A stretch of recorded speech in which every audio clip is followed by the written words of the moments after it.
In the beginning God created the heaven and the earth was without form and void, and darkness was upon the face of the deep. And the Spirit of God moved upon the face of the waters. And God said, "Let there be light." And there was light. And God saw the light, that it was good. And God divided the light from the darkness. And God called the light day, and the darkness he called night. And the evening and the morning were the first day. And God said, "Let there be a firmament in the midst of the waters, and let it divide the waters from the waters." And God made the firmament, and divided the waters which were under the firmament from the waters which were above the firmament. And it was so. And God called the firmament heaven. And the evening and the morning were the second day. And God said, "Let the waters under the heaven be gathered together unto one place, and let the dry land appear." And it was so. And God called the dry land earth, and the gathering together of the waters called he seas. And God saw that it was good. And God said, "Let the earth bring forth grass, the herb yielding seed, and the fruit tree yielding fruit after his kind, whose seed is in itself upon the earth." And it was so. And the earth brought forth grass, and herb yielding seed after his kind, and the tree yielding fruit, whose seed was in itself after his kind. And God saw that it was good. And the evening and the morning were the third day. And God said, "Let there be lights in the firmament of the heaven to divide the day from the night. And let them be for signs, and for seasons, and for days, and years. And let them be for lights in the firmament of the heaven to give light upon the earth." And it was so. And God made two great lights, the greater light to rule the day, and the lesser light to rule the night. He made the stars also. And God set them in the firmament of the heaven to give light upon the earth, and to rule over the day and over the night, and to divide the light from the darkness. And God saw that it was good. And the evening and the morning were the fourth day. And God said, "Let the waters bring forth abundantly the moving creature that hath life, and fowl that may fly above the earth in the open firmament of heaven." And God created great whales, and every living creature that moveth, which the waters brought forth abundantly after their kind, and every winged fowl after his kind. And God saw that it was good. And God blessed them, saying, "Be fruitful, and multiply, and fill the waters in the seas, and let fowl multiply in the earth." And the evening and the morning were the fifth day. And God said, "Let the earth bring forth the living creature after his kind, cattle, and creeping thing, and beast of the earth after his kind." And it was so. And God made the beast of the earth after his kind, and cattle after their kind, and everything that creepeth upon the earth after his kind. And God saw that it was good.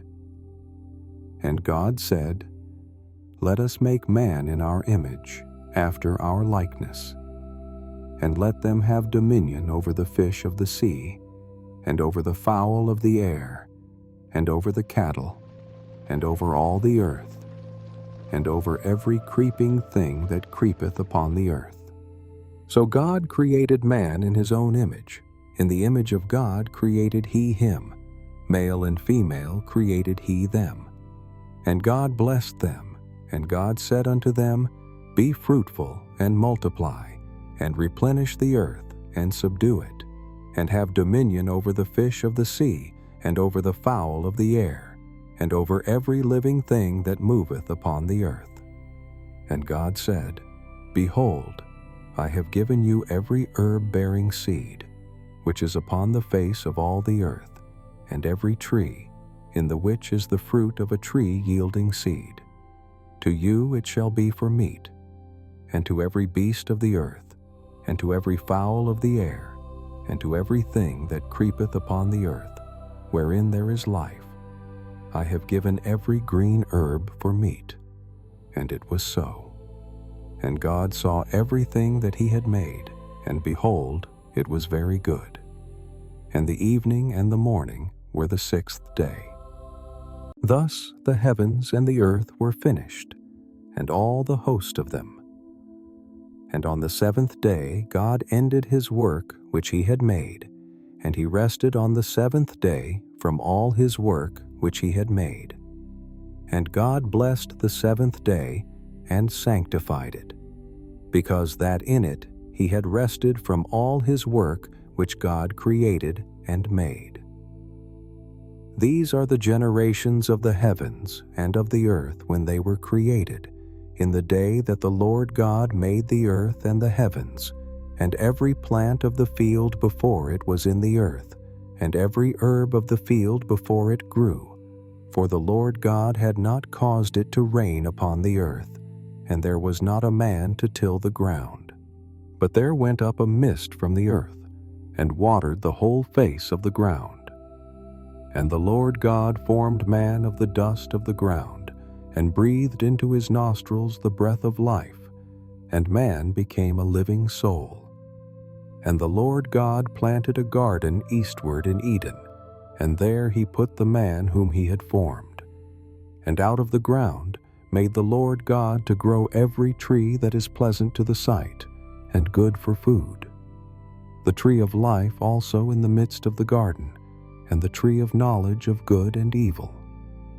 And a river went out of Eden to water the garden, and from thence it was parted, and became into 4 heads. The name of the first is Pison. That is it which compasseth the whole land of Havilah, where there is gold. And the gold of that land is good. There is bdellium and the onyx stone. And the name of the second river is Gihon. The same is it that compasseth the whole land of Ethiopia. And the name of the third river is Hiddekel. That is it which goeth toward the east of Assyria. And the fourth river is Euphrates. And the Lord God took the man and put him into the garden of Eden to dress it and to keep it. And the Lord God commanded the man, saying, Of every tree of the garden thou mayest freely eat, but of the tree of the knowledge of good and evil thou shalt not eat of it. For in the day that thou eatest thereof thou shalt surely die. And the Lord God said, It is not good that the man should be alone. I will make him an help meet for him. And out of the ground the Lord God formed every beast of the field, and every fowl of the air, and brought them unto Adam to see what he would call them. And whatsoever Adam called every living creature, that was the name thereof. And Adam gave names to all cattle, and to the fowl of the air, and to every beast of the field. But for Adam there was not found an help meet for him. And the Lord God caused a deep sleep to fall upon Adam, and he slept. And he took one of his ribs, and closed up the flesh instead thereof. And the rib which the Lord God had taken from man made he a woman, and brought her unto the man.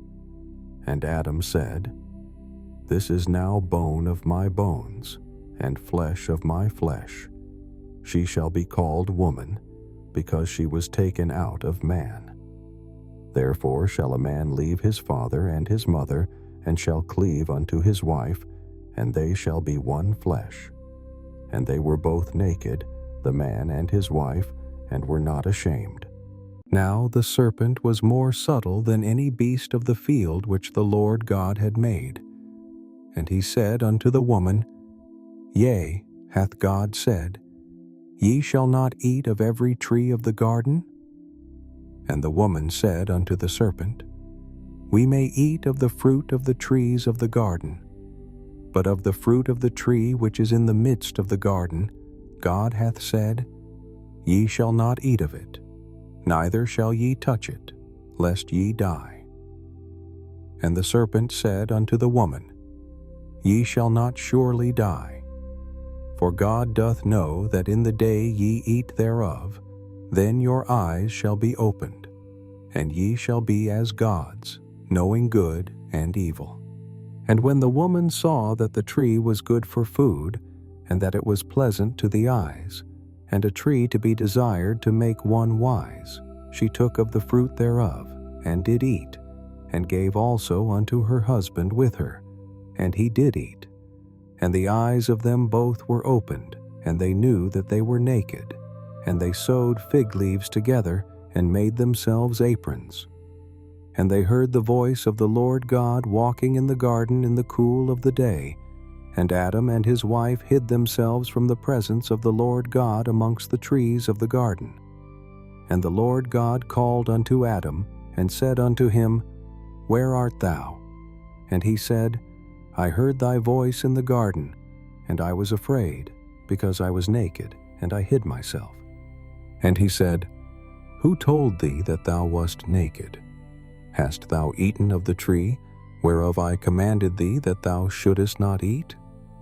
And the man said, The woman whom thou gavest to be with me, she gave me of the tree, and I did eat. And the Lord God said unto the woman, What is this that thou hast done? And the woman said, The serpent beguiled me, and I did eat. And the Lord God said unto the serpent, Because thou hast done this, thou art cursed above all cattle, and above every beast of the field. Upon thy belly shalt thou go, and dust shalt thou eat all the days of thy life. And I will put enmity between thee and the woman, and between thy seed and her seed. It shall bruise thy head, and thou shalt bruise his heel. Unto the woman he said, I will greatly multiply thy sorrow and thy conception. In sorrow thou shalt bring forth children, and thy desire shall be to thy husband, and he shall rule over thee. And unto Adam he said, Because thou hast hearkened unto the voice of thy wife, and hast eaten of the tree, of which I commanded thee, saying, Thou shalt not eat of it. Cursed is the ground for thy sake. In sorrow shalt thou eat of it all the days of thy life.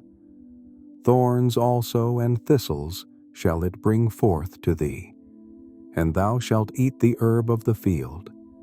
In the sweat of thy face shalt thou eat bread, till thou return unto the ground. For out of it wast thou taken. For dust thou art, and unto dust shalt thou return.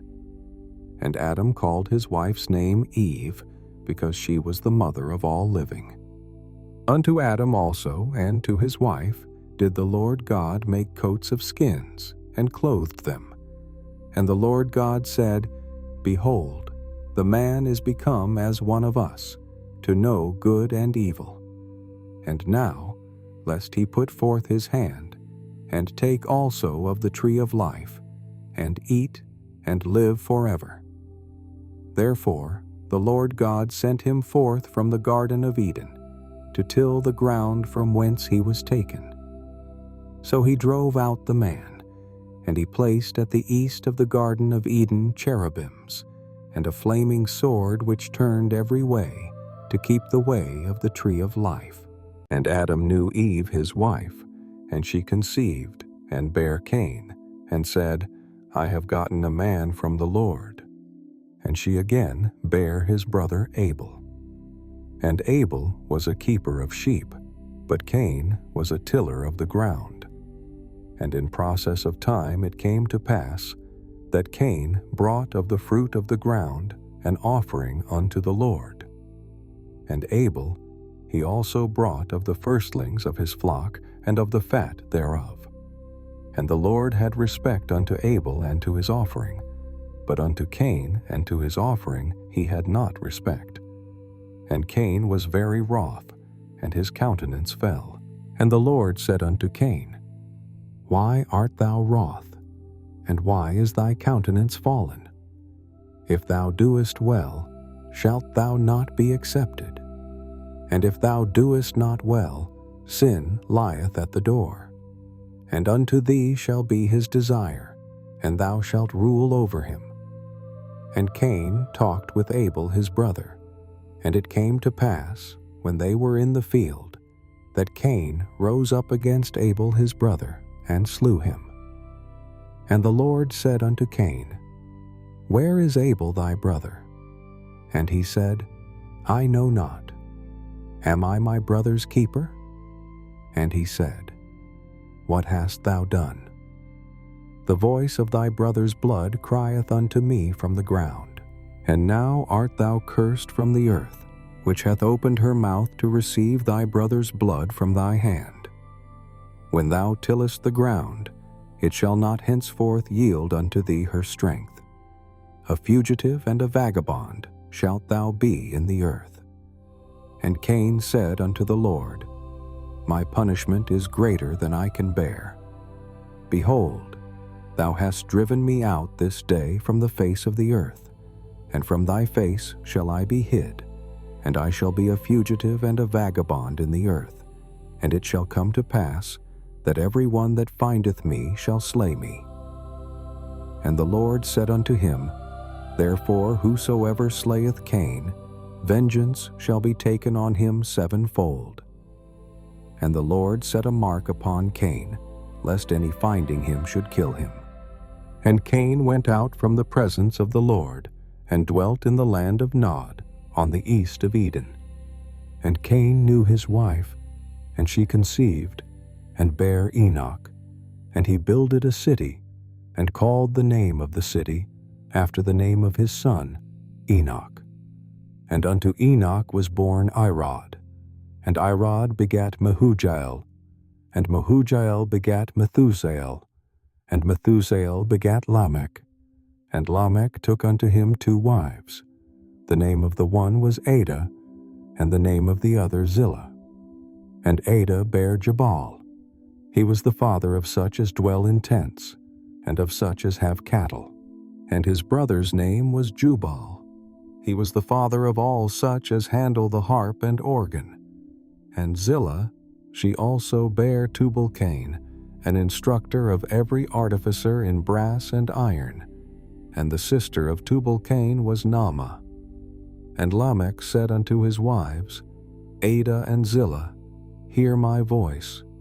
Ye wives of Lamech, hearken unto my speech. For I have slain a man to my wounding, and a young man to my hurt. If Cain shall be avenged sevenfold, truly Lamech 70 and sevenfold. And Adam knew his wife again, and she bare a son, and called his name Seth. For God, said she, hath appointed me another seed instead of Abel, whom Cain slew. And to Seth, to him also there was born a son, and he called his name Enos. Then began men to call upon the name of the Lord. This is the book of the generations of Adam. In the day that God created man, in the likeness of God made he him. Male and female created he them, and blessed them, and called their name Adam, in the day when they were created. And Adam lived 130 years, and begat a son in his own likeness, after his image, and called his name Seth. And the days of Adam after he had begotten Seth were 800 years, and he begat sons and daughters. And all the days that Adam lived were 930 years, and he died. And Seth lived 105 years, and begat Enos. And Seth lived after he begat Enos 807 years, and begat sons and daughters. And all the days of Seth were 912 years, and he died. And Enos lived 90 years, and begat Canaan. And Enos lived after he begat Canaan 815 years, and begat sons and daughters. And all the days of Enos were 905 years, and he died. And Canaan lived 70 years, and begat Mahalaleel. And Canaan lived after he begat Mahalaleel 840 years, and begat sons and daughters. And all the days of Canaan were 910 years, and he died. And Mahalaleel lived 65 years, and begat Jared. And Mahalaleel lived after he begat Jared 830 years, and begat sons and daughters. And all the days of Mahalaleel were 895 years, and he died. And Jared lived 162 years, and he begat Enoch. And Jared lived after he begat Enoch 800 years, and begat sons and daughters. And all the days of Jared were 962 years, and he died. And Enoch lived 65 years, and begat Methuselah. And Enoch walked with God after he begat Methuselah 300 years, and begat sons and daughters. And all the days of Enoch were 365 years. And Enoch walked with God, and he was not, for God took him. And Methuselah lived 187 years, and begat Lamech. And Methuselah lived after he begat Lamech 782 years, and begat sons and daughters. And all the days of Methuselah were 969 years, and he died. And Lamech lived 182 years, and begat a son. And he called his name Noah, saying, This same shall comfort us concerning our work and toil of our hands, because of the ground which the Lord hath cursed. And Lamech lived after he begat Noah 595 years, and begat sons and daughters. And all the days of Lamech were 777 years, and he died. And Noah was 500 years old, and Noah begat Shem, Ham, and Japheth. And it came to pass, when men began to multiply on the face of the earth, and daughters were born unto them, that the sons of God saw the daughters of men that they were fair, and they took them wives of all which they chose. And the Lord said, My spirit shall not always strive with man, for that he also is flesh, yet his days shall be 120 years. There were giants in the earth in those days, and also after that, when the sons of God came in unto the daughters of men, and they bare children to them, the same became mighty men which were of old, men of renown. And God saw that the wickedness of man was great in the earth, and that every imagination of the thoughts of his heart was only evil continually. And it repented the Lord that he had made man on the earth, and it grieved him at his heart. And the Lord said, I will destroy man whom I have created from the face of the earth, both man and beast, and the creeping thing, and the fowls of the air, for it repenteth me that I have made them. But Noah found grace in the eyes of the Lord. These are the generations of Noah. Noah was a just man, and perfect in his generations, and Noah walked with God. And Noah begat 3 sons, Shem, Ham, and Japheth. The earth also was corrupt before God, and the earth was filled with violence. And God looked upon the earth, and behold, it was corrupt, for all flesh had corrupted his way upon the earth. And God said unto Noah, The end of all flesh is come before me, for the earth is filled with violence through them, and behold, I will destroy them with the earth. Make thee an ark of gopher wood. Rooms shalt thou make in the ark, and shalt pitch it within and without with pitch. And this is the fashion which thou shalt make it of. The length of the ark shall be 300 cubits, the breadth of it 50 cubits, and the height of it 30 cubits. A window shalt thou make to the ark, and in a cubit shalt thou finish it above, and the door of the ark shalt thou set in the side thereof. With lower, second, and third stories shalt thou make it. And behold, I, even I, do bring a flood of waters upon the earth, to destroy all flesh, wherein is the breath of life from under heaven, and everything that is in the earth shall die. But with thee will I establish my covenant. And thou shalt come into the ark, thou, and thy sons, and thy wife, and thy sons' wives with thee. And of every living thing of all flesh, 2 of every sort shalt thou bring into the ark, to keep them alive with thee. They shall be male and female. Of fowls after their kind, and of cattle after their kind, of every creeping thing of the earth after his kind, 2 of every sort shall come unto thee, to keep them alive. And take thou unto thee of all food that is eaten, and thou shalt gather it to thee, and it shall be for food for thee and for them. Thus did Noah, according to all that God commanded him, so did he. And the Lord said unto Noah, Come thou and all thy house into the ark, for thee have I seen righteous before me in this generation. Of every clean beast thou shalt take to thee by sevens, the male and his female, and of beasts that are not clean by 2, the male and his female. Of fowls also of the air by sevens, the male and the female, to keep seed alive upon the face of all the earth. For yet 7 days, and I will cause it to rain upon the earth 40 days and 40 nights, and every living substance that I have made will I destroy from off the face of the earth. And Noah did according unto all that the Lord commanded him. And Noah was 600 years old when the flood of waters was upon the earth.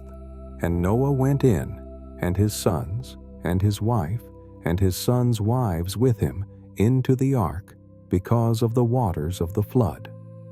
Of clean beasts, and of beasts that are not clean, and of fowls, and of everything that creepeth upon the earth.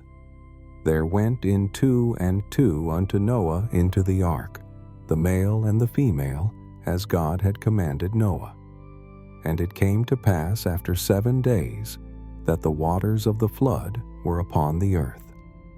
In the 600th year of Noah's life, in the 2nd month, the 17th day of the month, the same day were all the fountains of the great deep broken up, and the windows of heaven were opened. And the rain was upon the earth 40 days and 40 nights. In the selfsame day entered Noah, and Shem, and Ham, and Japheth, the sons of Noah, and Noah's wife, and the 3 wives of his sons with them, into the ark. They, and every beast after his kind, and all the cattle after their kind, and every creeping thing that creepeth upon the earth after his kind, and every fowl after his kind, every bird of every sort. And they went in unto Noah into the ark, 2 and 2 of all flesh, wherein is the breath of life. And they that went in male and female of all flesh, as God had commanded him, and the Lord shut him in. And the flood was 40 days upon the earth, and the waters increased, and bare up the ark, and it was lift up above the earth. And the waters prevailed, and were increased greatly upon the earth, and the ark went upon the face of the waters. And the waters prevailed exceedingly upon the earth, and all the high hills that were under the whole heaven were covered. 15 cubits upward did the waters prevail, and the mountains were covered. And all flesh died that moved upon the earth, both of fowl, and of cattle, and of beast, and of every creeping thing that creepeth upon the earth, and every man, all in whose nostrils was the breath of life. of all that was in the dry land, died. And every living substance was destroyed, which was upon the face of the ground, both man and cattle, and the creeping things, and the fowl of the heaven. And they were destroyed from the earth. And Noah only remained alive, and they that were with him in the ark. And the waters prevailed upon the earth 150 days. And God remembered Noah, and every living thing, and all the cattle that was with him in the ark. And God made a wind to pass over the earth, and the waters assuaged. The fountains also of the deep and the windows of heaven were stopped, and the rain from heaven was restrained. And the waters returned from off the earth continually. And after the end of the 150 days, the waters were abated. And the ark rested in the 7th month, on the 17th day of the month, upon the mountains of Ararat. And the waters decreased continually until the 10th month. In the 10th month, on the 1st day of the month, were the tops of the mountains seen. And it came to pass at the end of 40 days that Noah opened the window of the ark which he had made, and he sent forth a raven, which went forth to and fro until the waters were dried up from off the earth. Also he sent forth a dove from him, to see if the waters were abated from off the face of the ground. But the dove found no rest for the sole of her foot, and she returned unto him into the ark, for the waters were on the face of the whole earth. Then he put forth his hand, and took her, and pulled her in unto him into the ark. And he stayed yet other 7 days. And again he sent forth the dove out of the ark. And the dove came into him in the evening, and lo, in her mouth was an olive leaf plucked off. So Noah knew that the waters were abated from off the earth. And he stayed yet other 7 days, and sent forth the dove, which returned not again unto him any more. And it came to pass in the 601st year, in the 1st month, the 1st day of the month, the waters were dried up from off the earth. And Noah removed the covering of the ark, and looked, and behold, the face of the ground was dry. And in the 2nd month, on the 27th day of the month, was the earth dried. And God spake unto Noah, saying, Go forth of the ark, thou, and thy wife, and thy sons, and thy sons' wives with thee.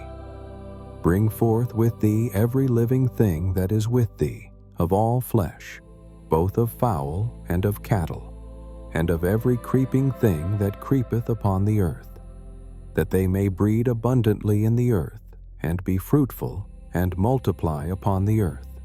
And Noah went forth, and his sons, and his wife, and his sons' wives with him. Every beast, every creeping thing, and every fowl, and whatsoever creepeth upon the earth after their kinds, went forth out of the ark. And Noah builded an altar unto the Lord, and took of every clean beast, and of every clean fowl, and offered burnt offerings on the altar.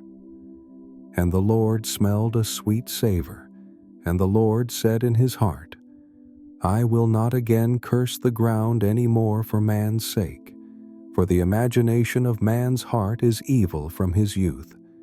Neither will I again smite any more everything living, as I have done. While the earth remaineth, seed time and harvest, and cold and heat, and summer and winter, and day and night shall not cease. And God blessed Noah and his sons, and said unto them, Be fruitful, and multiply, and replenish the earth. And the fear of you, and the dread of you, shall be upon every beast of the earth, and upon every fowl of the air, upon all that moveth upon the earth, and upon all the fishes of the sea. Into your hand are they delivered. Every moving thing that liveth shall be meat for you. Even as the green herb have I given you all things. but flesh with the life thereof, which is the blood thereof, shall ye not eat. And surely your blood of your lives will I require. At the hand of every beast will I require it, and at the hand of man, at the hand of every man's brother will I require the life of man. Whoso sheddeth man's blood, by man shall his blood be shed, for in the image of God made he man. And you, be ye fruitful and multiply. Bring forth abundantly in the earth, and multiply therein. And God spake unto Noah and to his sons with him, saying, And I, behold, I establish my covenant with you, and with your seed after you, and with every living creature that is with you, of the fowl, of the cattle, and of every beast of the earth with you, from all that go out of the ark to every beast of the earth. And I will establish my covenant with you. Neither shall all flesh be cut off any more by the waters of a flood, neither shall there any more be a flood to destroy the earth. And God said, This is the token of the covenant which I make between me and you and every living creature that is with you, for perpetual generations. I do set my bow in the cloud, and it shall be for a token of a covenant between me and the earth. And it shall come to pass, when I bring a cloud over the earth, that the bow shall be seen in the cloud. And I will remember my covenant, which is between me and you and every living creature of all flesh, and the waters shall no more become a flood to destroy all flesh. And the bow shall be in the cloud, and I will look upon it, that I may remember the everlasting covenant between God and every living creature of all flesh that is upon the earth. And God said unto Noah, This is the token of the covenant, which I have established between me and all flesh that is upon the earth. And the sons of Noah that went forth of the ark were Shem and Ham and Japheth, and Ham is the father of Canaan. These are the 3 sons of Noah, and of them was the whole earth overspread. And Noah began to be an husbandman, and he planted a vineyard, and he drank of the wine and was drunken, and he was uncovered within his tent. And Ham, the father of Canaan, saw the nakedness of his father, and told his 2 brethren without. And Shem and Japheth took a garment, and laid it upon both their shoulders, and went backward, and covered the nakedness of their father. And their faces were backward, and they saw not their father's nakedness. And Noah awoke from his wine, and knew what his younger son had done unto him. And he said, Cursed be Canaan, a servant of servants shall he be unto his brethren. And he said, Blessed be the Lord God of Shem, and Canaan shall be his servant. God shall enlarge Japheth, and he shall dwell in the tents of Shem, and Canaan shall be his servant. And Noah lived after the flood 350 years, and all the days of Noah were 950 years, and he died. Now these are the generations of the sons of Noah, Shem, Ham, and Japheth, and unto them were sons born after the flood. The sons of Japheth, Gomer, and Magog, and Madai, and Javan, and Tubal, and Meshech, and Tiras. And the sons of Gomer, Ashkenaz, and Riphath, and Togarmah. And the sons of Javan, Elisha, and Tarshish, Kittim, and Dodanim. By these were the isles of the Gentiles divided in their lands, every one after his tongue, after their families, in their nations. And the sons of Ham, Cush, and Mizraim, and Phut, and Canaan. And the sons of Cush, Seba, and Havilah, and Sabta, and Rama, and Sabtecha. And the sons of Rama, Sheba, and Dedan. And Cush begat Nimrod. He began to be a mighty one in the earth. He was a mighty hunter before the Lord, wherefore it is said, even as Nimrod the mighty hunter before the Lord. And the beginning of his kingdom was Babel, and Erech, and Akkad, and Calneh, in the land of Shinar. Out of that land went forth Asher, and builded Nineveh, and the city Rehoboth, and Calah, and Rezin between Nineveh and Calah. The same is a great city.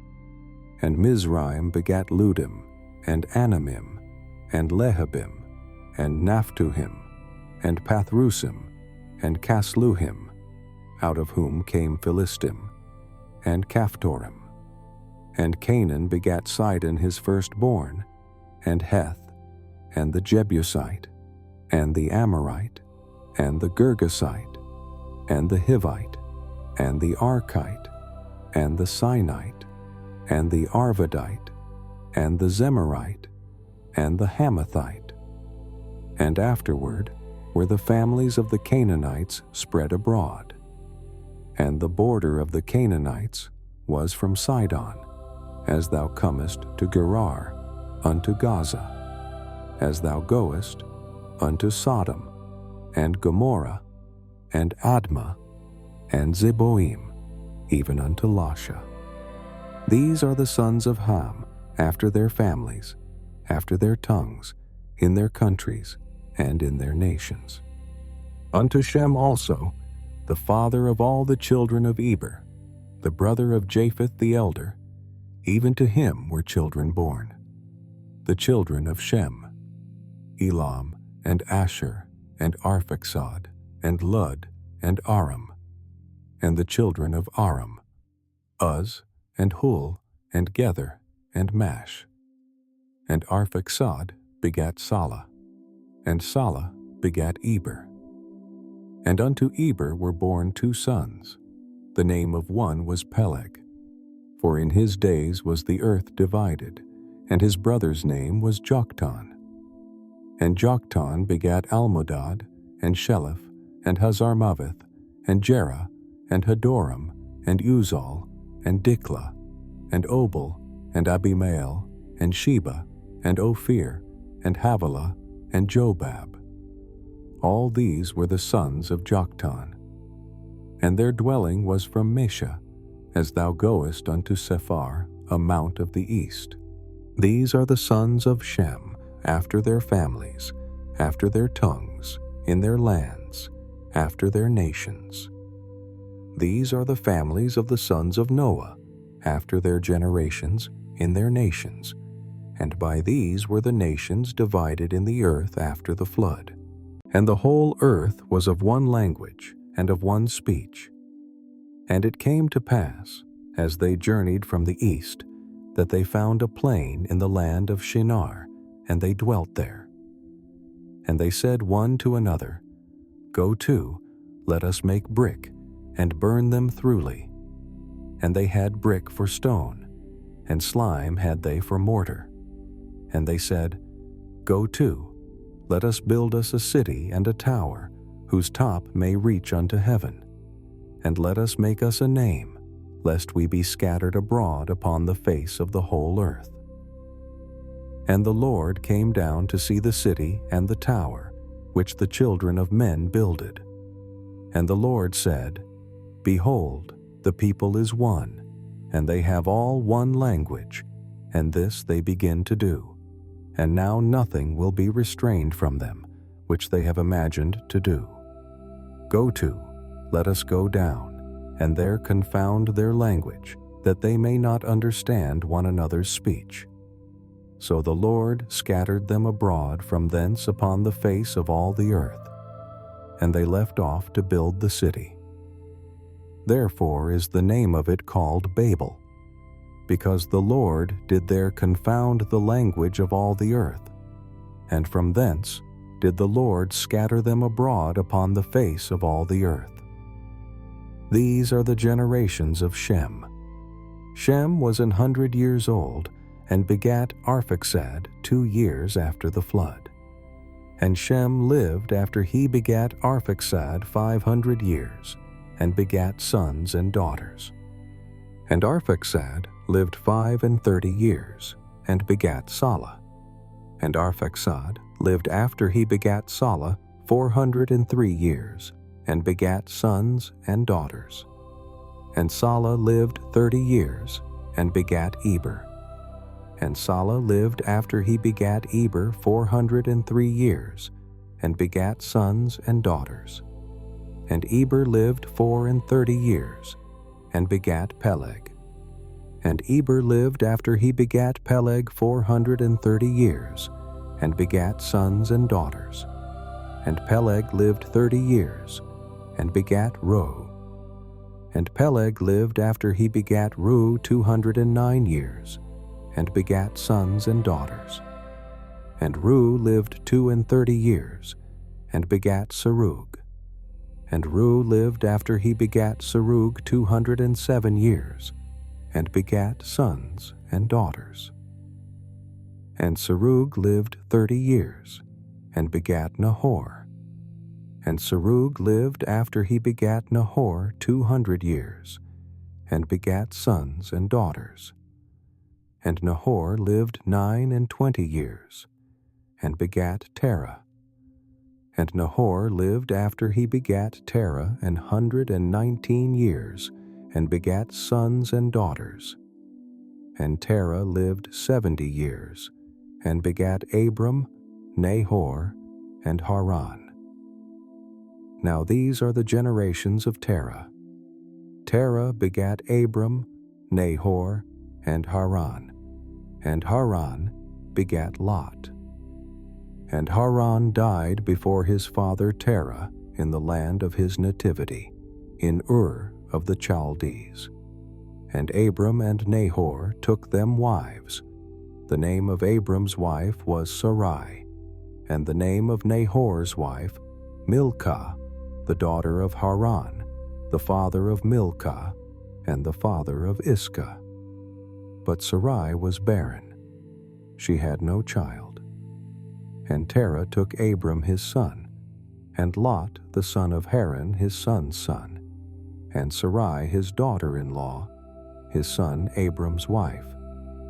And they went forth with them from Ur of the Chaldees, to go into the land of Canaan, and they came unto Haran, and dwelt there. And the days of Terah were 205 years, and Terah died in Haran. Now the Lord had said unto Abram, Get thee out of thy country, and from thy kindred, and from thy father's house, unto a land that I will show thee.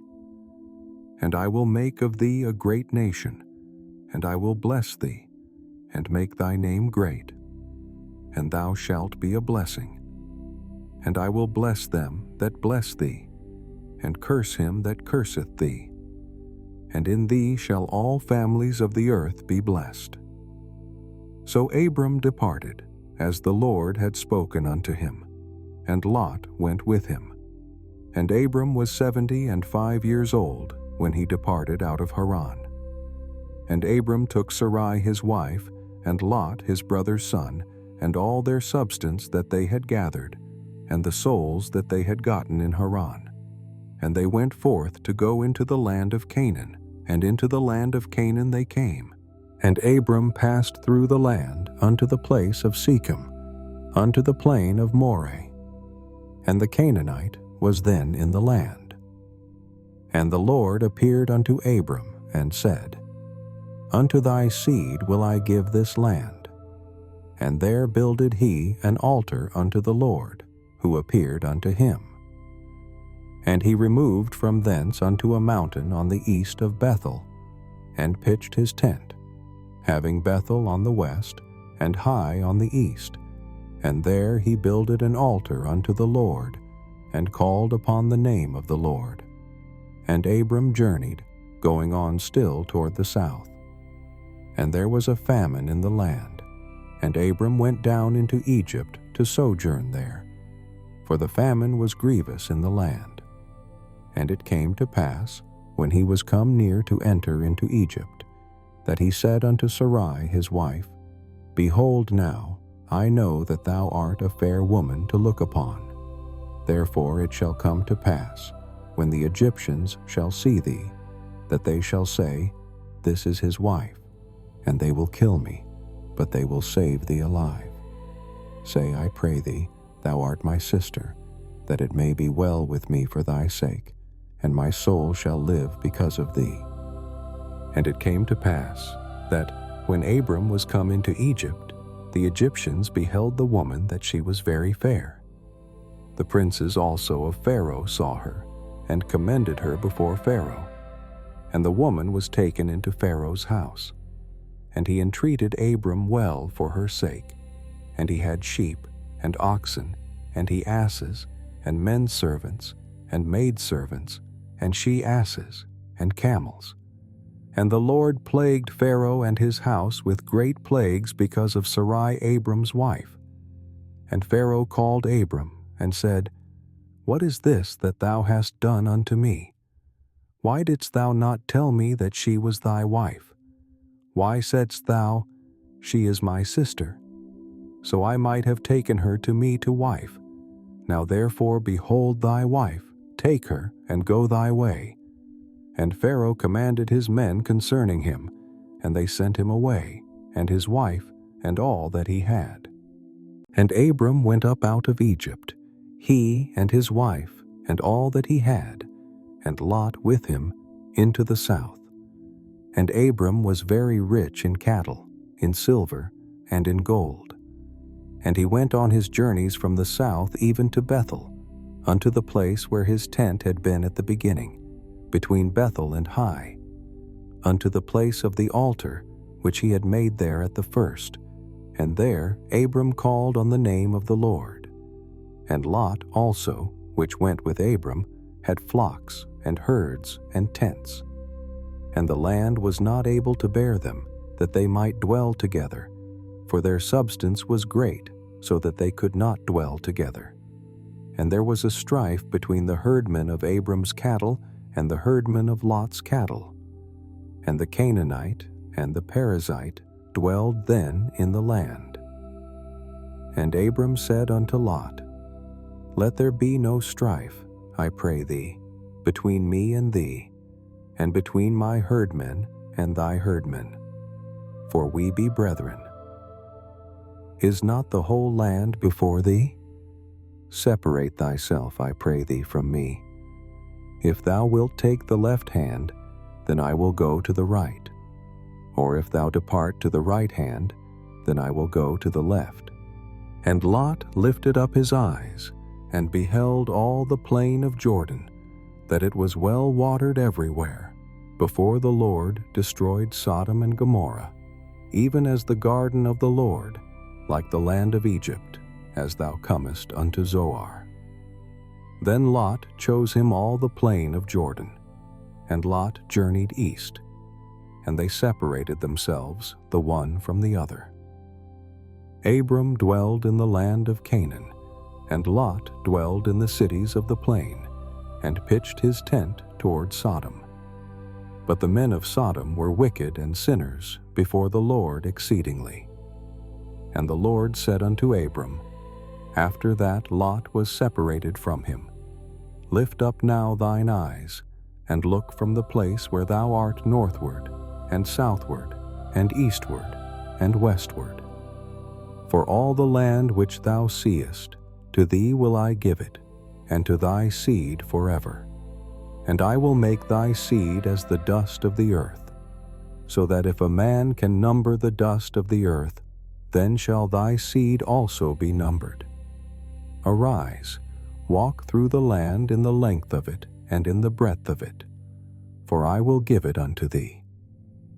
Then Abram removed his tent, and came and dwelt in the plain of Mamre, which is in Hebron, and built there an altar unto the Lord. And it came to pass in the days of Amraphel, king of Shinar, Arioch, king of Elasar, Chedorlaomer, king of Elam, and Tidal, king of nations, that these made war with Bera, king of Sodom, and with Birsha, king of Gomorrah, Shinab, king of Admah, and Shemeber, king of Zeboim, and the king of Bela, which is Zoar. All these were joined together in the vale of Siddim, which is the Salt Sea.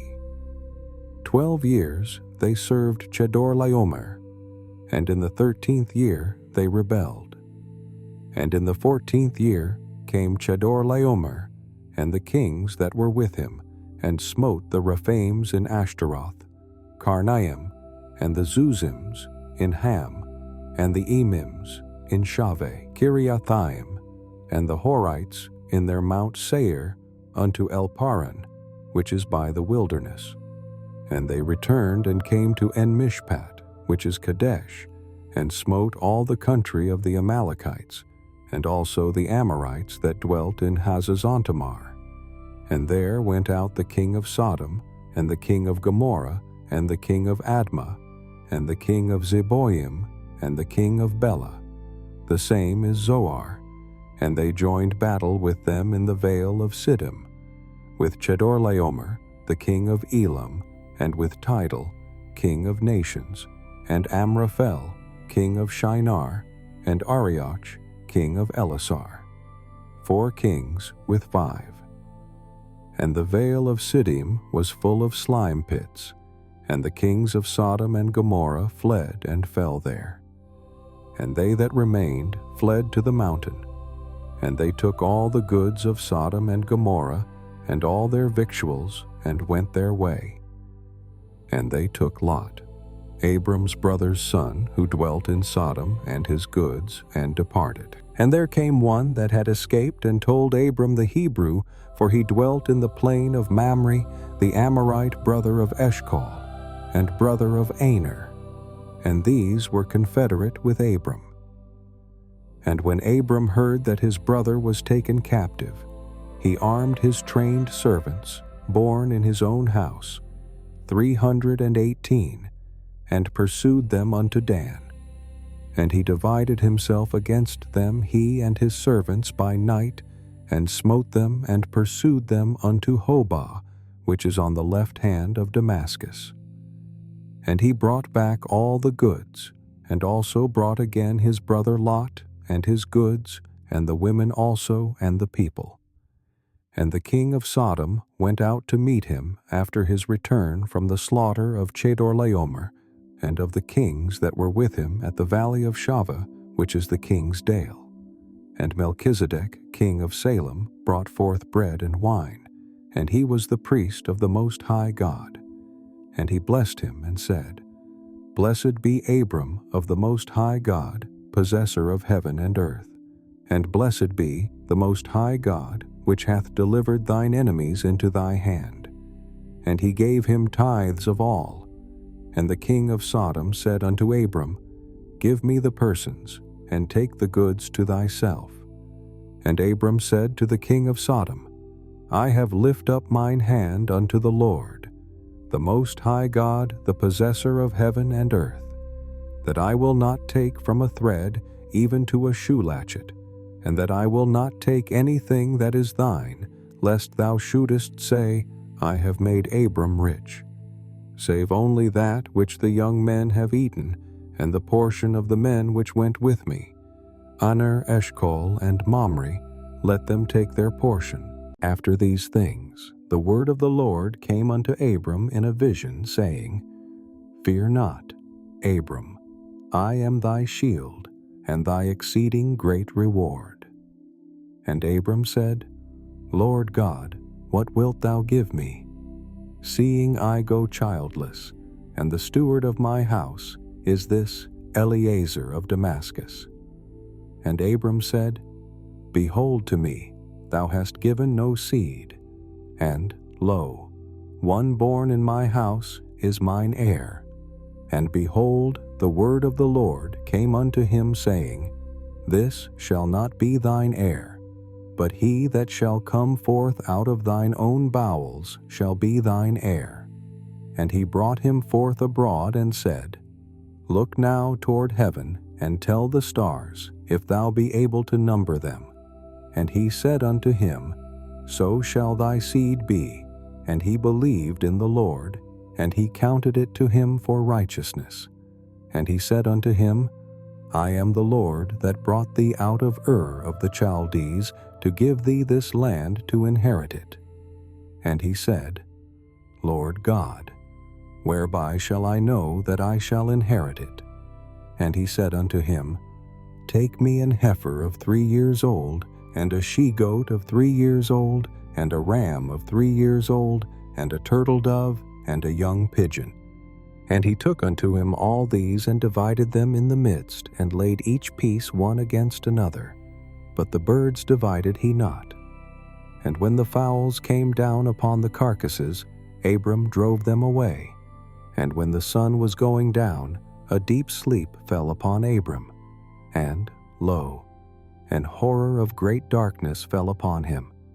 And he said unto Abram, Know of a surety that thy seed shall be a stranger in a land that is not theirs, and shall serve them, and they shall afflict them 400 years.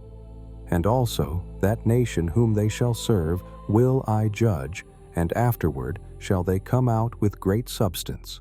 And thou shalt go to thy fathers in peace. Thou shalt be buried in a good old age. But in the 4th generation they shall come hither again, for the iniquity of the Amorites is not yet full. And it came to pass that, when the sun went down, and it was dark, behold, a smoking furnace and a burning lamp that passed between those pieces.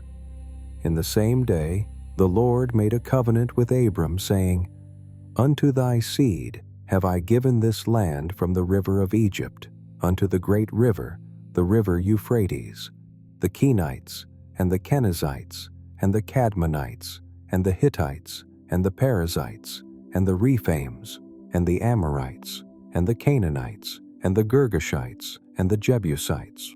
Now Sarai Abram's wife bare him no children, and she had an handmaid, an Egyptian, whose name was Hagar. And Sarai said unto Abram, Behold, now the Lord hath restrained me from bearing. I pray thee, go in unto my maid. It may be that I may obtain children by her. And Abram hearkened to the voice of Sarai. And Sarai, Abram's wife, took Hagar, her maid the Egyptian, after Abram had dwelt 10 years in the land of Canaan, and gave her to her husband Abram to be his wife. And he went in unto Hagar, and she conceived. And when she saw that she had conceived, her mistress was despised in her eyes. And Sarai said unto Abram, My wrong be upon thee. I have given my maid into thy bosom. And when she saw that she had conceived, I was despised in her eyes. The Lord judge between me and thee. But Abram said unto Sarai, Behold, thy maid is in thy hand. Do to her as it pleaseth thee. And when Sarai dealt hardly with her, she fled from her face. And the angel of the Lord found her by a fountain of water in the wilderness, by the fountain in the way to Shur.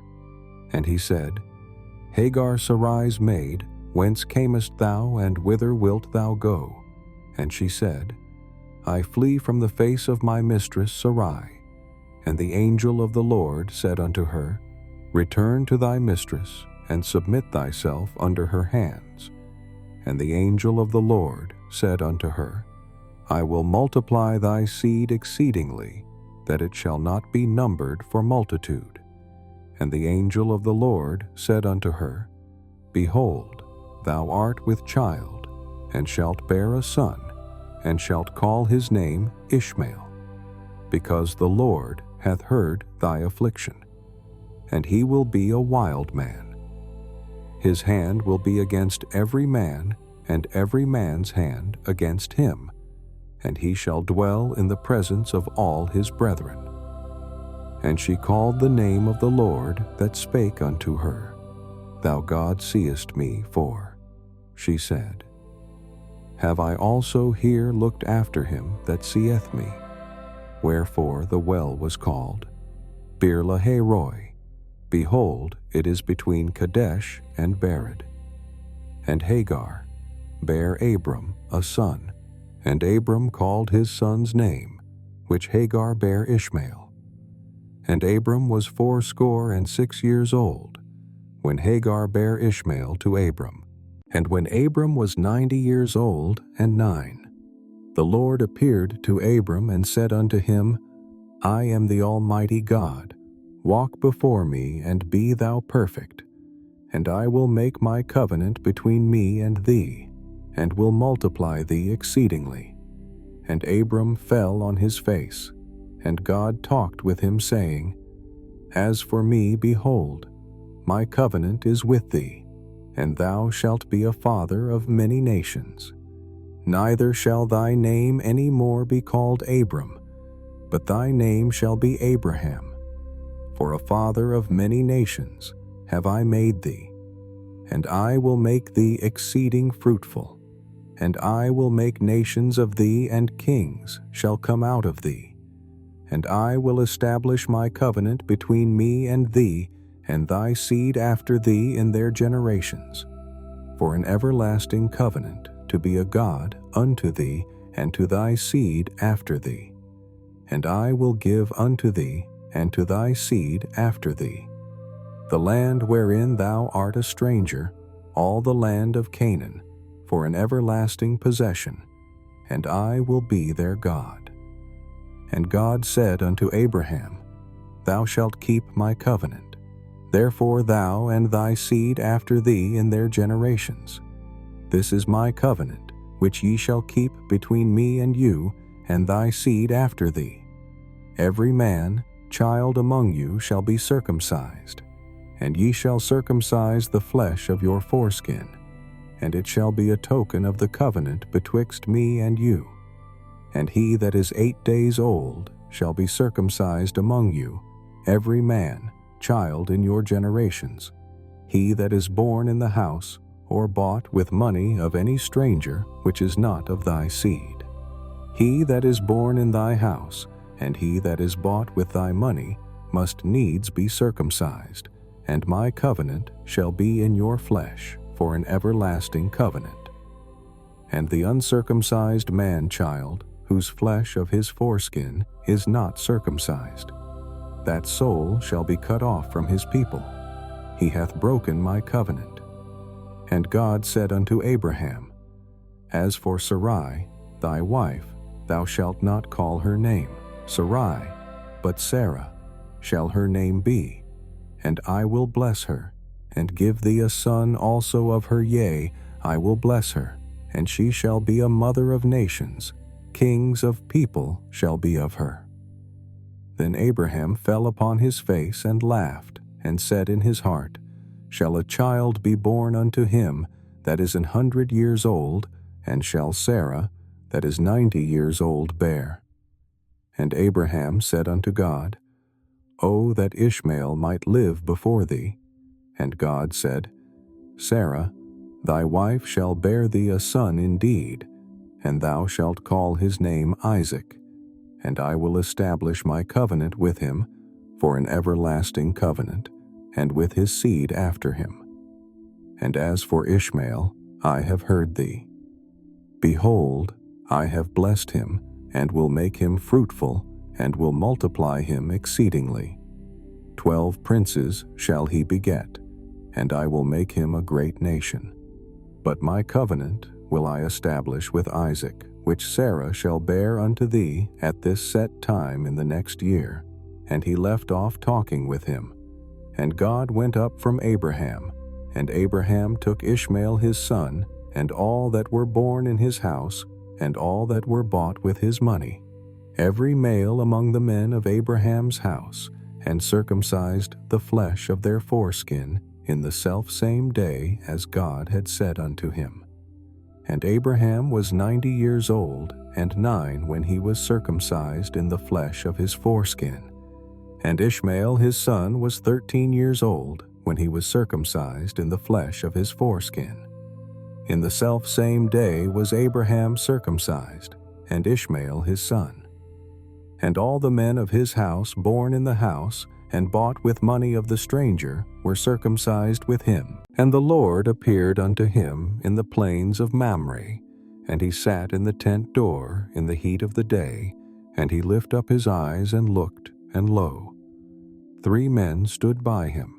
And when he saw them, he ran to meet them from the tent door, and bowed himself toward the ground, and said, My Lord, if now I have found favor in thy sight, pass not away, I pray thee, from thy servant.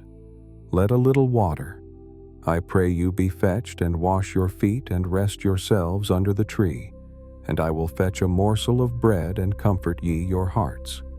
After that ye shall pass on, for therefore are ye come to your servant. And they said, So do as thou hast said. And Abraham hastened into the tent unto Sarah, and said, Make ready quickly 3 measures of fine meal kneaded, and make cakes upon the hearth.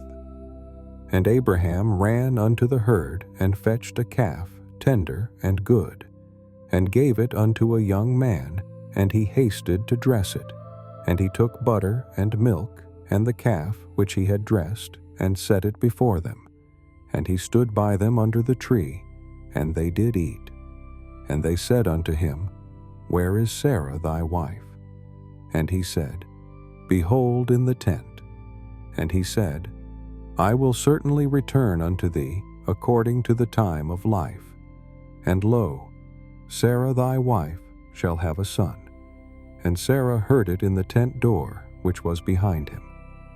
Now Abraham and Sarah were old and well stricken in age, and it ceased to be with Sarah after the manner of women. Therefore Sarah laughed within herself, saying, After I am waxed old, shall I have pleasure, my Lord, being old also. And the Lord said unto Abraham, Wherefore did Sarah laugh, saying, Shall I of a surety bear a child which am old? Is anything too hard for the Lord? At the time appointed, I will return unto thee according to the time of life, and Sarah shall have a son. Then Sarah denied, saying, I laughed not, for she was afraid. And he said, Nay, but thou didst laugh. And the men rose up from thence, and looked toward Sodom. And Abraham went with them to bring them on the way. And the Lord said, Shall I hide from Abraham that thing which I do? Seeing that Abraham shall surely become a great and mighty nation, and all the nations of the earth shall be blessed in him. For I know him, that he will command his children and his household after him, and they shall keep the way of the Lord to do justice and judgment, that the Lord may bring upon Abraham that which he hath spoken of him. And the Lord said, Because the cry of Sodom and Gomorrah is great, and because their sin is very grievous, I will go down now and see whether they have done altogether according to the cry of it which is come unto me, and if not, I will know. And the men turned their faces from thence, and went toward Sodom. But Abraham stood yet before the Lord. And Abraham drew near, and said, Wilt thou also destroy the righteous with the wicked? Peradventure there be 50 righteous within the city. Wilt thou also destroy, and not spare the place for the 50 righteous that are therein? That be far from thee to do after this manner, to slay the righteous with the wicked, and that the righteous should be as the wicked that be far from thee. Shall not the judge of all the earth do right? And the Lord said, If I find in Sodom 50 righteous within the city, then I will spare all the place for their sakes. And Abraham answered and said, Behold, now I have taken upon me to speak unto the Lord, which am but dust and ashes. Peradventure there shall lack 5 of the 50 righteous. Wilt thou destroy all the city for lack of 5? And he said, If I find there 45, I will not destroy it. And he spake unto him yet again, and said, Peradventure there shall be 40 found there. And he said, I will not do it for 40's sake. And he said unto him, O let not the Lord be angry, and I will speak. Peradventure there shall 30 be found there. And he said, I will not do it if I find 30 there. And he said, Behold, now I have taken upon me to speak unto the Lord. Peradventure there shall be 20 found there. And he said, I will not destroy it for 20's sake. And he said, O let not the Lord be angry, and I will speak yet, but this once. Peradventure 10 shall be found there. And he said, I will not destroy it for 10's sake. And the Lord went his way as soon as he had left communing with Abraham. And Abraham returned unto his place.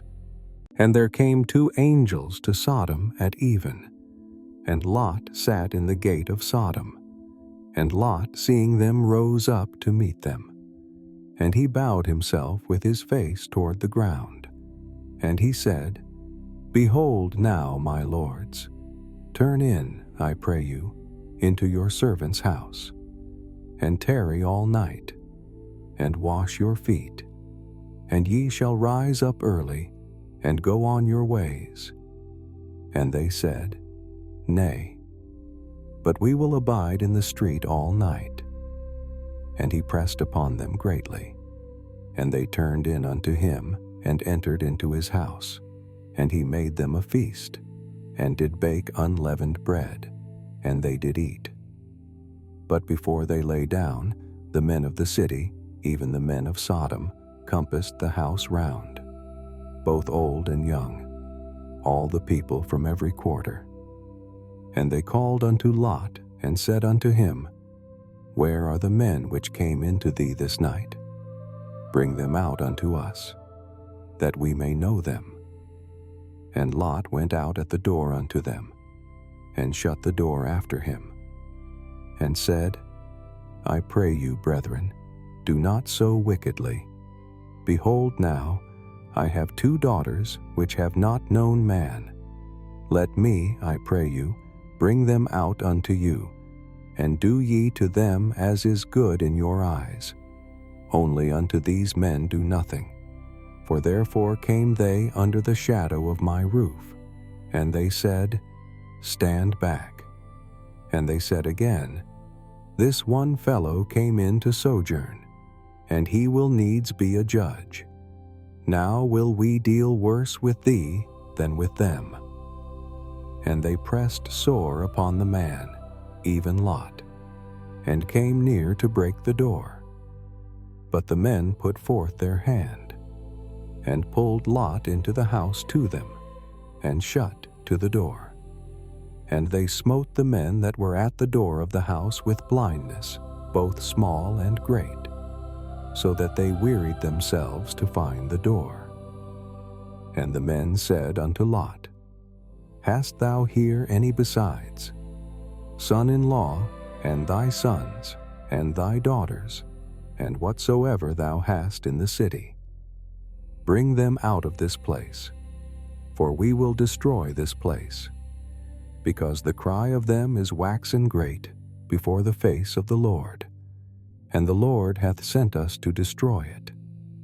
And Lot went out, and spake unto his sons-in-law, which married his daughters, and said, Up, get you out of this place, for the Lord will destroy this city. But he seemed as one that mocked unto his sons-in-law.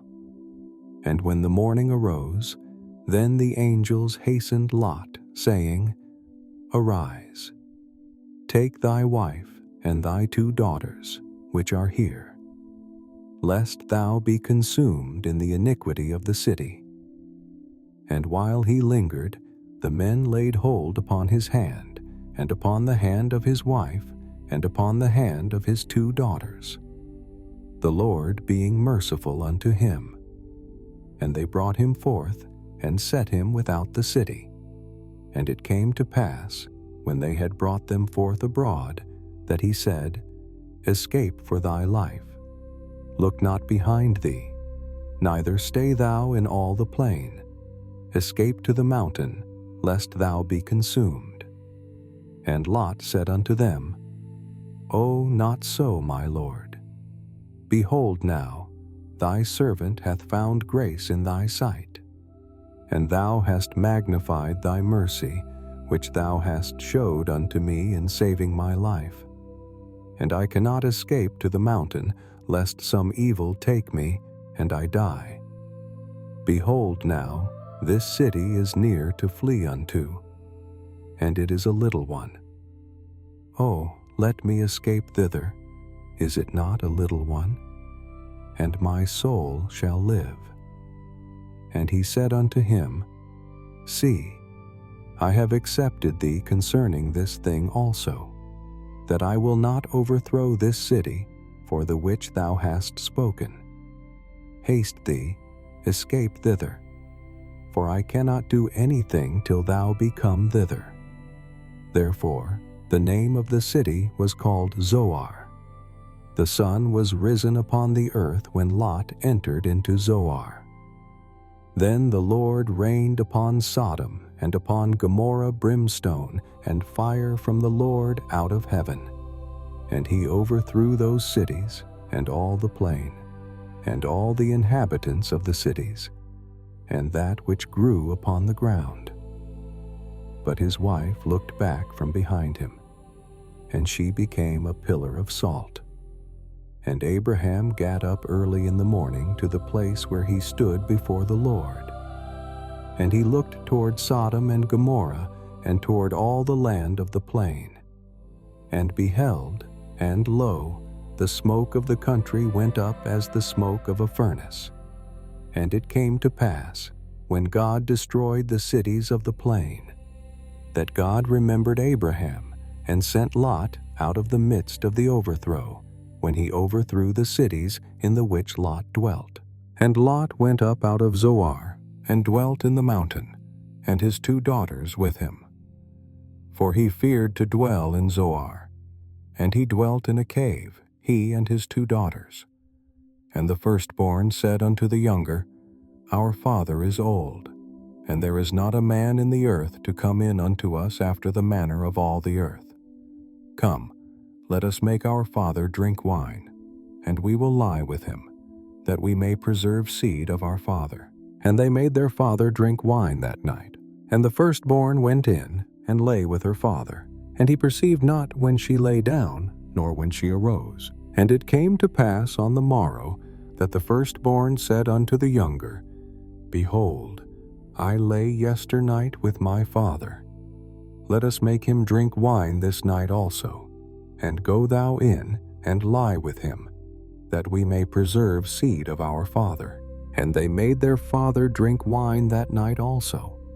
And the younger arose, and lay with him.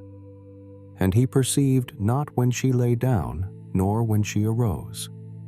Thus were both the daughters of Lot with child by their father.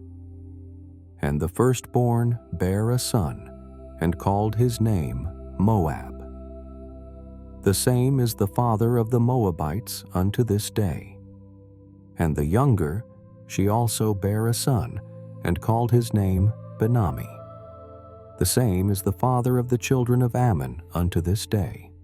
And Abraham journeyed from thence toward the south country, and dwelled between Kadesh and Shur, and sojourned in Gerar.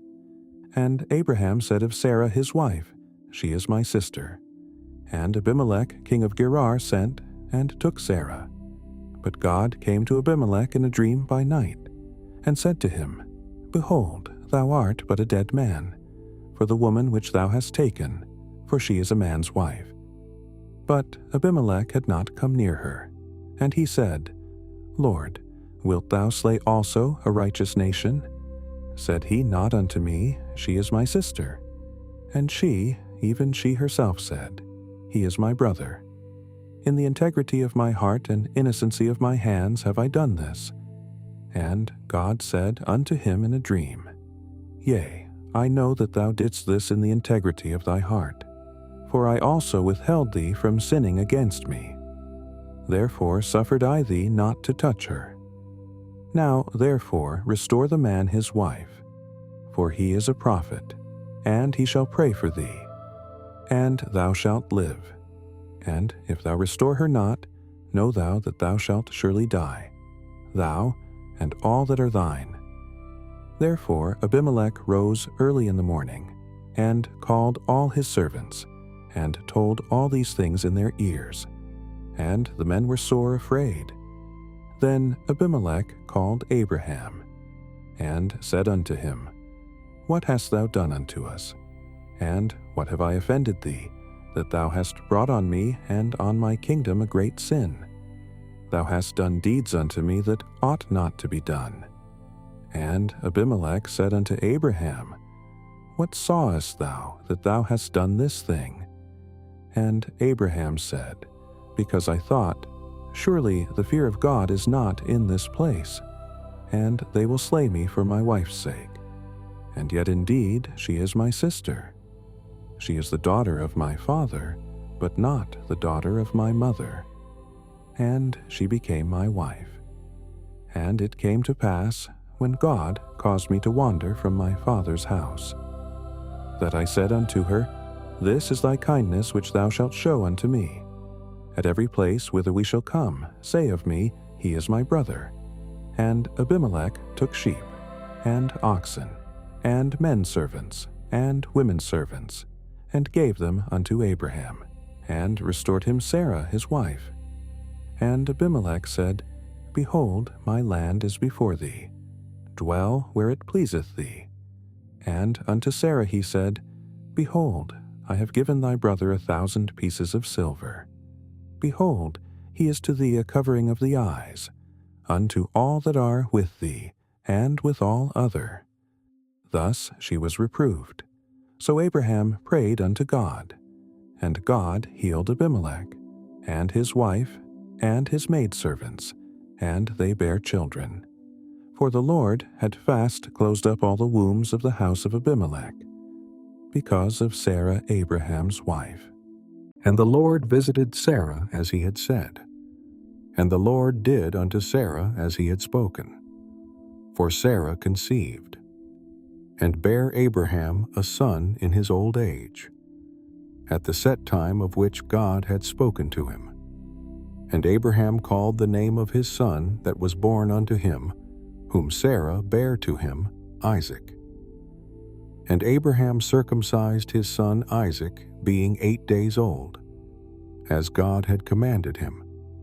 And Abraham was 100 years old, when his son Isaac was born unto him.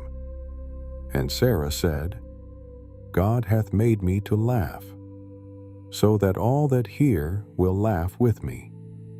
And she said, Who would have said unto Abraham that Sarah should have given children suck? For I have borne him a son in his old age. And the child grew, and was weaned. And Abraham made a great feast the same day that Isaac was weaned. And Sarah saw the son of Hagar the Egyptian, which she had borne unto Abraham, mocking. Wherefore she said unto Abraham, Cast out this bondwoman and her son, for the son of this bondwoman shall not be heir with my son, even with Isaac. And the thing was very grievous in Abraham's sight because of his son. And God said unto Abraham, Let it not be grievous in thy sight because of the lad, and because of thy bondwoman. In all that Sarah hath said unto thee, hearken unto her voice. For in Isaac shall thy seed be called. And also of the son of the bondwoman will I make a nation, because he is thy seed. And Abraham rose up early in the morning, and took bread, and a bottle of water, and gave it unto Hagar, putting it on her shoulder, and the child, and sent her away. And she departed, and wandered in the wilderness of Beersheba, and the water was spent in the bottle. And she cast the child under one of the shrubs, and she went. and sat her down over against him a good way off, as it were a bowshot. For she said, Let me not see the death of the child. And she sat over against him, and lift up her voice, and wept. And God heard the voice of the lad. And the angel of God called to Hagar out of heaven, and said unto her, What aileth thee, Hagar? Fear not, for God hath heard the voice of the lad where he is. Arise, lift up the lad, and hold him in thine hand, for I will make him a great nation. And God opened her eyes, and she saw a well of water, and she went, and filled the bottle with water, and gave the lad drink.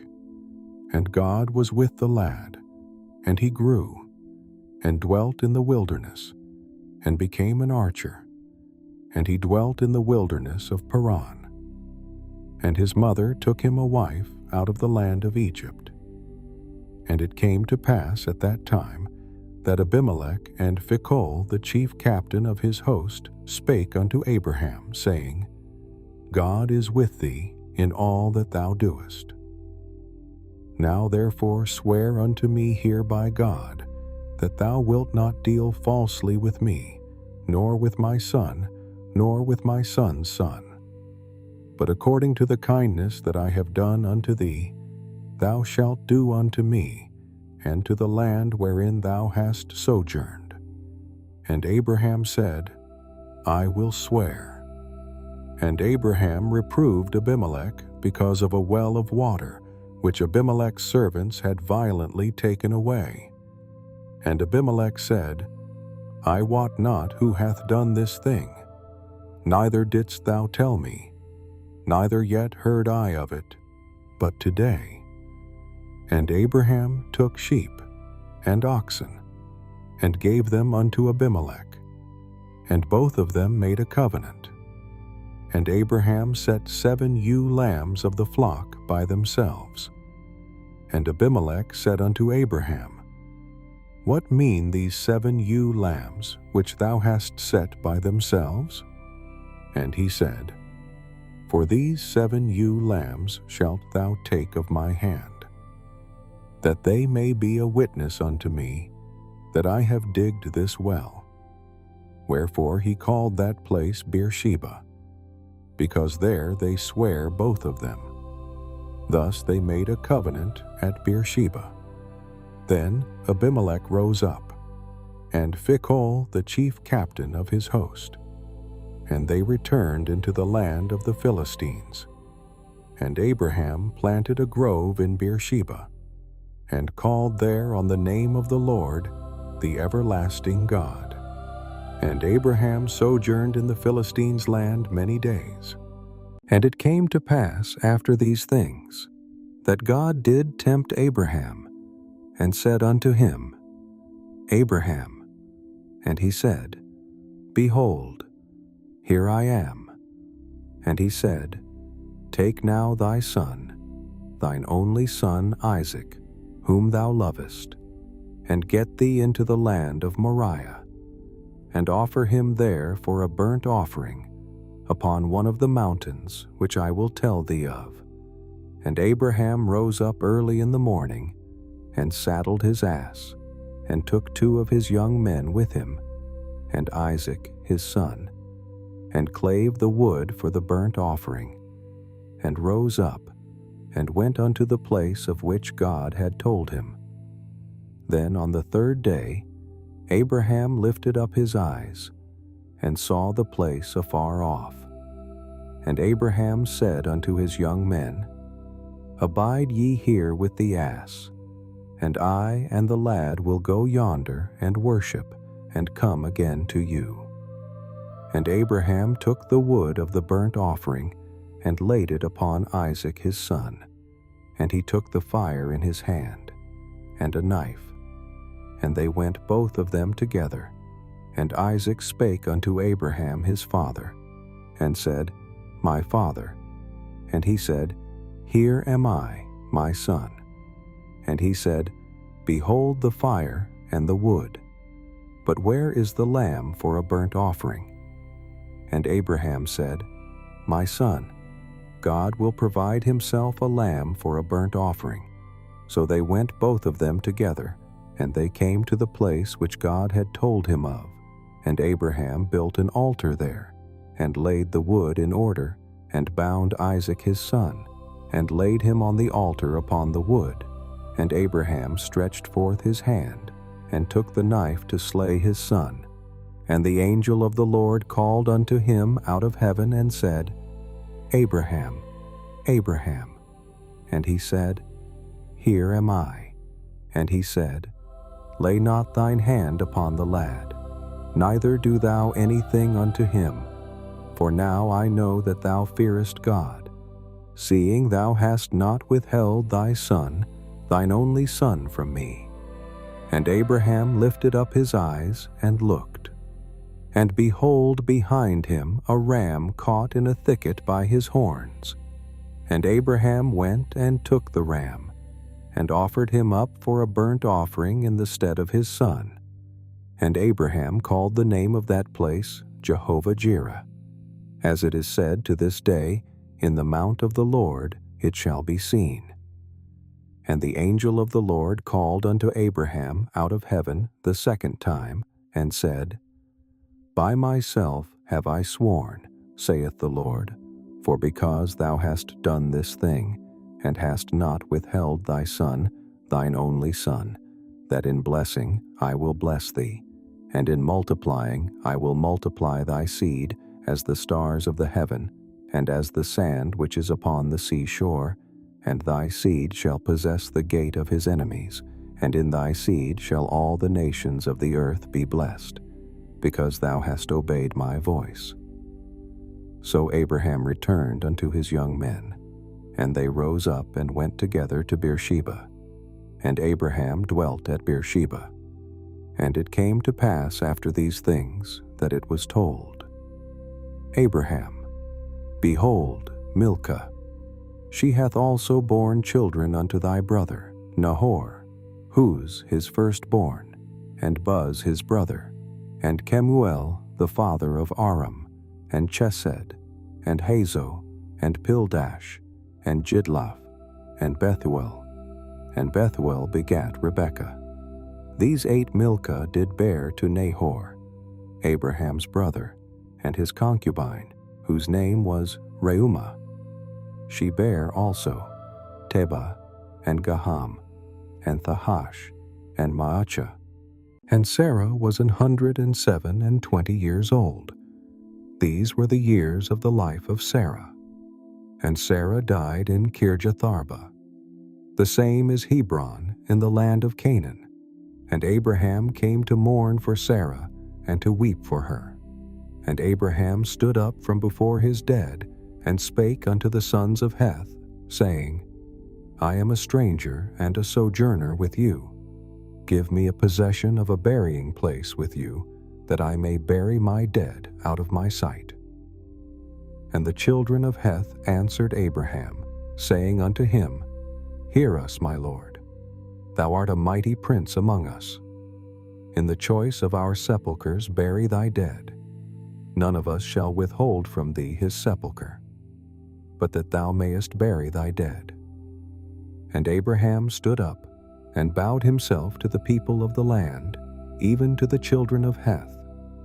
And he communed with them, saying, If it be your mind that I should bury my dead out of my sight, hear me, and entreat for me to Ephron the son of Zohar, that he may give me the cave of Machpelah, which he hath, which is in the end of his field. For as much money as it is worth, he shall give it me, for a possession of a burying place amongst you. And Ephron dwelt among the children of Heth.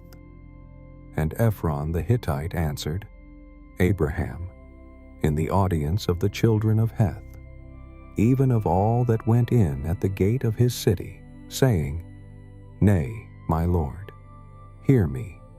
The field give I thee, and the cave that is therein I give it thee. In the presence of the sons of my people give I it thee. Bury thy dead. And Abraham bowed down himself before the people of the land, and he spake unto Ephron, in the audience of the people of the land, saying, But if thou wilt give it, I pray thee hear me, I will give thee money for the field. Take it of me, and I will bury my dead there. And Ephron answered Abraham, saying unto him, My lord, hearken unto me, the land is worth 400 shekels of silver. What is that betwixt me and thee? Bury therefore thy dead.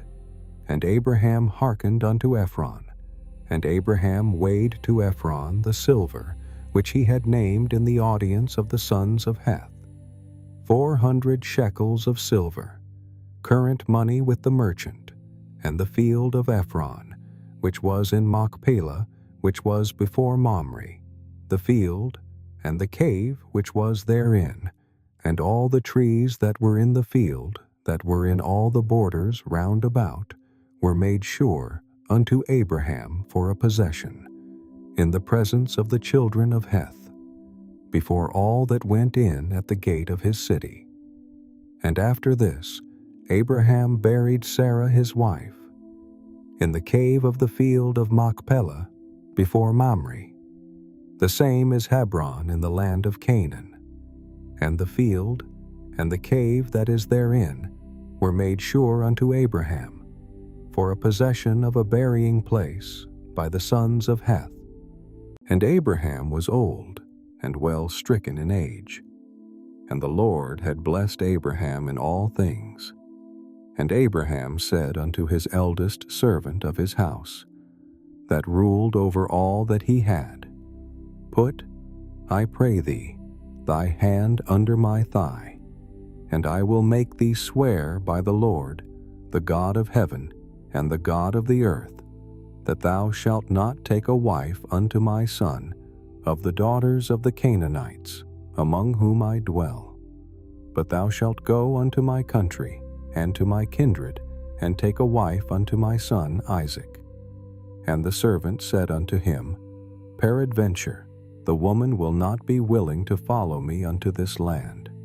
Must I needs bring thy son again unto the land from whence thou camest? And Abraham said unto him, Beware thou that thou bring not my son thither again. The Lord God of heaven, which took me from my father's house, and from the land of my kindred, and which spake unto me, and that sware unto me, saying, Unto thy seed will I give this land. He shall send his angel before thee, and thou shalt take a wife unto my son from thence. And if the woman will not be willing to follow thee, then thou shalt be clear from this my oath. Only bring not my son thither again. And the servant put his hand under the thigh of Abraham his master, and sware to him concerning that matter. And the servant took 10 camels, of the camels of his master, and departed. For all the goods of his master were in his hand. And he arose, and went to Mesopotamia unto the city of Nahor. And he made his camels to kneel down without the city, by a well of water, at the time of the evening, even the time that women go out to draw water. And he said, O Lord, God of my master, Abraham, I pray thee, send me good speed this day, and show kindness unto my master, Abraham. Behold, I stand here by the well of water, and the daughters of the men of the city come out to draw water, and let it come to pass, that the damsel to whom I shall say, Let down thy pitcher, I pray thee, that I may drink, and she shall say, Drink, and I will give thy camels drink also. Let the same be she, that thou hast appointed for thy servant Isaac, and thereby shall I know that thou hast showed kindness unto my master. And it came to pass, before he had done speaking, that behold, Rebekah came out, who was born to Bethuel, son of Milcah, the wife of Nahor, Abraham's brother, with her pitcher upon her shoulder, and the damsel was very fair to look upon. A virgin, neither had any man known her, and she went down to the well, and filled her pitcher, and came up. And the servant ran to meet her, and said, Let me, I pray thee, drink a little water of thy pitcher. And she said, Drink, my lord. And she hasted, and let down her pitcher upon her hand, and gave him drink. And when she had done giving him drink, she said, I will draw water for thy camels also, until they have done drinking. And she hasted, and emptied her pitcher into the trough, and ran again unto the well to draw water, and drew for all his camels.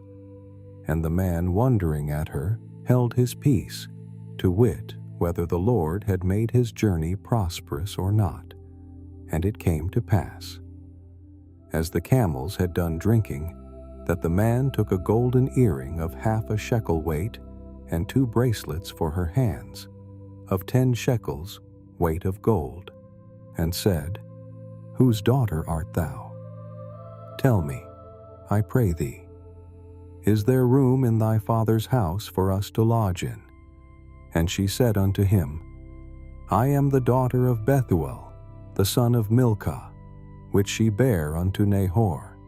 She said moreover unto him, We have both straw and provender enough, and room to lodge in. And the man bowed down his head, and worshipped the Lord. And he said, Blessed be the Lord, God of my master, Abraham, who hath not left destitute my master of his mercy and his truth. I being in the way, the Lord led me to the house of my master's brethren. And the damsel ran, and told them of her mother's house these things. And Rebekah had a brother, and his name was Laban. And Laban ran out unto the man, unto the well. And it came to pass, when he saw the earring and bracelets upon his sister's hands, and when he heard the words of Rebekah, his sister, saying, Thus spake the man unto me, that he came unto the man. And behold, he stood by the camels at the well, and he said, Come in, thou blessed of the Lord. Wherefore standest thou without? For I have prepared the house and room for the camels. And the man came into the house, and he ungirded his camels, and gave straw and provender for the camels, and water to wash his feet, and the men's feet that were with him. And there was set meat before him to eat. But he said, I will not eat until I have told mine errand. And he said, Speak on.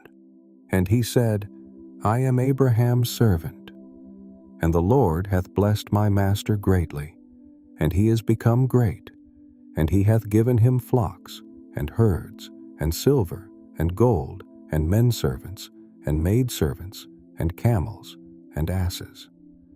And Sarah my master's wife bare a son to my master when she was old, and unto him hath he given all that he hath. And my master made me swear, saying, Thou shalt not take a wife to my son of the daughters of the Canaanites, in whose land I dwell. But thou shalt go unto my father's house, and to my kindred, and take a wife unto my son. And I said unto my master, Peradventure the woman will not follow me. And he said unto me, The Lord, before whom I walk, will send his angel with thee, and prosper thy way.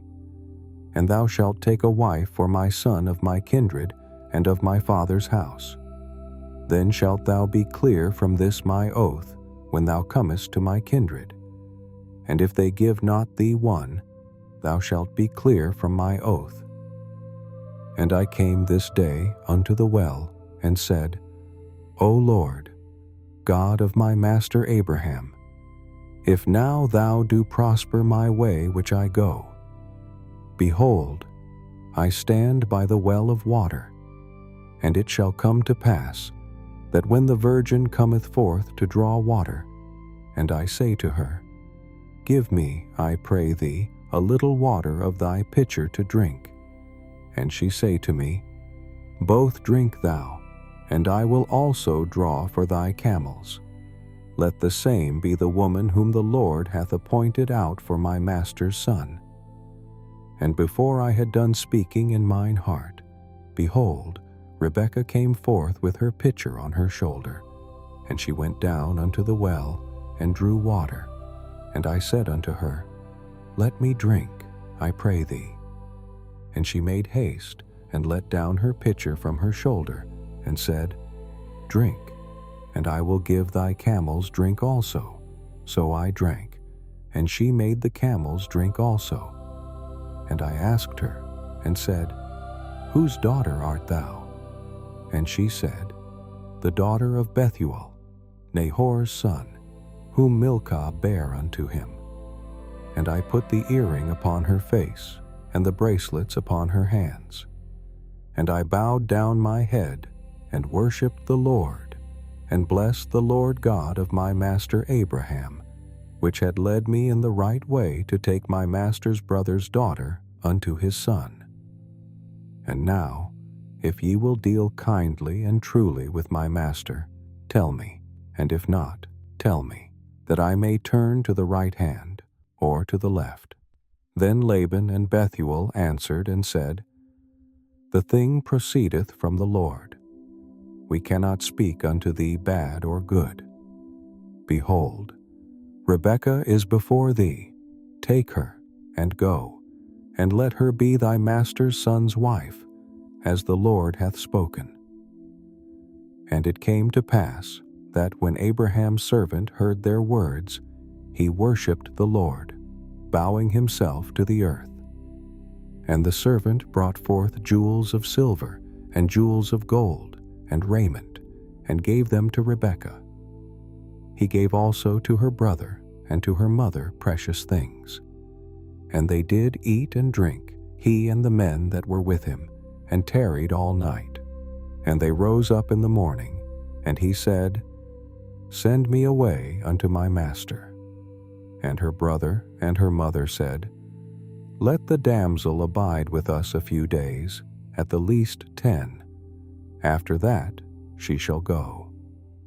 And he said unto them, Hinder me not, seeing the Lord hath prospered my way. Send me away, that I may go to my master. And they said, We will call the damsel, and inquire at her mouth.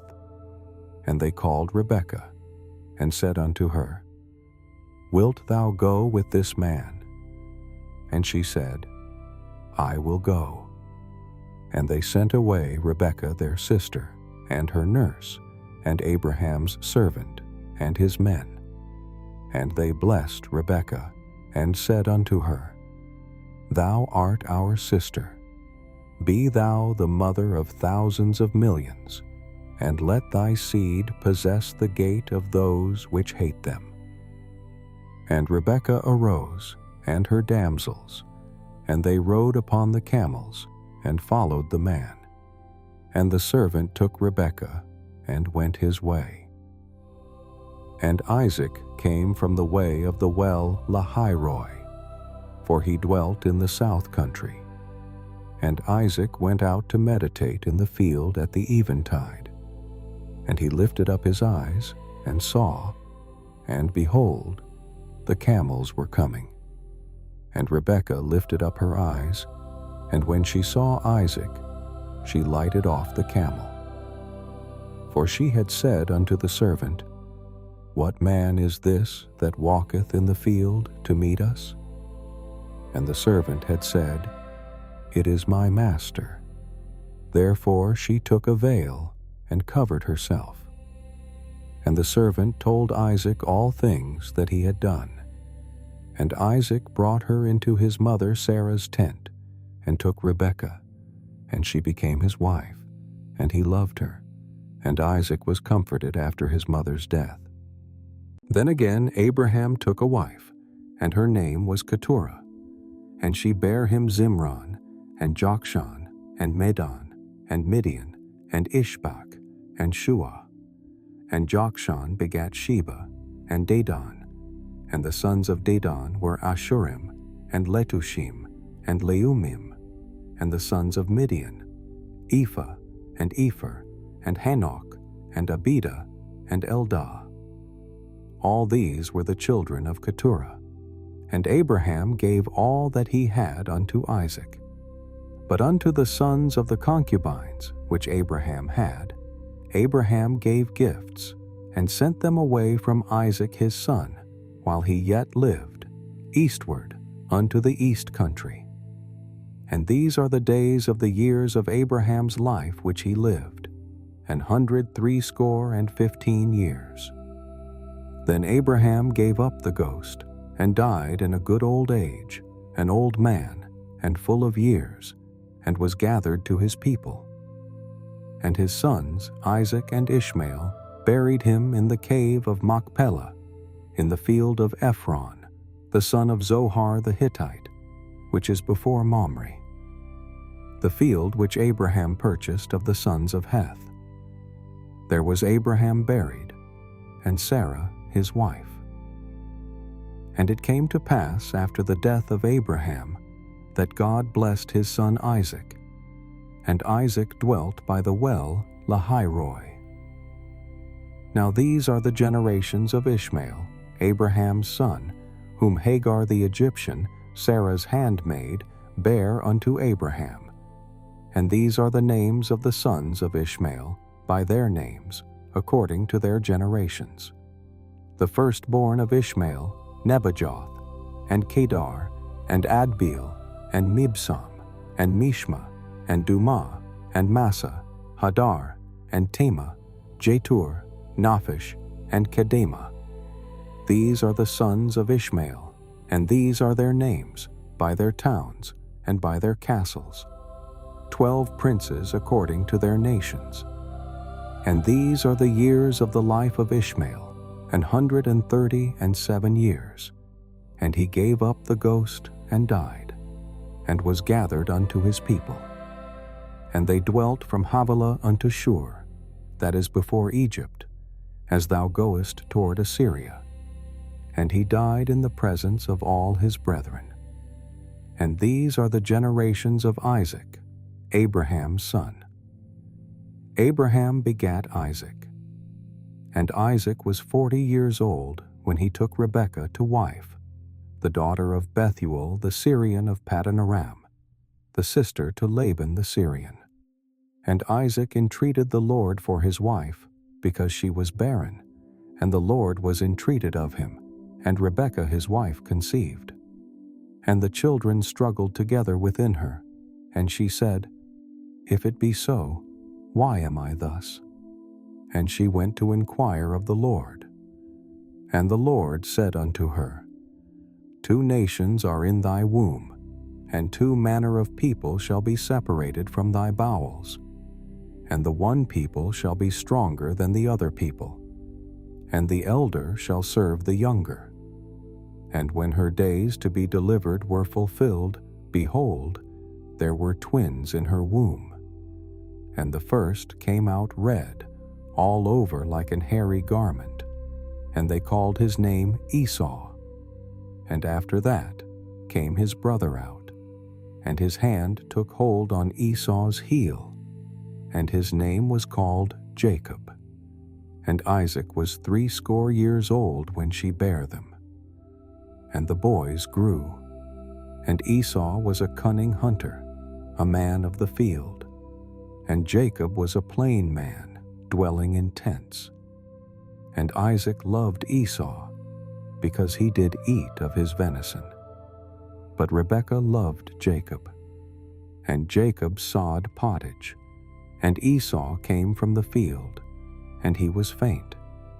And Esau said to Jacob, Feed me, I pray thee, with that same red pottage, for I am faint. Therefore was his name called Edom. And Jacob said, Sell me this day thy birthright. And Esau said, Behold, I am at the point to die, And what profit shall this birthright do to me? And Jacob said, Swear to me this day. And he sware unto him, and he sold his birthright unto Jacob. Then Jacob gave Esau bread and pottage of lentils, and he did eat and drink, and rose up, and went his way. Thus Esau despised his birthright. And there was a famine in the land, beside the first famine that was in the days of Abraham. And Isaac went unto Abimelech king of the Philistines unto Gerar. And the Lord appeared unto him, and said, Go not down into Egypt, dwell in the land which I shall tell thee of. Sojourn in this land, and I will be with thee, and will bless thee. For unto thee and unto thy seed I will give all these countries, and I will perform the oath which I swear unto Abraham thy father. And I will make thy seed to multiply as the stars of heaven, and will give unto thy seed all these countries. And in thy seed shall all the nations of the earth be blessed, because that Abraham obeyed my voice, and kept my charge, my commandments, my statutes, and my laws. And Isaac dwelt in Gerar. And the men of the place asked him of his wife, and he said, She is my sister. For he feared to say, She is my wife. Lest, said he, the men of the place should kill me for Rebekah, because she was fair to look upon. And it came to pass, when he had been there a long time, that Abimelech king of the Philistines looked out at a window, and saw, and behold, Isaac was sporting with Rebekah his wife. And Abimelech called Isaac, and said, Behold, of a surety she is thy wife. And how saidst thou, She is my sister? And Isaac said unto him, Because I said, Lest I die for her. And Abimelech said, What is this thou hast done unto us? One of the people might lightly have lain with thy wife, and thou shouldest have brought guiltiness upon us. And Abimelech charged all his people, saying, He that toucheth this man or his wife shall surely be put to death. Then Isaac sowed in that land, and received in the same year 100-fold. And the Lord blessed him. And the man waxed great, and went forward, and grew, until he became very great. For he had possession of flocks, and possession of herds, and great store of servants, and the Philistines envied him. For all the wells which his father's servants had digged in the days of Abraham his father, the Philistines had stopped them, and filled them with earth. And Abimelech said unto Isaac, Go from us, for thou art much mightier than we. And Isaac departed thence, and pitched his tent in the valley of Gerar, and dwelt there. And Isaac digged again the wells of water, which they had digged in the days of Abraham his father. For the Philistines had stopped them after the death of Abraham, and he called their names after the names by which his father had called them. And Isaac's servants digged in the valley, and found there a well of springing water. And the herdmen of Gerar did strive with Isaac's herdmen, saying, The water is ours. And he called the name of the well Esek, because they strove with him. And they digged another well, and strove for that also. And he called the name of it Sitnah. And he removed from thence, and digged another well. And for that they strove not. And he called the name of it Rehoboth. And he said, For now the Lord hath made room for us, and we shall be fruitful in the land. And he went up from thence to Beersheba. And the Lord appeared unto him the same night, and said, I am the God of Abraham thy father. Fear not, for I am with thee, and will bless thee, and multiply thy seed for my servant Abraham's sake. And he builded an altar there, and called upon the name of the Lord, and pitched his tent there. and there Isaac's servants digged a well. Then Abimelech went to him from Gerar, and Ahuzath one of his friends, and Phicol the chief captain of his army. And Isaac said unto them, Wherefore come ye to me, seeing ye hate me, and have sent me away from you? And they said, We saw certainly that the Lord was with thee. And we said, Let there be now an oath betwixt us, even betwixt us and thee, and let us make a covenant with thee, that thou wilt do us no hurt, as we have not touched thee, and as we have done unto thee nothing but good, and have sent thee away in peace. Thou art now the blessed of the Lord. And he made them a feast, and they did eat and drink. And they rose up betimes in the morning, and sware one to another. And Isaac sent them away, and they departed from him in peace. And it came to pass the same day that Isaac's servants came, and told him concerning the well which they had digged, and said unto him, We have found water. And he called it Sheba. Therefore the name of the city is Beersheba unto this day. And Esau was 40 years old when he took to wife Judith, the daughter of Beeri the Hittite, and Bashemath, the daughter of Elon the Hittite, which were a grief of mind unto Isaac and to Rebekah.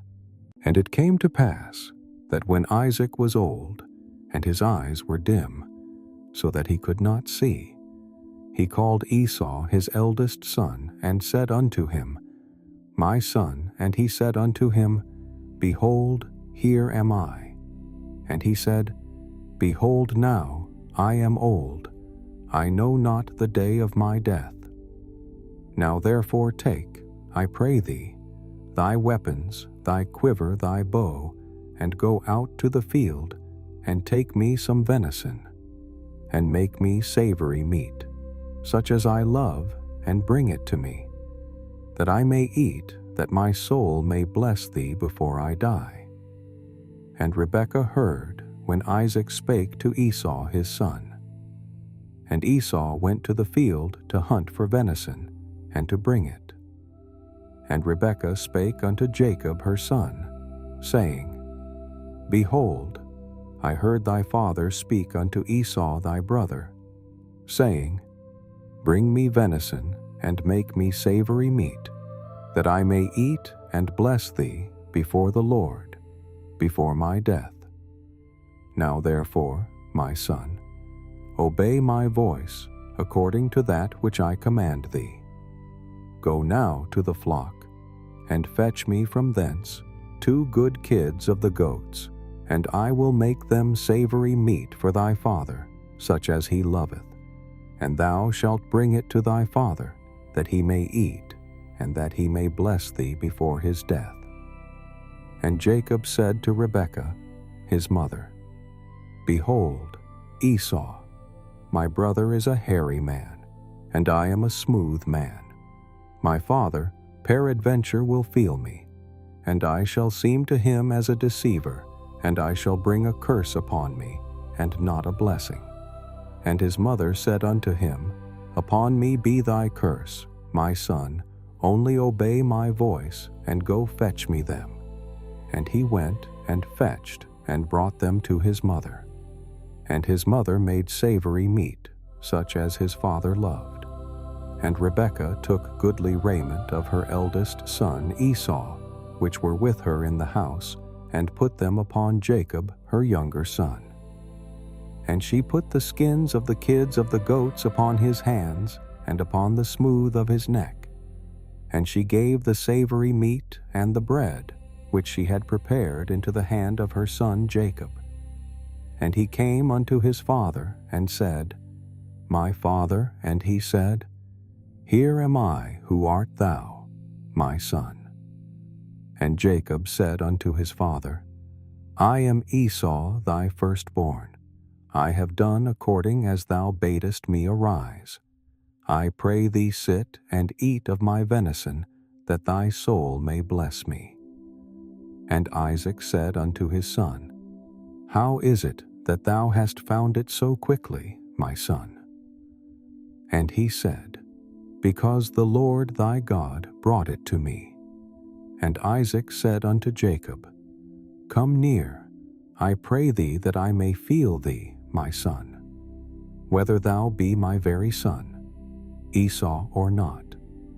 And Jacob went near unto Isaac his father, and he felt him, and said, "The voice is Jacob's voice, but the hands are the hands of Esau." And he discerned him, not because his hands were hairy, as his brother Esau's hands. So he blessed him, and he said, "Art thou my very son Esau?" And he said, "I am." And he said, "Bring it near to me, and I will eat of my son's venison, that my soul may bless thee." And he brought it near to him, and he did eat, and he brought him wine, and he drank. And his father Isaac said unto him, "Come near now, and kiss me, my son." And he came near, and kissed him, and he smelled the smell of his raiment, and blessed him, and said, "See, the smell of my son is as the smell of a field which the Lord hath blessed. Therefore God give thee of the dew of heaven, and the fatness of the earth, and plenty of corn and wine. Let people serve thee, and nations bow down to thee. Be Lord over thy brethren, and let thy mother's sons bow down to thee. Cursed be every one that curseth thee, and blessed be he that blesseth thee." And it came to pass, as soon as Isaac had made an end of blessing Jacob, and Jacob was yet scarce gone out from the presence of Isaac his father, that Esau his brother came in from his hunting. And he also had made savory meat, and brought it unto his father, and said unto his father, "Let my father arise and eat of his son's venison, that thy soul may bless me." And Isaac his father said unto him, "Who art thou?" And he said, "I am thy son, thy firstborn Esau." And Isaac trembled very exceedingly, and said, where is he that hath taken venison, and brought it me? And I have eaten of all before thou camest, and have blessed him, yea, and he shall be blessed. And when Esau heard the words of his father, he cried with a great and exceeding bitter cry, and said unto his father, "Bless me, even me also, O my father." And he said, "Thy brother came with subtlety, and hath taken away thy blessing." And he said, "Is not he rightly named Jacob? For he hath supplanted me. These 2 times he took away my birthright, and now he hath taken away my blessing. Hast thou not reserved a blessing for me?" And Isaac answered and said unto Esau, "Behold, I have made him thy lord, and all his brethren have I given to him for servants, and with corn and wine have I sustained him. And what shall I do now unto thee, my son?" And Esau said unto his father, "Hast thou but one blessing, my father? Bless me, even me also, O my father." And Esau lifted up his voice and wept. And Isaac his father answered and said unto him, "Behold, thy dwelling shall be the fatness of the earth, and of the dew of heaven from above. And by thy sword shalt thou live, and shalt serve thy brother. And it shall come to pass, when thou shalt have the dominion, that thou shalt break his yoke from off thy neck." And Esau hated Jacob because of the blessing wherewith his father blessed him. And Esau said in his heart, "The days of mourning for my father are at hand. Then will I slay my brother Jacob." And these words of Esau, her elder son, were told to Rebekah, and she sent and called Jacob her younger son, and said unto him, "Behold, thy brother Esau, as touching thee, doth comfort himself, purposing to kill thee. Now therefore, my son, obey my voice, and arise, Flee thou to Laban my brother, to Haran, and tarry with him a few days until thy brother's fury turn away, until thy brother's anger turn away from thee, and he forget that which thou hast done to him. Then I will send and fetch thee from thence. Why should I be deprived also of you both in one day?" And Rebekah said to Isaac, "I am weary of my life because of the daughters of Heth. If Jacob take a wife of the daughters of Heth, such as these which are of the daughters of the land, what good shall my life do me?" And Isaac called Jacob and blessed him and charged him and said unto him, "Thou shalt not take a wife of the daughters of Canaan. Arise, go to Paddan Aram, to the house of Bethuel, thy mother's father, and take thee a wife from thence of the daughters of Laban, thy mother's brother. And God Almighty bless thee, and make thee fruitful, and multiply thee, that thou mayest be a multitude of people, and give thee the blessing of Abraham to thee, and to thy seed with thee, that thou mayest inherit the land, wherein thou art a stranger, which God gave unto Abraham." And Isaac sent away Jacob, and he went to Paddan Aram unto Laban, son of Bethuel the Syrian, the brother of Rebekah, Jacob's and Esau's mother. When Esau saw that Isaac had blessed Jacob, and sent him away to Paddan Aram to take him a wife from thence, and that as he blessed him, he gave him a charge, saying, "Thou shalt not take a wife of the daughters of Canaan," and that Jacob obeyed his father and his mother, and was gone to Paddan Aram. And Esau, seeing that the daughters of Canaan pleased not Isaac his father, then went Esau unto Ishmael, and took unto the wives which he had, Mahalath, the daughter of Ishmael, Abraham's son, the sister of Nebajoth, to be his wife. And Jacob went out from Beersheba and went toward Haran. And he lighted upon a certain place, and tarried there all night, because the sun was set. And he took of the stones of that place, and put them for his pillows, and lay down in that place to sleep. And he dreamed, and behold, a ladder set up on the earth, and the top of it reached to heaven. And behold, the angels of God ascending and descending on it. And behold, the Lord stood above it, and said, "I am the Lord God of Abraham thy father, and the God of Isaac. The land whereon thou liest to thee will I give it, and to thy seed. And thy seed shall be as the dust of the earth. And thou shalt spread abroad to the west, to the east, to the north, to the south. And in thee, and in thy seed, shall all the families of the earth be blessed. And behold, I am with thee, and will keep thee in all places whither thou goest, and will bring thee again into this land. For I will not leave thee until I have done that which I have spoken to thee of." And Jacob awaked out of his sleep, and he said, "Surely the Lord is in this place, and I knew it not." And he was afraid, and said, "How dreadful is this place! This is none other but the house of God, and this is the gate of heaven."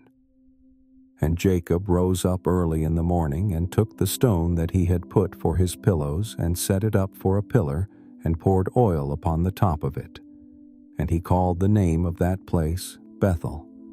But the name of that city was called Luz at the first.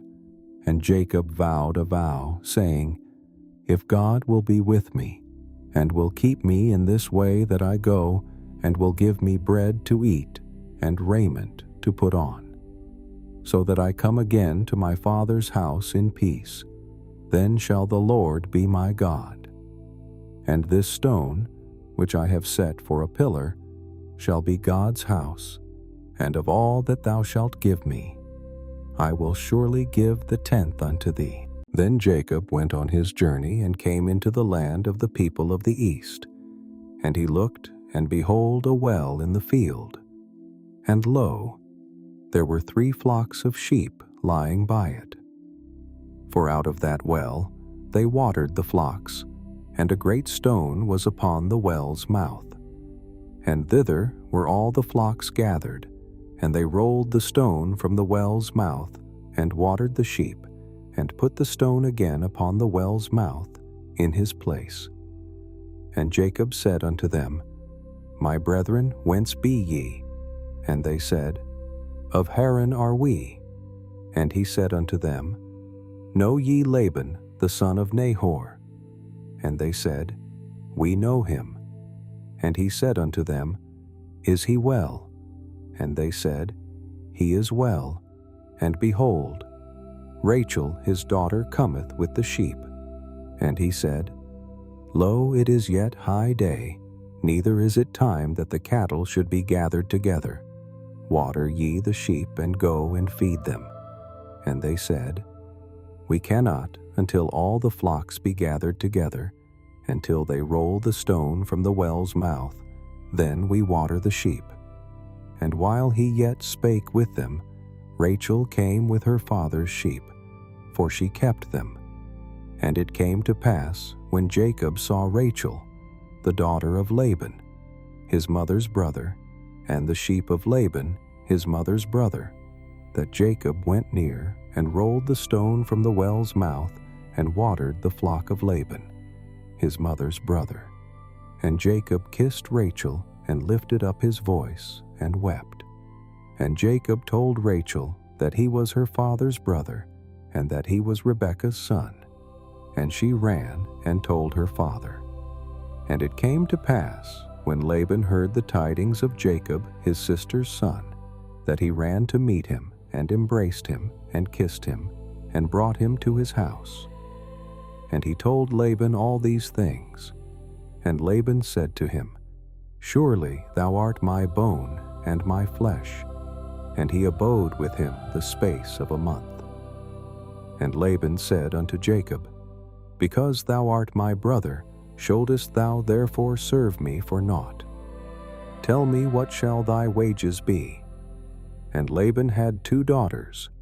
The name of the elder was Leah, and the name of the younger was Rachel. Leah was tender-eyed, but Rachel was beautiful and well-favored. And Jacob loved Rachel, and said, I will serve thee 7 years for Rachel thy younger daughter. And Laban said, It is better that I give her to thee than that I should give her to another man. Abide with me. And Jacob served 7 years for Rachel, and they seemed unto him but a few days for the love he had to her. And Jacob said unto Laban, Give me my wife, for my days are fulfilled, that I may go in unto her. And Laban gathered together all the men of the place, and made a feast. And it came to pass in the evening that he took Leah his daughter, and brought her to him, and he went in unto her, and Laban gave unto his daughter Leah Zilpah his maid for an handmaid. And it came to pass that in the morning, behold, it was Leah. And he said to Laban, What is this thou hast done unto me? Did not I serve with thee for Rachel? Wherefore then hast thou beguiled me? And Laban said, It must not be so done in our country to give the younger before the firstborn. Fulfill her week, and we will give thee this also for the service which thou shalt serve with me, yet 7 other years. And Jacob did so, and fulfilled her week. And he gave him Rachel his daughter to wife also. And Laban gave to Rachel his daughter Bilhah his handmaid to be her maid. And he went in also unto Rachel, and he loved also Rachel more than Leah, and served with him yet 7 other years. And when the Lord saw that Leah was hated, he opened her womb. But Rachel was barren. And Leah conceived, and bare a son. And she called his name Reuben, for she said, Surely the Lord hath looked upon my affliction. Now, therefore my husband will love me. And she conceived again, and bare a son, and said, Because the Lord hath heard that I was hated, he hath therefore given me this son also. And she called his name Simeon. And she conceived again, and bare a son, and said, Now this time will my husband be joined unto me, because I have borne him 3 sons. Therefore was his name called Levi. And she conceived again, and bare a son. And she said, Now will I praise the Lord. Therefore she called his name Judah, and left bearing. And when Rachel saw that she bare Jacob no children, Rachel envied her sister, and said unto Jacob, Give me children, or else I die. And Jacob's anger was kindled against Rachel, and he said, Am I in God's stead, who hath withheld from thee the fruit of the womb? And she said, Behold my maid, Bilhah, go in unto her, and she shall bear upon my knees, that I may also have children by her. And she gave him Bilhah, her handmaid, to wife, and Jacob went in unto her, and Bilhah conceived and bare Jacob a son. And Rachel said, God hath judged me, and hath also heard my voice, and hath given me a son. Therefore called she his name Dan. And Bilhah, Rachel's maid, conceived again, and bare Jacob a second son. And Rachel said, With great wrestlings have I wrestled with my sister, and I have prevailed. And she called his name Naphtali. When Leah saw that she had left bearing, she took Zilpah her maid, and gave her Jacob to wife. And Zilpah, Leah's maid, bare Jacob a son. And Leah said, A troop cometh, and she called his name Gad. And Zilpah, Leah's maid, bare Jacob a second son. And Leah said, Happy am I, for the daughters will call me blessed. And she called his name Asher. And Reuben went in the days of wheat harvest, and found mandrakes in the field, and brought them unto his mother, Leah. Then Rachel said to Leah, Give me, I pray thee, of thy son's mandrakes. And she said unto her, Is it a small matter that thou hast taken my husband, and wouldest thou take away my son's mandrakes also? And Rachel said, Therefore he shall lie with thee tonight for thy son's mandrakes. And Jacob came out of the field in the evening, and Leah went out to meet him, and said, Thou must come in unto me, for surely I have hired thee with my son's mandrakes. And he lay with her that night. And God hearkened unto Leah, and she conceived, and bare Jacob the 5th son.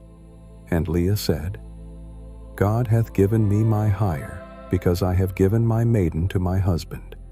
And she called his name Issachar. And Leah conceived again, and bare Jacob the 6th son. And Leah said, God hath endued me with a good dowry. Now will my husband dwell with me, because I have borne him 6 sons. And she called his name Zebulun. And afterwards she bare a daughter, and called her name Dinah. And God remembered Rachel, and God hearkened to her, and opened her womb, and she conceived, and bare a son, and said, God hath taken away my reproach. And she called his name Joseph, and said, The Lord shall add to me another son. And it came to pass, when Rachel had borne Joseph, that Jacob said unto Laban, Send me away, that I may go unto mine own place and to my country. Give me my wives and my children, for whom I have served thee, and let me go, for thou knowest my service which I have done thee.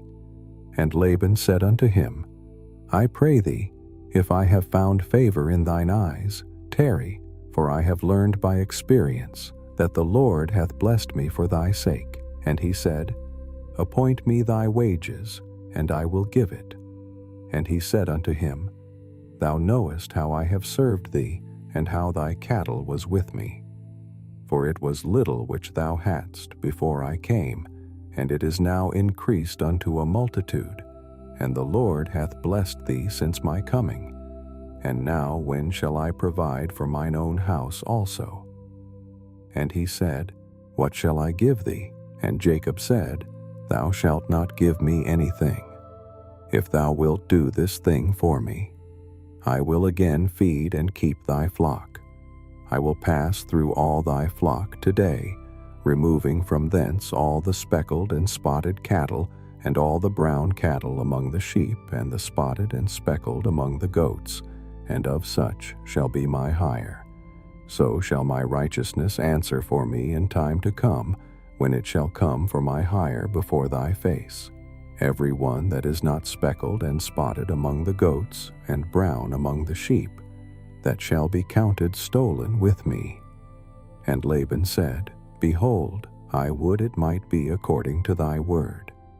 And he removed that day the he-goats that were ring-straked and spotted, and all the she-goats that were speckled and spotted, and every one that had some white in it, and all the brown among the sheep, and gave them into the hand of his sons. And he set 3 days' journey betwixt himself and Jacob fed the rest of Laban's flocks. And Jacob took him rods of green poplar, and of the hazel and chestnut tree, and pilled white strakes in them, and made the white appear, which was in the rods. And he set the rods which he had pilled before the flocks in the gutters in the watering troughs, when the flocks came to drink, that they should conceive when they came to drink. And the flocks conceived before the rods, and brought forth cattle ring-straked, speckled and spotted. And Jacob did separate the lambs, and set the faces of the flocks toward the ring-straked, and all the brown in the flock of Laban. And he put his own flocks by themselves, and put them not unto Laban's cattle. And it came to pass, whensoever the stronger cattle did conceive, that Jacob laid the rods before the eyes of the cattle in the gutters, that they might conceive among the rods. But when the cattle were feeble, he put them not in. So the feebler were Laban's, and the stronger Jacob's. And the man increased exceedingly, and had much cattle, and maidservants, and menservants, and camels, and asses. And he heard the words of Laban's sons, saying, Jacob hath taken away all that was our father's, and of that which was our father's hath he gotten all this glory. And Jacob beheld the countenance of Laban, and behold, it was not toward him as before. And the Lord said unto Jacob, Return unto the land of thy fathers, and to thy kindred, and I will be with thee. And Jacob sent, and called Rachel and Leah to the field unto his flock, and said unto them, I see your father's countenance, that it is not toward me as before, but the God of my father hath been with me. And ye know that with all my power I have served your father, and your father hath deceived me, and changed my wages 10 times. But God suffered him not to hurt me. If he said thus, The speckled shall be thy wages, then all the cattle bear speckled. And if he said thus, The ring-straked shall be thy hire, then bear all the cattle ring-straked. Thus God hath taken away the cattle of your father, and given them to me. And it came to pass, at the time that the cattle conceived, that I lifted up mine eyes, and saw in a dream, and behold, the rams which leaped upon the cattle were ring-straked, speckled, and grizzled. And the angel of God spake unto me in a dream, saying, Jacob. And I said, Here am I. And he said, Lift up now thine eyes, and see all the rams which leap upon the cattle are ring-straked, speckled, and grizzled. For I have seen all that Laban doeth unto thee. I am the God of Bethel, where thou anointedst the pillar, and where thou vowedst a vow unto me. Now arise, get thee out from this land, and return unto the land of thy kindred. And Rachel and Leah answered and said unto him, Is there yet any portion or inheritance for us in our father's house? Are we not counted of him strangers? For he hath sold us, and hath quite devoured also our money.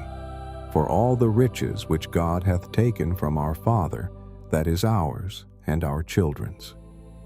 Now then, whatsoever God hath said unto thee, do. Then Jacob rose up and set his sons and his wives upon camels, and he carried away all his cattle and all his goods, which he had gotten the cattle of his getting, which he had gotten in Paddan-aram, for to go to Isaac, his father, in the land of Canaan. And Laban went to shear his sheep, and Rachel had stolen the images that were her father's. And Jacob stole away unawares to Laban, the Syrian, in that he told him not that he fled. So he fled with all that he had, and he rose up and passed over the river and set his face toward the Mount Gilead. And it was told Laban on the third day that Jacob was fled. And he took his brethren with him, and pursued after him 7 days' journey, and they overtook him in the Mount Gilead. And God came to Laban the Syrian in a dream by night, and said unto him, Take heed that thou speak not to Jacob either good or bad. Then Laban overtook Jacob. Now Jacob had pitched his tent in the mount, and Laban with his brethren pitched in the mount of Gilead. And Laban said to Jacob, What hast thou done, that thou hast stolen away unawares to me, and carried away my daughters as captives, taken with the sword? Wherefore didst thou flee away secretly, and steal away from me, and didst not tell me that I might have sent thee away with mirth, and with songs, with tabret, and with harp, and hast not suffered me to kiss my sons and my daughters? Thou hast now done foolishly in so doing. It is in the power of my hand to do you hurt. But the God of your father spake unto me yesternight, saying, Take thou heed that thou speak not to Jacob either good or bad. And now, though thou wouldest needs be gone, because thou sore longedst after thy father's house, yet wherefore hast thou stolen my gods? And Jacob answered and said to Laban, Because I was afraid for. I said, Peradventure, thou wouldest take by force thy daughters from me. With whomsoever thou findest thy gods, let him not live before our brethren discern. Thou what is thine with me, and take it to thee. For Jacob knew not that Rachel had stolen them. And Laban went into Jacob's tent, and into Leah's tent, and into the 2 maidservants' tents, but he found them not. Then went he out of Leah's tent, and entered into Rachel's tent. Now Rachel had taken the images, and put them in the camel's furniture, and sat upon them. And Laban searched all the tent, but found them not. And she said to her father, Let it not displease my lord, that I cannot rise up before thee, for the custom of women is upon me. And he searched, but found not the images. And Jacob was wroth, and chode with Laban. And Jacob answered and said to Laban, What is my trespass? What is my sin, that thou hast so hotly pursued after me? Whereas thou hast searched all my stuff, what hast thou found of all thy household stuff? Set it here before my brethren and thy brethren, that they may judge betwixt us both. This 20 years have I been with thee. Thy ewes and thy she-goats have not cast their young, and the rams of thy flock have I not eaten. That which was torn of beasts I brought not unto thee, I bear the loss of it. Of my hand didst thou require it, whether stolen by day or stolen by night. Thus I was in the day, the drought consumed me, and the frost by night, and my sleep departed from mine eyes. Thus have I been 20 years in thy house. I served thee 14 years for thy 2 daughters, and 6 years for thy cattle. And thou hast changed my wages 10 times, except the God of my father, the God of Abraham, and the fear of Isaac had been with me. Surely thou hadst sent me away, now empty. God hath seen mine affliction, and the labor of my hands, and rebuked thee yesternight.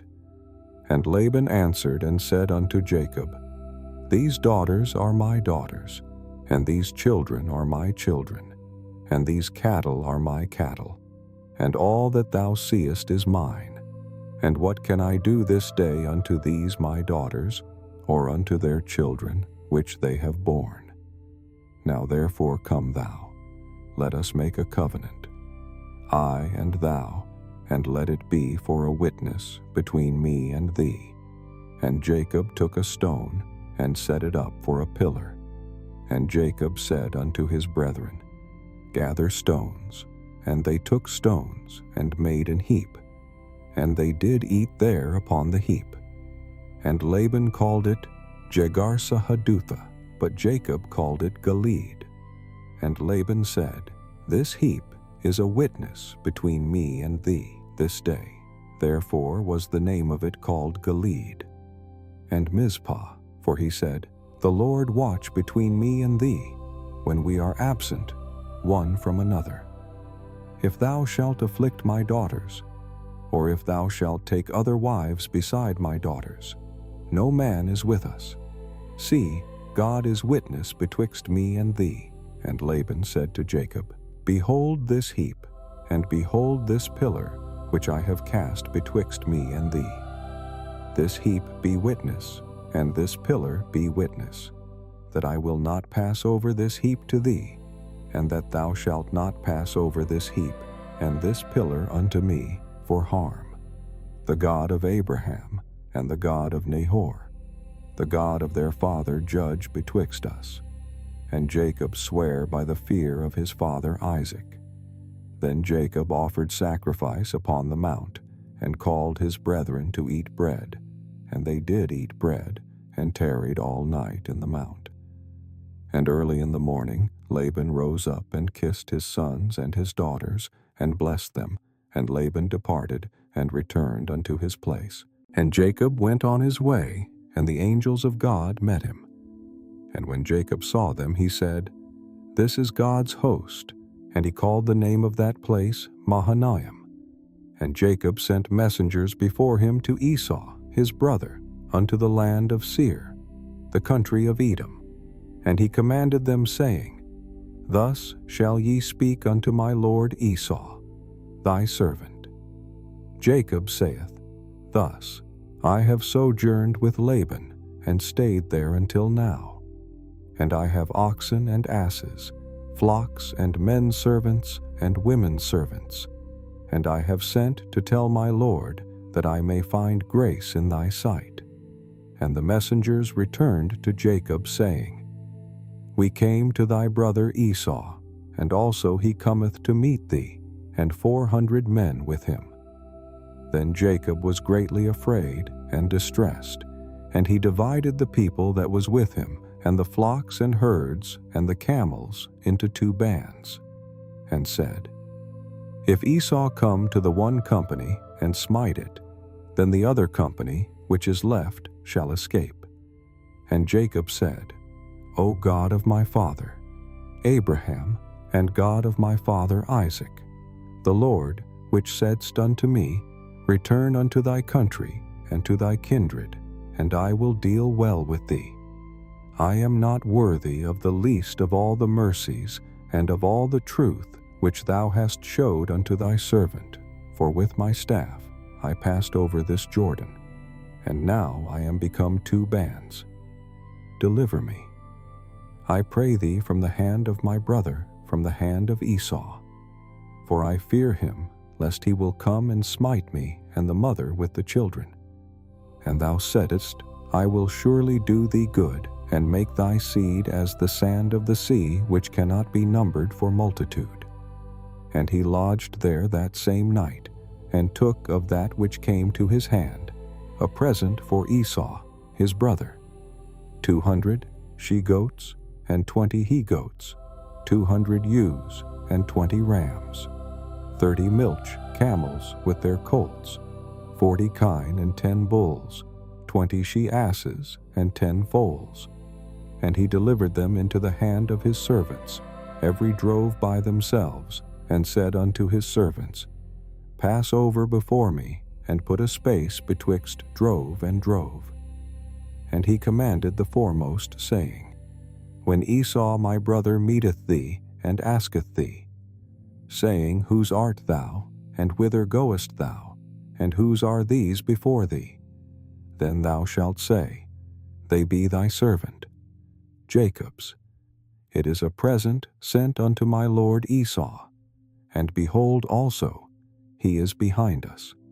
And so commanded he the second and the third, and all that followed, the droves, saying, On this manner shall ye speak unto Esau when ye find him, and say ye, Moreover, behold thy servant, Jacob is behind us. For he said, I will appease him with the present that goeth before me, and afterward I will see his face. Peradventure he will accept of me.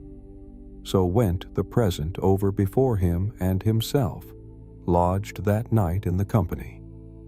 And he rose up that night, and took his 2 wives, and his 2 women servants, and his 11 sons, and passed over the ford Jabbok. And he took them, and sent them over the brook, and sent over that he had. And Jacob was left alone. And there wrestled a man with him until the breaking of the day. And when he saw that he prevailed not against him, he touched the hollow of his thigh, and the hollow of Jacob's thigh was out of joint, as he wrestled with him. And he said, Let me go, for the day breaketh. And he said, I will not let thee go, except thou bless me. And he said unto him, What is thy name? And he said, Jacob. And he said, Thy name shall be called no more Jacob, but Israel, for as a prince hast thou power with God and with men, and hast prevailed. And Jacob asked him and said, Tell me, I pray thee, thy name. And he said, Wherefore is it that thou dost ask after my name? And he blessed him there.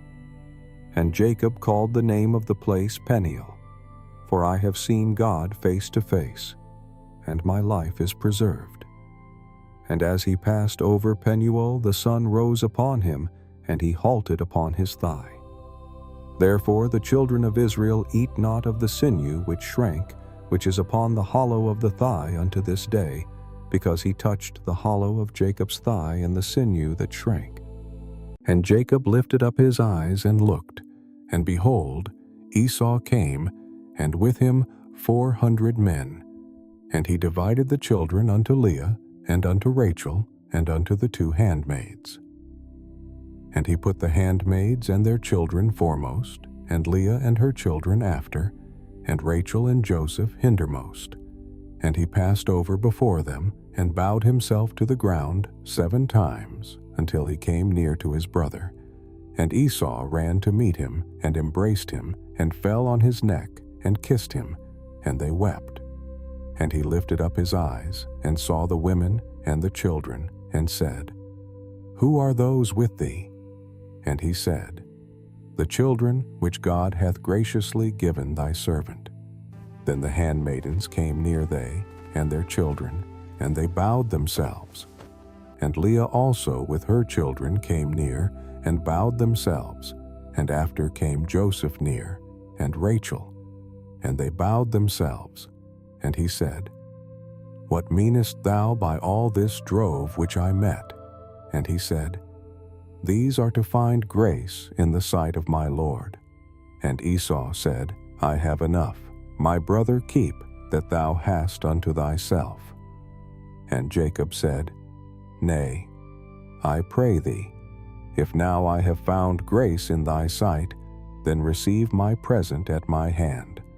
For therefore I have seen thy face, as though I had seen the face of God, and thou wast pleased with me. Take, I pray thee, my blessing that is brought to thee, because God hath dealt graciously with me, and because I have enough. And he urged him, and he took it. And he said, Let us take our journey, and let us go, and I will go before thee. And he said unto him, My Lord knoweth that the children are tender, and the flocks and herds with young are with me. And if men should overdrive them one day, all the flock will die. Let my Lord, I pray thee, pass over before his servant, and I will lead on softly, according as the cattle that goeth before me, and the children be able to endure, until I come unto my Lord unto Seir. And Esau said, Let me now leave with thee some of the folk that are with me. And he said, What needeth it? Let me find grace in the sight of my Lord. So Esau returned that day on his way unto Seir. And Jacob journeyed to Succoth, and built him an house, and made booths for his cattle. Therefore the name of the place is called Succoth. And Jacob came to Shalem, a city of Shechem, which is in the land of Canaan, when he came from Padanaram, and pitched his tent before the city. And he bought a parcel of a field, where he had spread his tent at the hand of the children of Hamor, Shechem's father, for 100 pieces of money, and he erected there an altar, and called it El-Elohe Israel. And Dinah, the daughter of Leah, which she bare unto Jacob, went out to see the daughters of the land. And when Shechem, the son of Hamor the Hivite, prince of the country, saw her, he took her, and lay with her, and defiled her. And his soul clave unto Dinah the daughter of Jacob, and he loved the damsel, and spake kindly unto the damsel. And Shechem spake unto his father Hamor, saying, Get me this damsel to wife. And Jacob heard that he had defiled Dinah his daughter. Now his sons were with his cattle in the field, and Jacob held his peace until they were come. And Hamor the father of Shechem went out unto Jacob to commune with him. And the sons of Jacob came out of the field when they heard it. And the men were grieved, and they were very wroth, because he had wrought folly in Israel in lying with Jacob's daughter, which thing ought not to be done. And Hamor communed with them, saying, The soul of my son Shechem longeth for your daughter. I pray you give her him to wife, and make ye marriages with us, and give your daughters unto us, and take our daughters unto you. And ye shall dwell with us, and the land shall be before you. Dwell and trade ye therein, and get you possessions therein. And Shechem said unto her father and unto her brethren, Let me find grace in your eyes, and what ye shall say unto me I will give. Ask me never so much dowry and gift, and I will give according as ye shall say unto me. But give me the damsel to wife. And the sons of Jacob answered Shechem and Hamor his father deceitfully, and said, Because he had defiled Dinah their sister. And they said unto them, We cannot do this thing, to give our sister to one that is uncircumcised, for that were a reproach unto us. But in this will we consent unto you. If ye will be as we be, that every male of you be circumcised, then will we give our daughters unto you, and we will take your daughters to us, and we will dwell with you, and we will become one people. But if ye will not hearken unto us to be circumcised, then will we take our daughter, and we will be gone. And their words pleased Hamor, and Shechem Hamor's son. And the young man deferred not to do the thing, because he had delight in Jacob's daughter, and he was more honorable than all the house of his father. And Hamor and Shechem his son came unto the gate of their city, and communed with the men of their city, saying, These men are peaceable with us, therefore let them dwell in the land, and trade therein. For the land, behold, it is large enough for them. Let us take their daughters to us for wives, and let us give them our daughters. Only herein will the men consent unto us, for to dwell with us, to be one people, if every male among us be circumcised, as they are circumcised.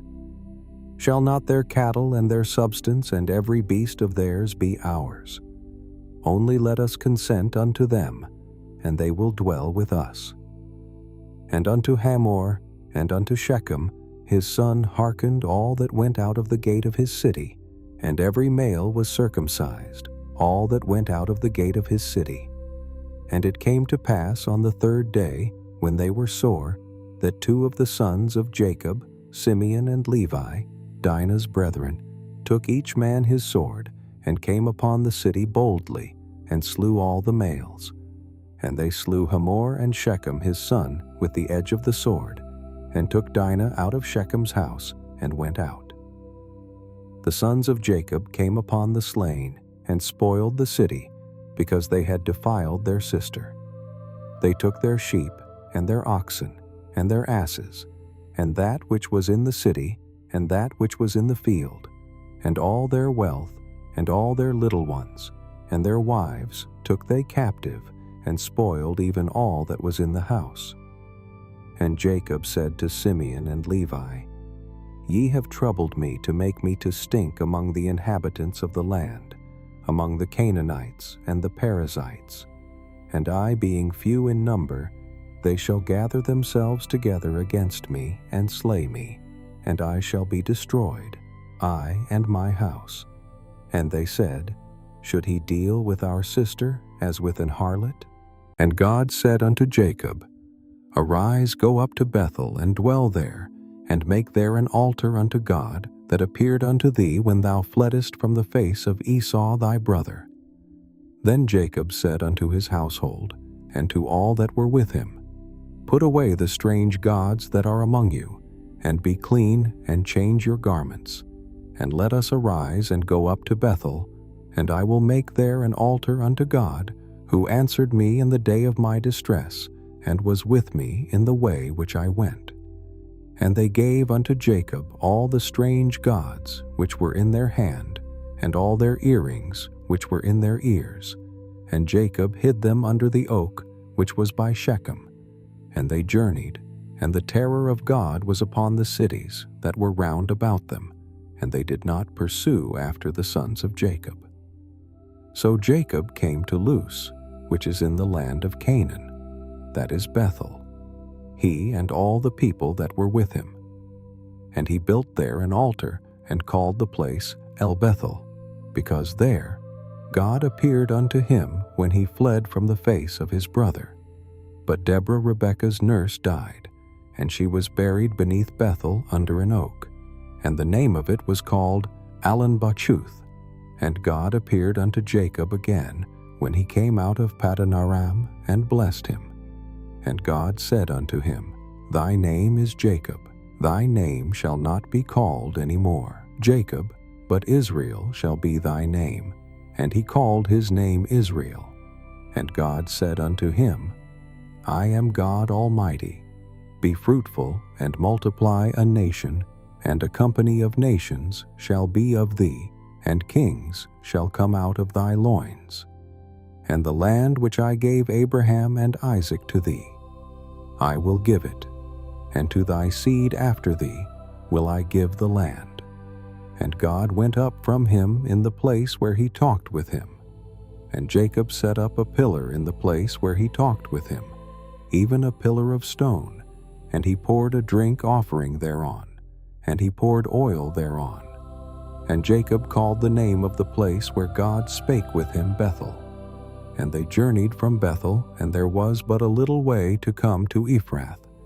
And Rachel travailed, and she had hard labor.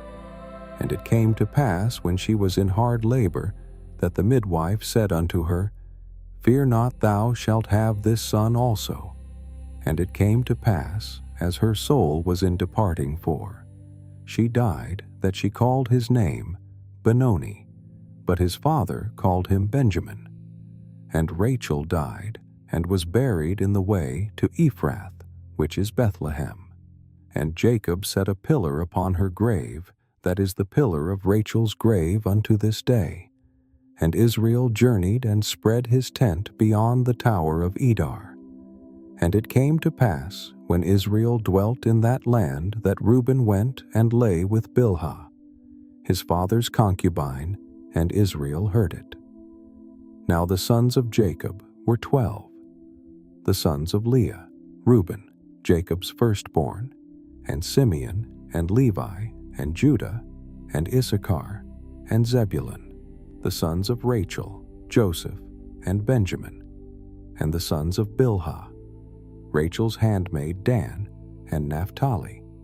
And the sons of Zilpah, Leah's handmaid Gad, and Asher. These are the sons of Jacob, which were born to him in Paddan Aram.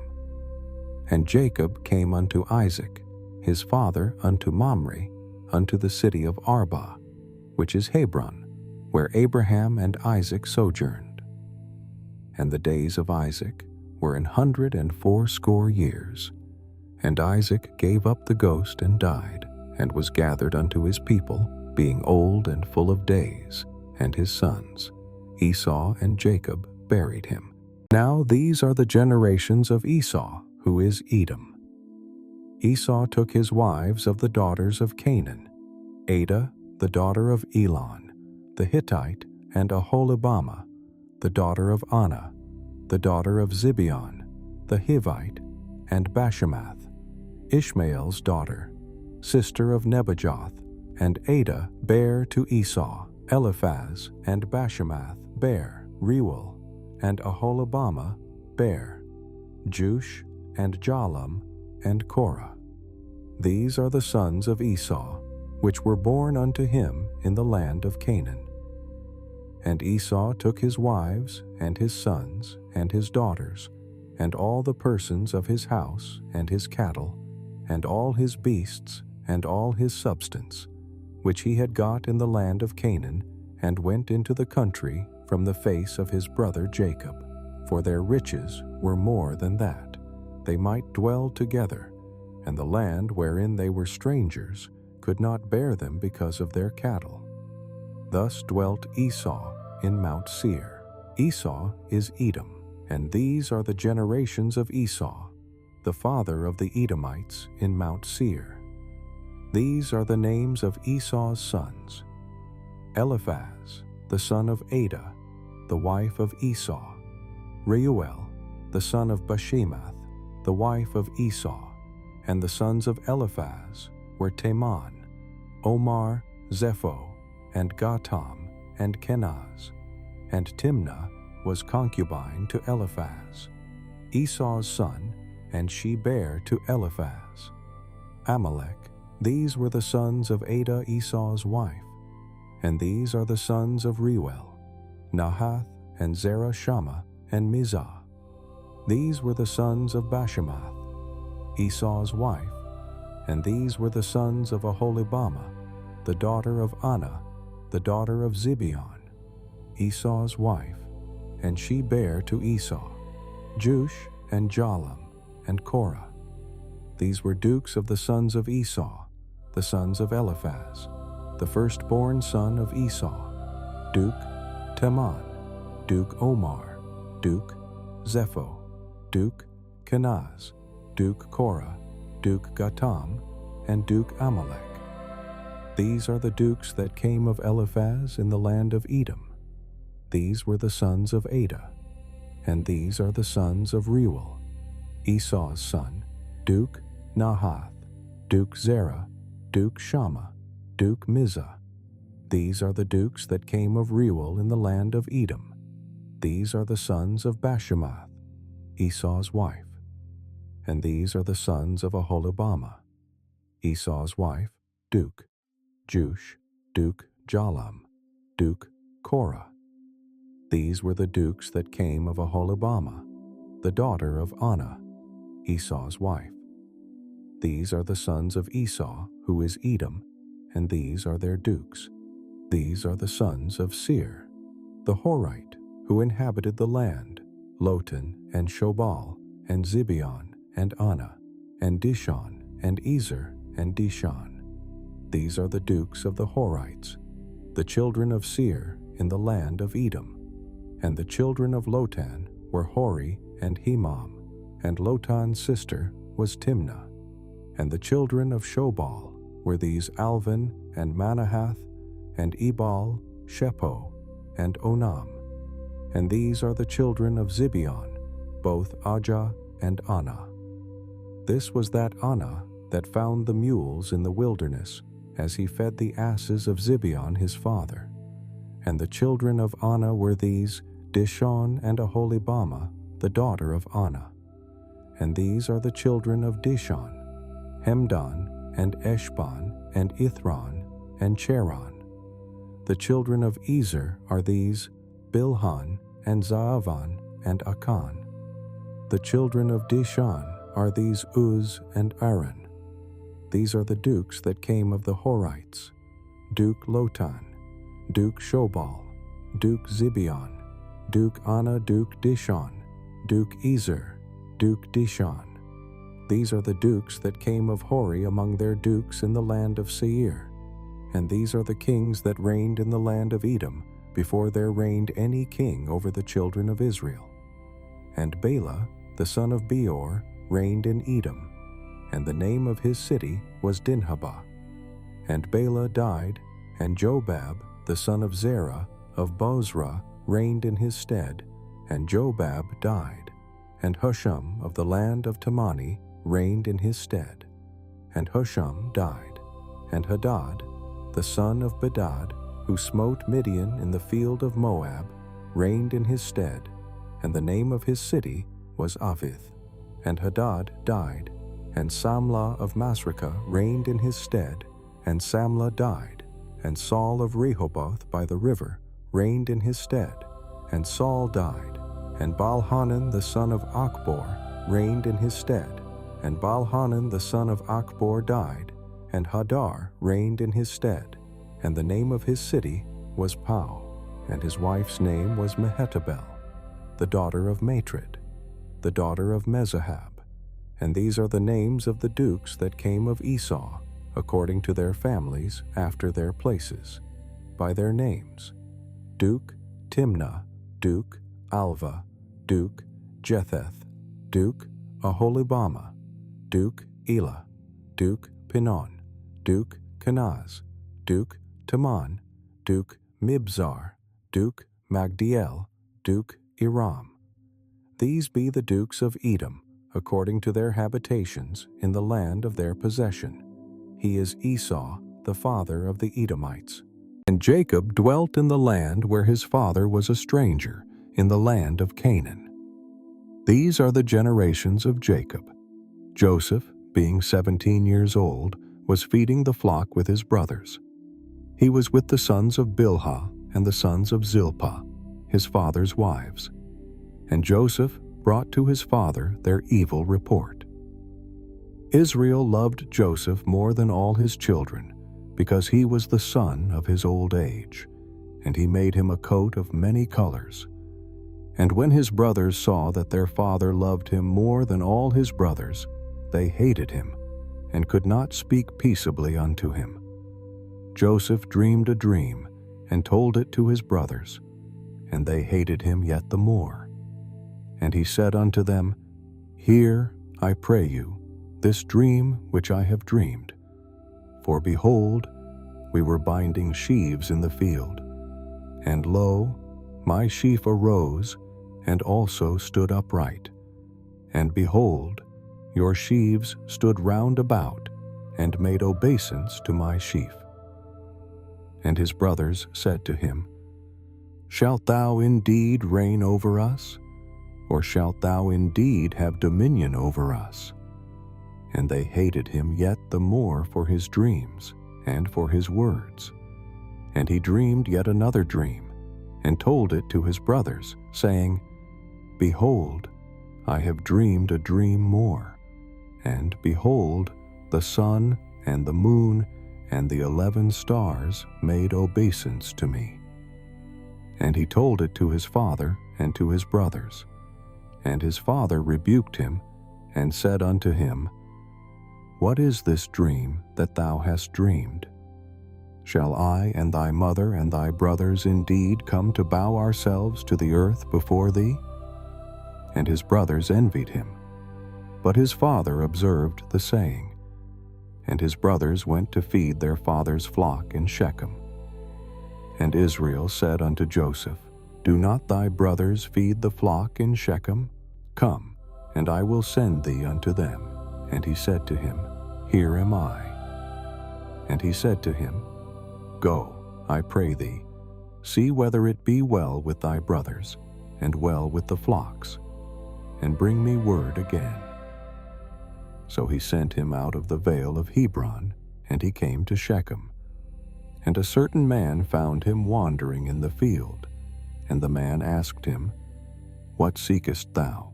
And he said, I seek my brothers.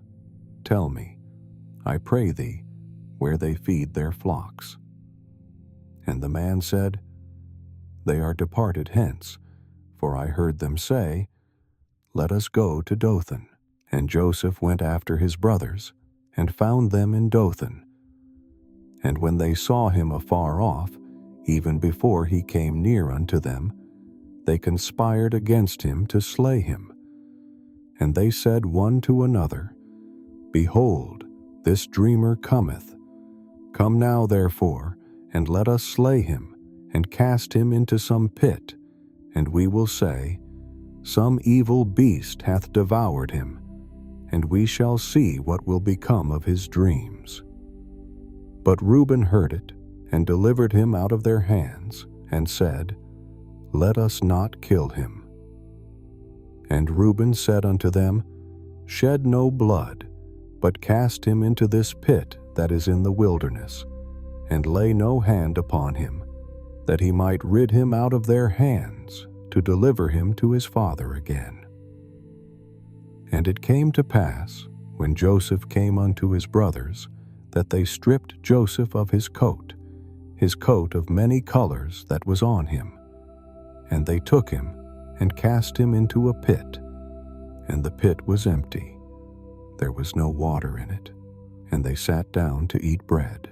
And they lifted up their eyes and looked, and behold, a company of Ishmaelites came from Gilead, with their camels bearing spicery, and balm, and myrrh, going to carry it down to Egypt.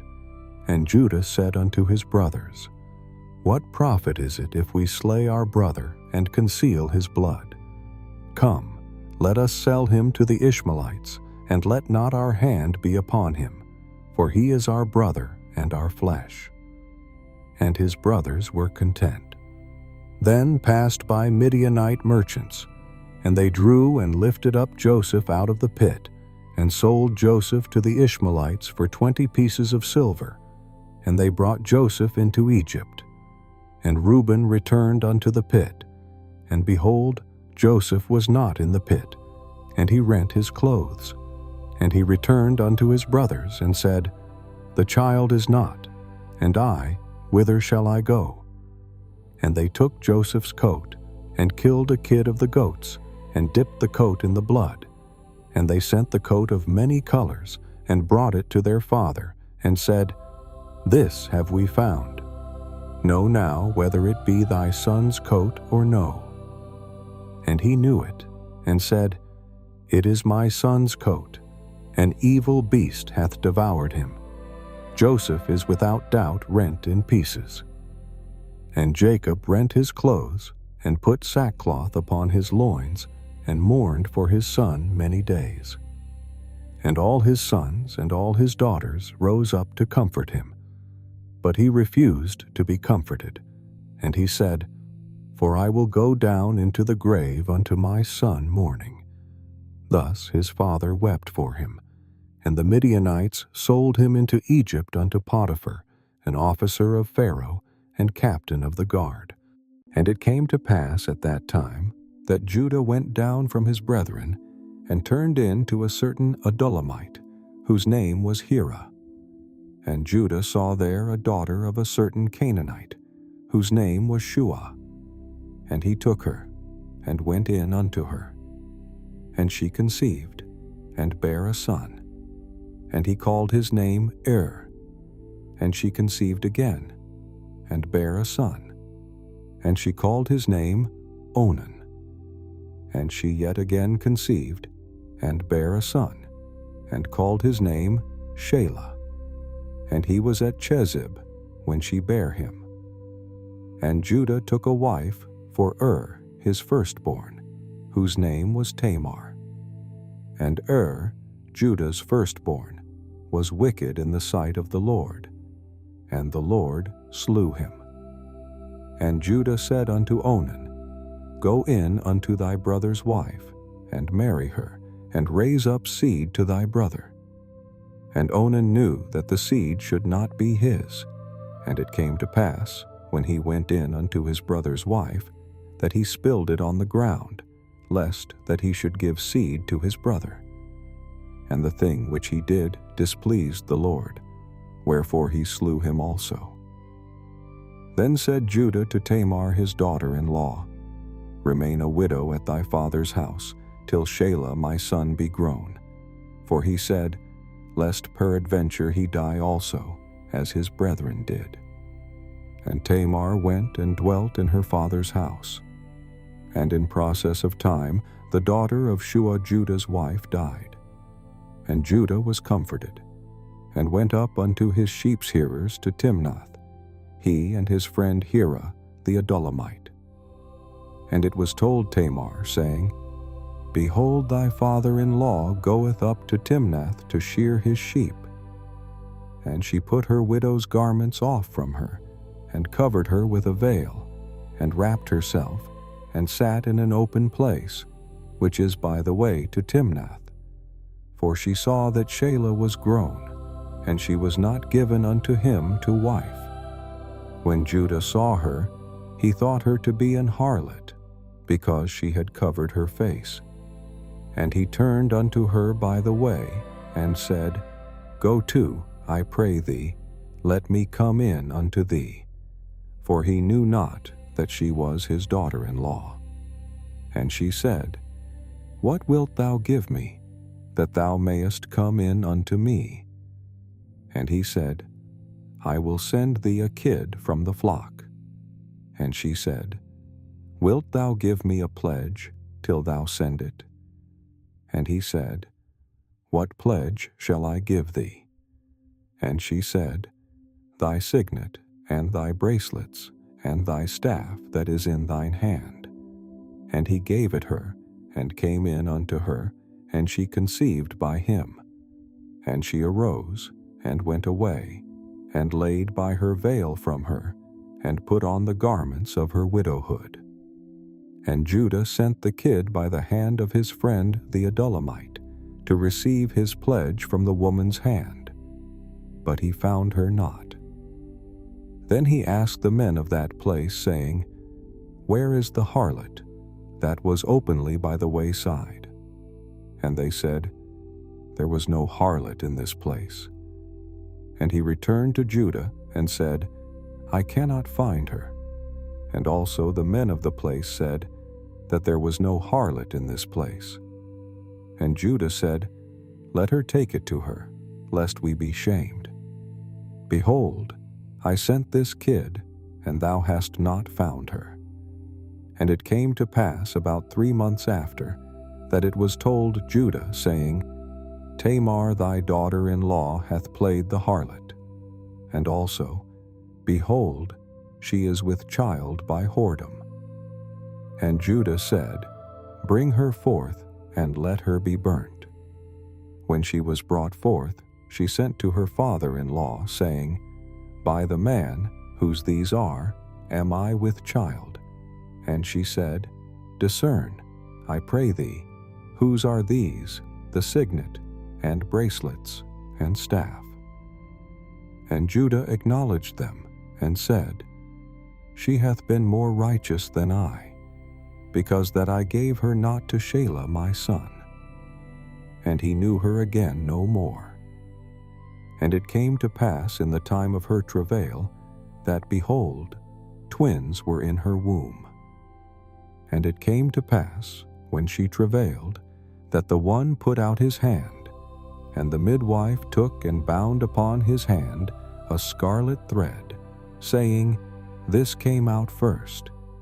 And it came to pass, as he drew back his hand, that, behold, his brother came out. And she said, How hast thou broken forth? This breach be upon thee.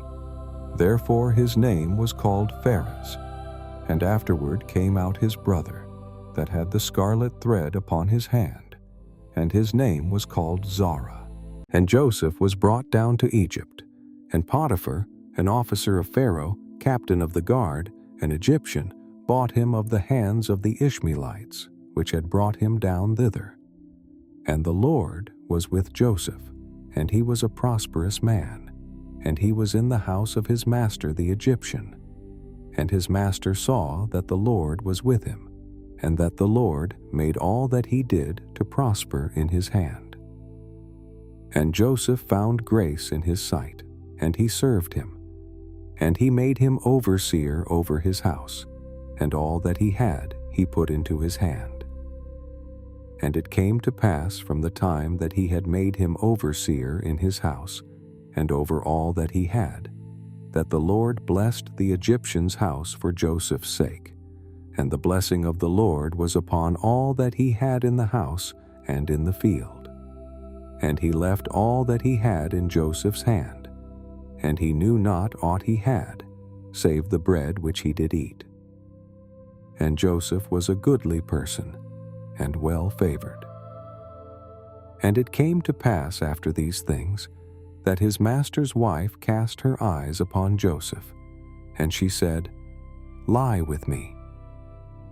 But he refused, and said unto his master's wife, Behold, my master wotteth not what is with me in the house, and he hath committed all that he hath to my hand. There is none greater in this house than I, neither hath he kept back anything from me but thee, because thou art his wife. How then can I do this great wickedness, and sin against God? And it came to pass, as she spake to Joseph day by day, that he hearkened not unto her, to lie by her, or to be with her. And it came to pass about this time, that Joseph went into the house to do his business, and there was none of the men of the house there within. And she caught him by his garment, saying, Lie with me. And he left his garment in her hand, and fled, and got him out.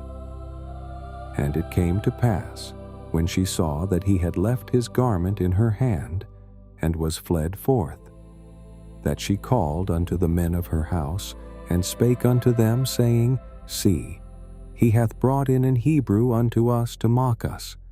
He came in unto me to lie with me, and I cried with a loud voice. And it came to pass, when he heard that I lifted up my voice and cried, that he left his garment with me, and fled, and got him out. And she laid up his garment by her, until his lord came home. And she spake unto him according to these words, saying, The Hebrew servant, which thou hast brought unto us, came in unto me to mock me. And it came to pass, as I lifted up my voice and cried, that he left his garment with me, and fled out. And it came to pass, when his master heard the words of his wife, which she spake unto him, saying, After this manner did thy servant to me, that his wrath was kindled. And Joseph's master took him, and put him into the prison, a place where the king's prisoners were bound, and he was there in the prison. But the Lord was with Joseph, and showed him mercy, and gave him favor in the sight of the keeper of the prison. And the keeper of the prison committed to Joseph's hand all the prisoners that were in the prison, and whatsoever they did there, he was the doer of it. The keeper of the prison looked not to anything that was under his hand, because the Lord was with him, and that which he did, the Lord made it to prosper.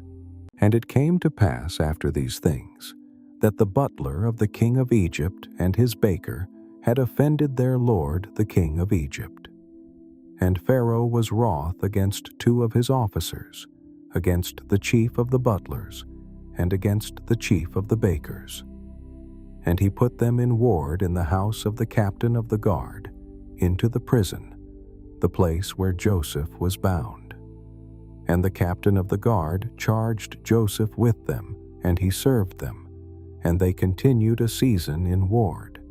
And they dreamed a dream, both of them, each man his dream in one night, each man according to the interpretation of his dream, the butler and the baker of the king of Egypt, which were bound in the prison.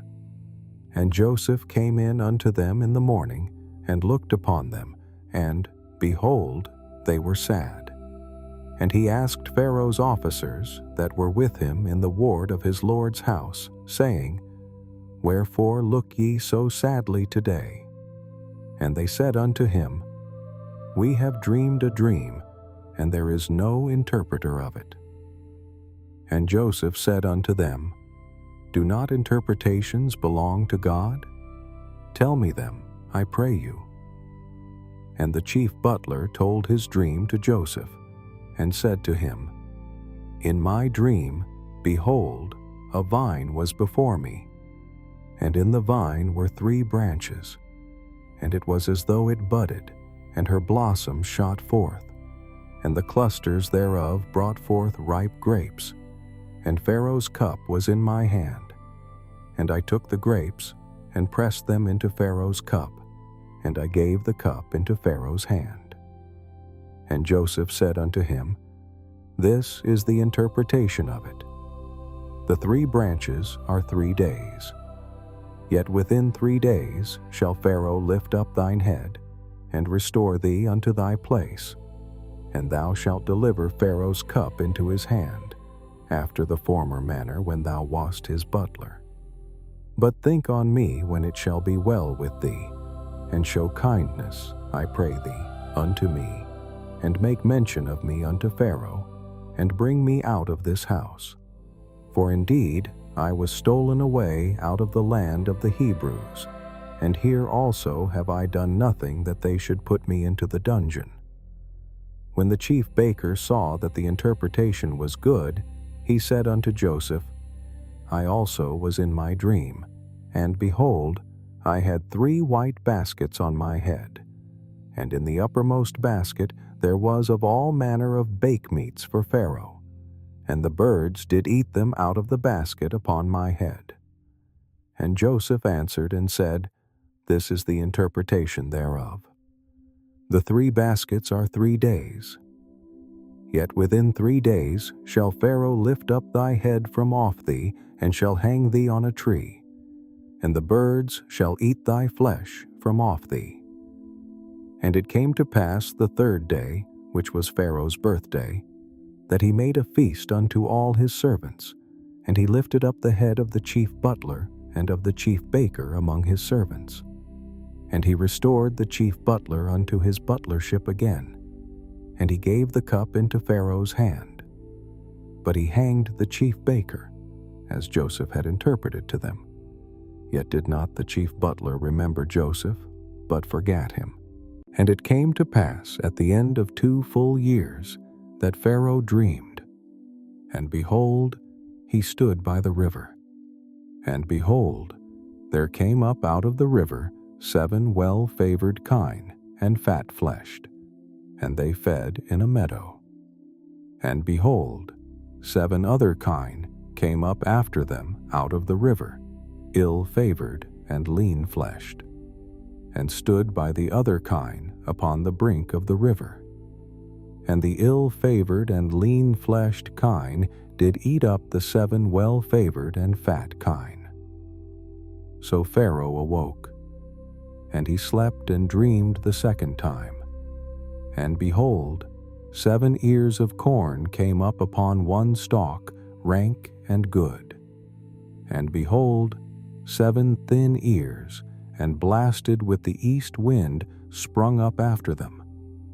And the 7 thin ears devoured the 7 rank and full ears. And Pharaoh awoke, and behold, it was a dream. And it came to pass in the morning that his spirit was troubled. And he sent and called for all the magicians of Egypt, and all the wise men thereof. And Pharaoh told them his dream, but there was none that could interpret them unto Pharaoh. Then spake the chief butler unto Pharaoh, saying, I do remember my faults this day. Pharaoh was wroth with his servants, and put me in ward in the captain of the guard's house, both me and the chief baker. And we dreamed a dream in one night, I and he. We dreamed each man according to the interpretation of his dream. And there was there with us a young man, an Hebrew, servant to the captain of the guard. And we told him, and he interpreted to us our dreams. To each man according to his dream he did interpret. And it came to pass, as he interpreted to us, so it was. Me he restored unto mine office, and him he hanged. Then Pharaoh sent and called Joseph, and they brought him hastily out of the dungeon, and he shaved himself, and changed his raiment, and came in unto Pharaoh. And Pharaoh said unto Joseph, I have dreamed a dream, and there is none that can interpret it. And I have heard say of thee, that thou canst understand a dream to interpret it. And Joseph answered Pharaoh, saying, It is not in me. God shall give Pharaoh an answer of peace.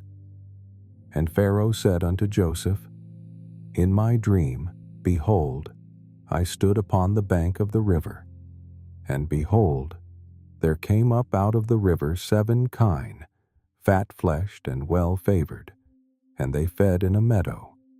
And behold, 7 other kine came up after them, poor and very ill-favored and lean-fleshed, such as I never saw in all the land of Egypt for badness. And the lean and the ill-favored kine did eat up the first 7 fat kine. And when they had eaten them up, it could not be known that they had eaten them, but they were still ill-favored, as at the beginning. So I awoke, and I saw in my dream, and behold, 7 ears came up in one stalk, full and good. And behold, 7 ears, withered, thin, and blasted with the east wind, sprung up after them. And the thin ears devoured the 7 good ears. And I told this unto the magicians, but there was none that could declare it to me. And Joseph said unto Pharaoh, The dream of Pharaoh is one. God hath showed Pharaoh what he is about to do. The 7 good kine are 7 years, and the 7 good ears are 7 years. The dream is one. And the 7 thin and ill-favored kine that came up after them are 7 years, and the 7 empty ears blasted with the east wind shall be 7 years of famine. This is the thing which I have spoken unto Pharaoh. What God is about to do, he sheweth unto Pharaoh. Behold, there come 7 years of great plenty throughout all the land of Egypt. And there shall arise after them 7 years of famine, and all the plenty shall be forgotten in the land of Egypt. And the famine shall consume the land, and the plenty shall not be known in the land by reason of that famine following, for it shall be very grievous. And for that the dream was doubled unto Pharaoh twice. It is because the thing is established by God, and God will shortly bring it to pass. Now therefore let Pharaoh look out a man discreet and wise, and set him over the land of Egypt. Let Pharaoh do this, and let him appoint officers over the land, and take up the 5th part of the land of Egypt in the 7 plenteous years. And let them gather all the food of those good years that come, and lay up corn under the hand of Pharaoh, and let them keep food in the cities. And that food shall be for store to the land against the 7 years of famine, which shall be in the land of Egypt, that the land perish not through the famine. And the thing was good in the eyes of Pharaoh, and in the eyes of all his servants. And Pharaoh said unto his servants, Can we find such a one as this is, a man in whom the Spirit of God is? And Pharaoh said unto Joseph, Forasmuch as God hath showed thee all this, there is none so discreet and wise as thou art. Thou shalt be over my house, and according unto thy word shall all my people be ruled. Only in the throne will I be greater than thou. And Pharaoh said unto Joseph, See, I have set thee over all the land of Egypt.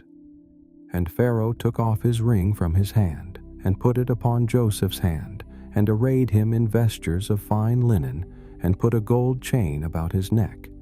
And he made him to ride in the second chariot which he had, and they cried before him, Bow the knee, and he made him ruler over all the land of Egypt. And Pharaoh said unto Joseph, I am Pharaoh, and without thee shall no man lift up his hand or foot in all the land of Egypt. And Pharaoh called Joseph's name Zaphnath-Paaneah, and he gave him to wife Asenath, the daughter of Potiphera, priest of On. And Joseph went out over all the land of Egypt. And Joseph was 30 years old when he stood before Pharaoh, king of Egypt. And Joseph went out from the presence of Pharaoh, and went throughout all the land of Egypt. And in the 7 plenteous years the earth brought forth by handfuls. And he gathered up all the food of the 7 years, which were in the land of Egypt, and laid up the food in the cities. The food of the field, which was round about every city, laid he up in the same. And Joseph gathered corn as the sand of the sea very much, until he left numbering, for it was without number. And unto Joseph were born 2 sons before the years of famine came, which Asenath, the daughter of Potiphera, priest of On, bare unto him. And Joseph called the name of the firstborn Manasseh. For God, said he, hath made me forget all my toil and all my father's house.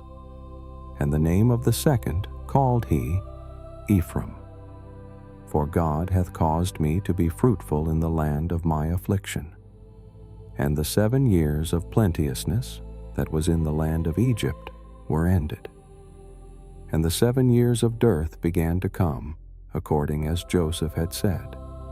And the dearth was in all lands, but in all the land of Egypt there was bread. And when all the land of Egypt was famished, the people cried to Pharaoh for bread. And Pharaoh said unto all the Egyptians, Go unto Joseph, what he saith to you, do. And the famine was over all the face of the earth, and Joseph opened all the storehouses, and sold unto the Egyptians. And the famine waxed sore in the land of Egypt. And all countries came into Egypt to Joseph for to buy corn, because that the famine was so sore in all lands. Now when Jacob saw that there was corn in Egypt, Jacob said unto his sons, Why do ye look one upon another? And he said, Behold, I have heard that there is corn in Egypt. Get you down thither, and buy for us from thence, that we may live and not die. Joseph's 10 brethren went down to buy corn in Egypt. But Benjamin, Joseph's brother Jacob, sent not with his brethren, for he said, Lest peradventure mischief befall him. And the sons of Israel came to buy corn. Among those that came for the famine was in the land of Canaan, and Joseph was the governor over the land, and he it was that sold to all the people of the land. And Joseph's brethren came and bowed down themselves before him with their faces to the earth. And Joseph saw his brethren, and he knew them, but made himself strange unto them, and spake roughly unto them. And he said unto them, Whence come ye? And they said, From the land of Canaan, to buy food. And Joseph knew his brethren, but they knew not him. And Joseph remembered the dreams which he dreamed of them, and said unto them, Ye are spies to see the nakedness of the land. Ye are come. And they said unto him, Nay, my lord, but to buy food. Are thy servants come? We are all one man's sons. We are true men. Thy servants are no spies. And he said unto them, Nay, but to see the nakedness of the land, ye are come. And they said, Thy servants are 12 brethren, the sons of one man in the land of Canaan. And behold, the youngest is this day with our father, and one is not. And Joseph said unto them, That is it that I spake unto you, saying, Ye are spies. Hereby ye shall be proved. By the life of Pharaoh ye shall not go forth hence, except your youngest brother come hither. Send one of you, and let him fetch your brother, and ye shall be kept in prison, that your words may be proved, whether there be any truth in you, or else by the life of Pharaoh, surely ye are spies. And he put them all together into ward 3 days. And Joseph said unto them the 3rd day, This do and live, for I fear God. If ye be true men, let one of your brethren be bound in the house of your prison. Go ye carry corn for the famine of your houses, but bring your youngest brother unto me, so shall your words be verified, and ye shall not die. And they did so. And they said one to another, We are verily guilty concerning our brother, in that we saw the anguish of his soul when he besought us, and we would not hear. Therefore is this distress come upon us. And Reuben answered them, saying, Spake I not unto you, saying, Do not sin against the child, and ye would not hear. Therefore, behold, also his blood is required. And they knew not that Joseph understood them, for he spake unto them by an interpreter. And he turned himself about from them, and wept, and returned to them again, and communed with them, and took from them Simeon, and bound him before their eyes. Then Joseph commanded to fill their sacks with corn, and to restore every man's money into his sack, and to give them provision for the way. And thus did he unto them. And they laded their asses with the corn, and departed thence. And as one of them opened his sack to give his ass provender in the inn, he espied his money for. Behold, it was in his sack's mouth. And he said unto his brethren, My money is restored, and lo, it is even in my sack. And their heart failed them, and they were afraid, saying one to another, What is this that God hath done unto us? And they came unto Jacob their father unto the land of Canaan, and told him all that befell unto them, saying, The man who is the Lord of the land spake roughly to us, and took us for spies of the country. And we said unto him, We are true men, we are no spies. We be 12 brethren, sons of our father. One is not, and the youngest is this day with our father in the land of Canaan. And the man, the Lord of the country, said unto us, Hereby shall I know that ye are true men. Leave one of your brethren here with me, and take food for the famine of your households, and be gone, and bring your youngest brother unto me. Then shall I know that ye are no spies, but that ye are true men. So will I deliver you, your brother, and ye shall traffic in the land. And it came to pass, as they emptied their sacks, behold, every man's bundle of money was in his sack. And when both they and their father saw the bundles of money, they were afraid. And Jacob, their father, said unto them, Me have ye bereaved of my children. Joseph is not, and Simeon is not, and ye will take Benjamin away. All these things are against me. And Reuben spake unto his father, saying, Slay my 2 sons. If I bring him not to thee, deliver him into my hand, and I will bring him to thee again. And he said, My son shall not go down with you, for his brother is dead, and he is left alone. if mischief befall him by the way, in the which ye go, then shall ye bring down my gray hairs with sorrow to the grave. And the famine was sore in the land. And it came to pass, when they had eaten up the corn which they had brought out of Egypt, their father said unto them, Go again, buy us a little food. And Judah spake unto him, saying, The man did solemnly protest unto us, saying, Ye shall not see my face, except your brother be with you. If thou wilt send our brother with us, we will go down and buy thee food. But if thou wilt not send him, we will not go down. For the man said unto us, Ye shall not see my face, except your brother be with you. And Israel said, Wherefore dealt ye so ill with me, as to tell the man whether ye had yet a brother? And they said, The man asked us straitly of our state, and of our kindred, saying, Is your father yet alive? Have ye another brother?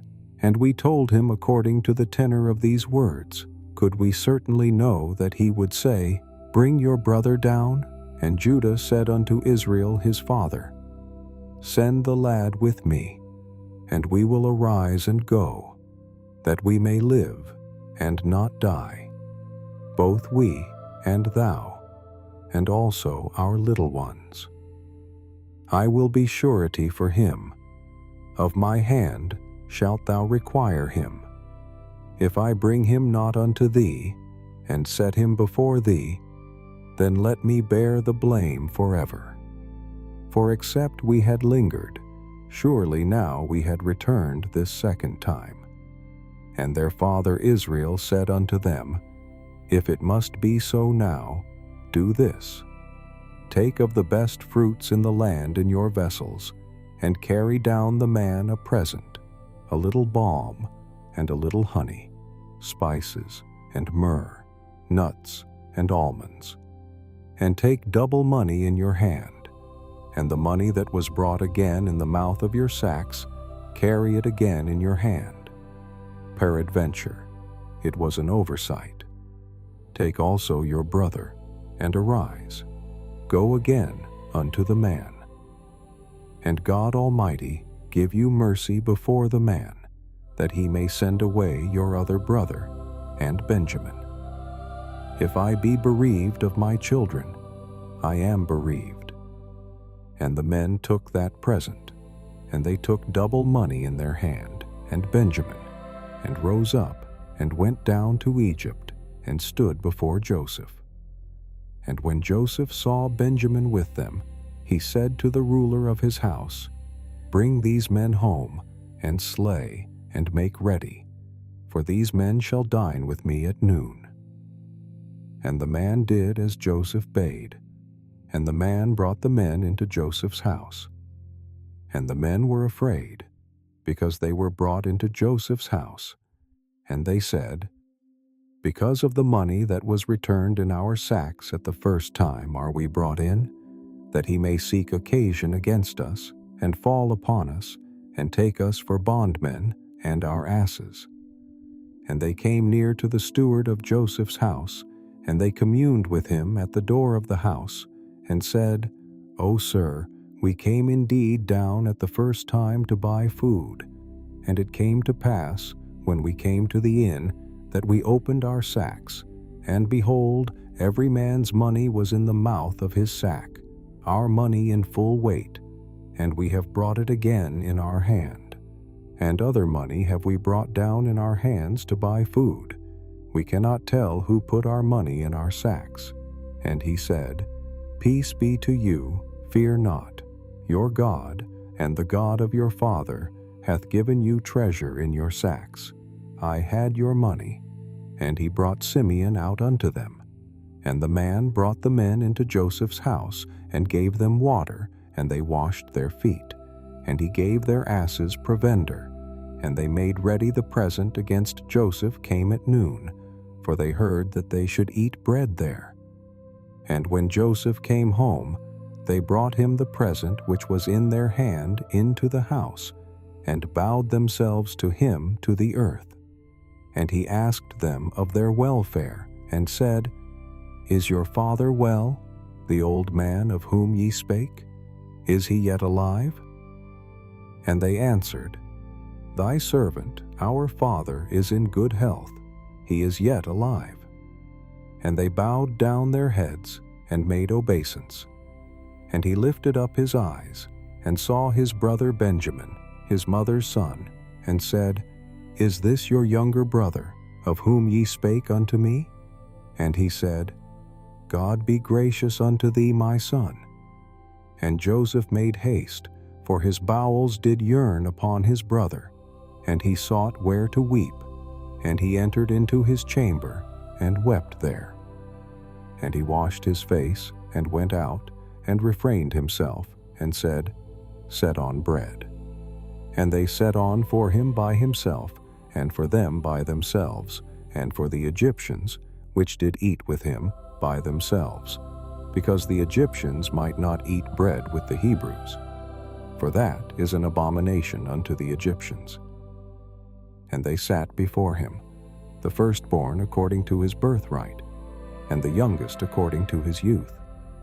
And the men marveled one at another. And he took and sent messes unto them from before him. But Benjamin's mess was 5 times so much as any of theirs. And they drank, and were merry with him. And he commanded the steward of his house, saying, "Fill the men's sacks with food, as much as they can carry, and put every man's money in his sack's mouth.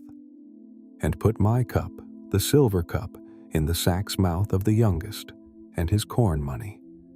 And he did according to the word that Joseph had spoken. As soon as the morning was light, the men were sent away, they and their asses.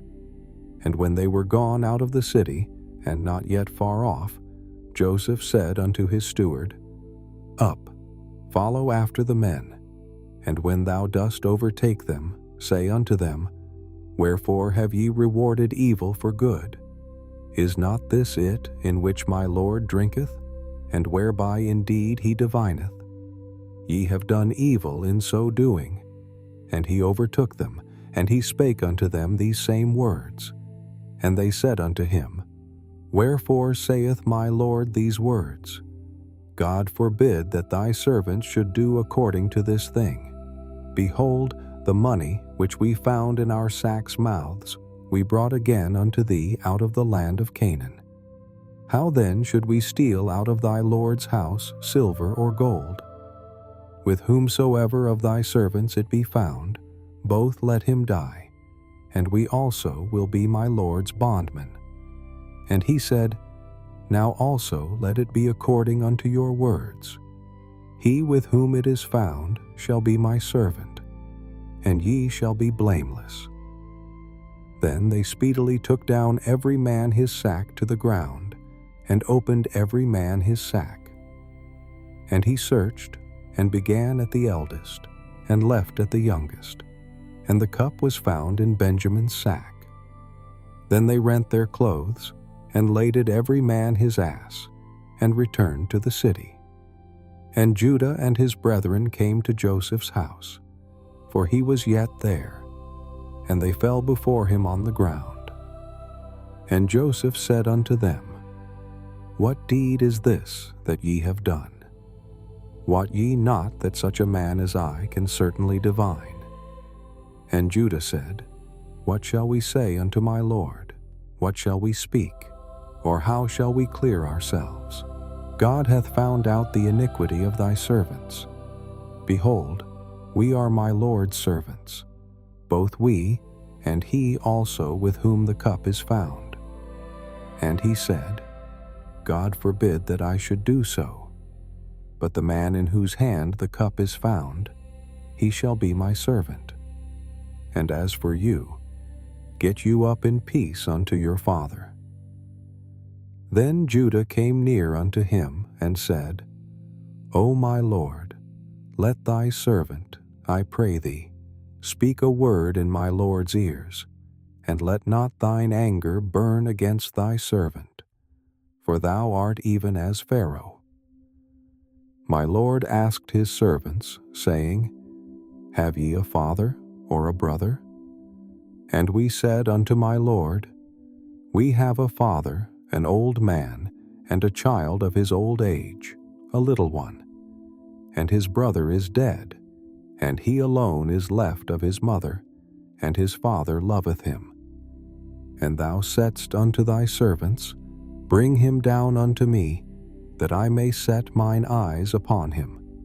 And we said unto my lord, The lad cannot leave his father, for if he should leave his father would die. And thou saidst unto thy servants, Except your youngest brother come down with you, ye shall see my face no more. And it came to pass, when we came up unto thy servant my father, we told him the words of my lord. And our father said, Go again, and buy us a little food. And we said, We cannot go down. If our youngest brother be with us, then will we go down.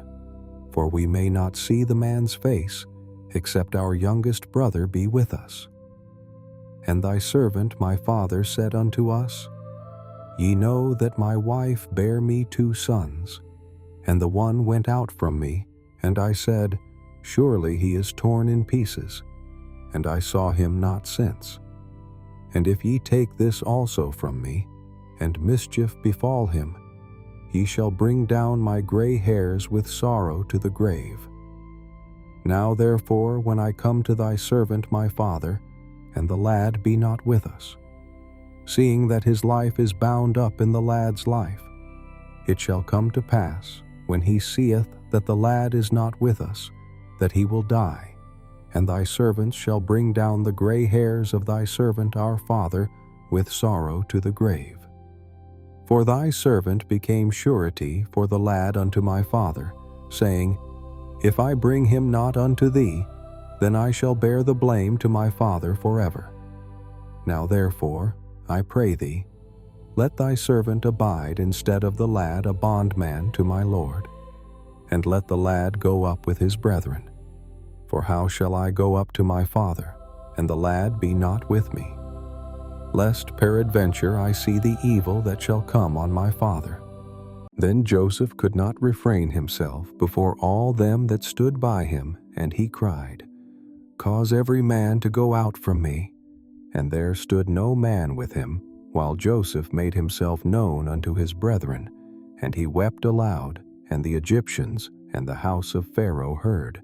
And Joseph said unto his brethren, I am Joseph, doth my father yet live? And his brethren could not answer him, for they were troubled at his presence.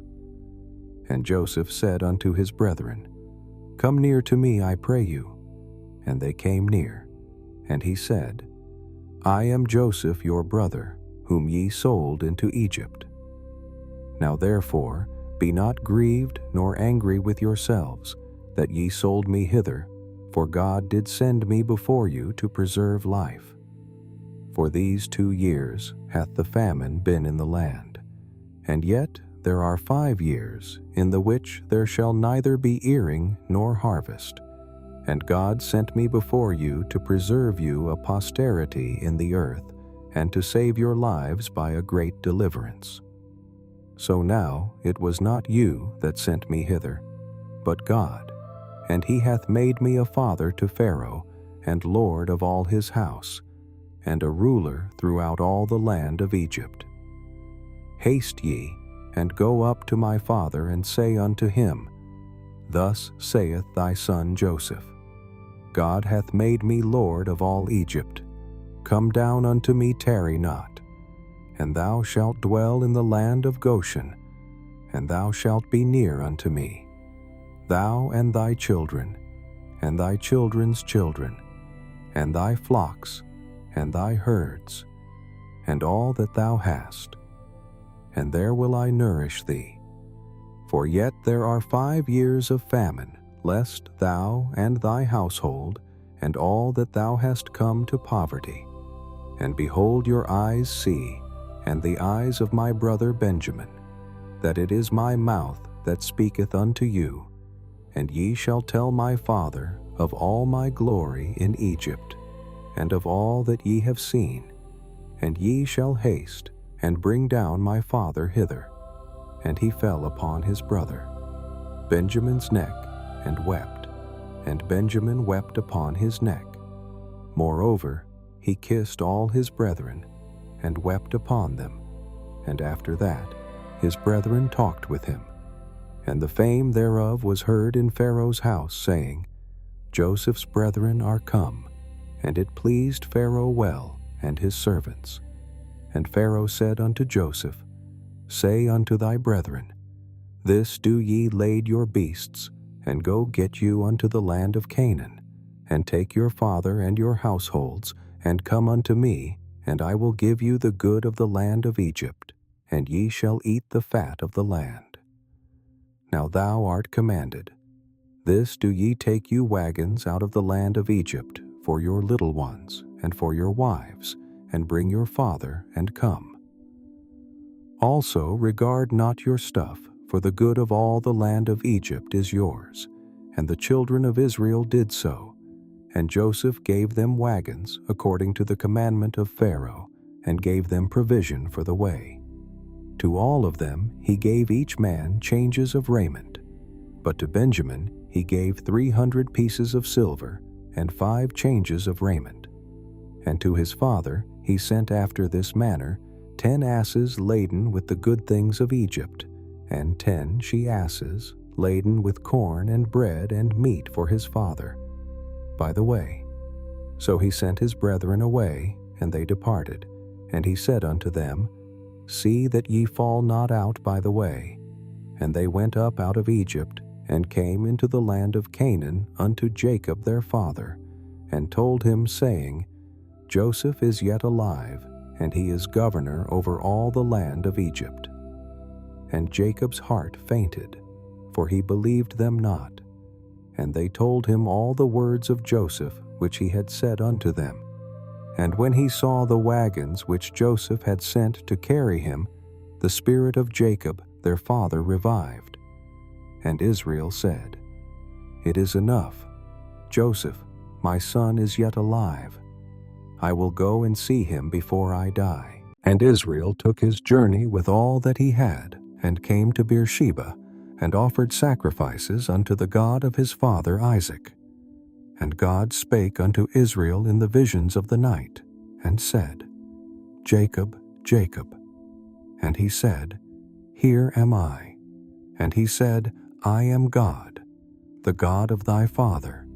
Fear not to go down into Egypt, for I will there make of thee a great nation. I will go down with thee into Egypt, and I will also surely bring thee up again, and Joseph shall put his hand upon thine eyes. And Jacob rose up from Beersheba, and the sons of Israel carried Jacob their father, and their little ones, and their wives in the wagons, which Pharaoh had sent to carry him. And they took their cattle and their goods, which they had gotten in the land of Canaan, and came into Egypt. Jacob and all his seed with him, his sons and his sons' sons with him, his daughters and his sons' daughters, and all his seed brought he with him into Egypt. And these are the names of the children of Israel which came into Egypt: Jacob and his sons, Reuben. Jacob's firstborn. And the sons of Reuben, Hanok, and Phalu, and Hezron, and Carmi. And the sons of Simeon, Jemuel, and Jamin, and Ohad, and Jachin, and Zohar, and Shaul, the son of a Canaanitish woman. And the sons of Levi, Gershon, Kohath, and Merari. And the sons of Judah, and Onan, and Shelah, and Pharez, and Zerah. But and Onan died in the land of Canaan. And the sons of Pharez were Hezron and Hamul. And the sons of Issachar, Tola, and Phuvah, and Job, and Shimron.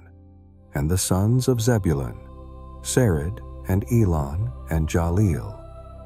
These be the sons of Leah, which she bare unto Jacob in Paddan Aram with his daughter Dinah. All the souls of his sons and his daughters were 33. And the sons of Gad, Ziphion, and Hagishuni, and Esbon-eri, and Arodi, and Areli. And the sons of Asher, Jimnah, and Ishua, and Isui, and Beriah, and Sarah, their sister, and the sons of Beriah, Heber, and Malchiel. These are the sons of Zilpah, whom Laban gave to Leah his daughter, and these she bare unto Jacob, even 16 souls. The sons of Rachel, Jacob's wife, Joseph and Benjamin. And unto Joseph in the land of Egypt were born Manasseh and Ephraim, which Asenath the daughter of Potipherah, priest of On, bare unto him. And the sons of Benjamin were Bela and Becher, and Ashbel-Gera, and Naaman-Ahi, and Rosh-Muppim, and Huppim, and Ard. These are the sons of Rachel, which were born to Jacob. All the souls were 14, and the sons of Dan Hushim, and the sons of Naphtali, Jahzeel, and Guni, and Jazer, and Shillem. These are the sons of Bilhah, which Laban gave unto Rachel his daughter, and she bare these unto Jacob. All the souls were 7. All the souls that came with Jacob into Egypt, which came out of his loins, besides Jacob's sons' wives. All the souls were 66, and the sons of Joseph, which were born him in Egypt, were 2 souls. All the souls of the house of Jacob, which came into Egypt, were 70. And he sent Judah before him unto Joseph, to direct his face unto Goshen, and they came into the land of Goshen. And Joseph made ready his chariot, and went up to meet Israel, his father, to Goshen, and presented himself unto him, and he fell on his neck, and wept on his neck a good while. And Israel said unto Joseph, Now let me die, since I have seen thy face, because thou art yet alive. And Joseph said unto his brethren, and unto his father's house, I will go up and show Pharaoh, and say unto him, My brethren and my father's house, which were in the land of Canaan, are come unto me. And the men are shepherds, for their trade hath been to feed cattle, and they have brought their flocks and their herds, and all that they have. And it shall come to pass, when Pharaoh shall call you, and shall say, What is your occupation? That ye shall say, Thy servant's trade hath been about cattle from our youth even until now, both we and also our fathers, that ye may dwell in the land of Goshen. For every shepherd is an abomination unto the Egyptians. Then Joseph came and told Pharaoh and said, My father and my brethren and their flocks and their herds and all that they have are come out of the land of Canaan, and behold, they are in the land of Goshen. And he took some of his brethren, even 5 men, and presented them unto Pharaoh. And Pharaoh said unto his brethren, What is your occupation? And they said unto Pharaoh, Thy servants are shepherds, both we and also our fathers. They said, moreover, unto Pharaoh, For to sojourn in the land are we come for thy servants, have no pasture for their flocks, for the famine is sore in the land of Canaan. Now therefore we pray thee, let thy servants dwell in the land of Goshen. And Pharaoh spake unto Joseph, saying, Thy father and thy brethren are come unto thee. The land of Egypt is before thee, in the best of the land. Make thy father and brethren to dwell in the land of Goshen. Let them dwell, and if thou knowest any men of activity among them, then make them rulers over my cattle. And Joseph brought in Jacob his father, and set him before Pharaoh. And Jacob blessed Pharaoh. And Pharaoh said unto Jacob, How old art thou? And Jacob said unto Pharaoh, The days of the years of my pilgrimage are 130 years. Few and evil have the days of the years of my life been, and have not attained unto the days of the years of the life of my fathers, in the days of their pilgrimage. And Jacob blessed Pharaoh, and went out from before Pharaoh. And Joseph placed his father and his brethren, and gave them a possession in the land of Egypt, in the best of the land, in the land of Ramesses, as Pharaoh had commanded. And Joseph nourished his father and his brethren, and all his father's household, with bread according to their families. And there was no bread in all the land, for the famine was very sore, so that the land of Egypt and all the land of Canaan fainted by reason of the famine. And Joseph gathered up all the money that was found in the land of Egypt and in the land of Canaan for the corn which they bought, and Joseph brought the money into Pharaoh's house. And when money failed in the land of Egypt and in the land of Canaan, all the Egyptians came unto Joseph and said, Give us bread, for why should we die in thy presence? For the money faileth. And Joseph said, Give your cattle, and I will give you for your cattle if money fail. And they brought their cattle unto Joseph, and Joseph gave them bread in exchange for horses, and for the flocks, and for the cattle of the herds, and for the asses, and he fed them with bread for all their cattle for that year. When that year was ended, they came unto him the second year, and said unto him, We will not hide it from my lord, how that our money is spent. My lord also hath our herds of cattle. There is not aught left in the sight of my lord, but our bodies and our lands. Wherefore shall we die before thine eyes, both we and our land by us, and our land for bread? And we and our land will be servants unto Pharaoh, and give us seed that we may live and not die, that the land be not desolate. And Joseph bought all the land of Egypt for Pharaoh, for the Egyptians sold every man his field, because the famine prevailed over them, so the land became Pharaoh's. And as for the people, he removed them to cities from one end of the borders of Egypt, even to the other end thereof. Only the land of the priests bought he not. For the priests had a portion assigned them of Pharaoh, and did eat their portion, which Pharaoh gave them, wherefore they sold not their lands.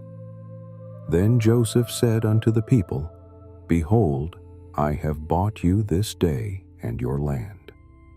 For Pharaoh, lo, here is seed for you, and ye shall sow the land, and it shall come to pass in the increase that ye shall give. The fifth part unto Pharaoh, and 4 parts shall be your own, for seed of the field, and for your food, and for them of your households, and for food for your little ones. And they said, Thou hast saved our lives.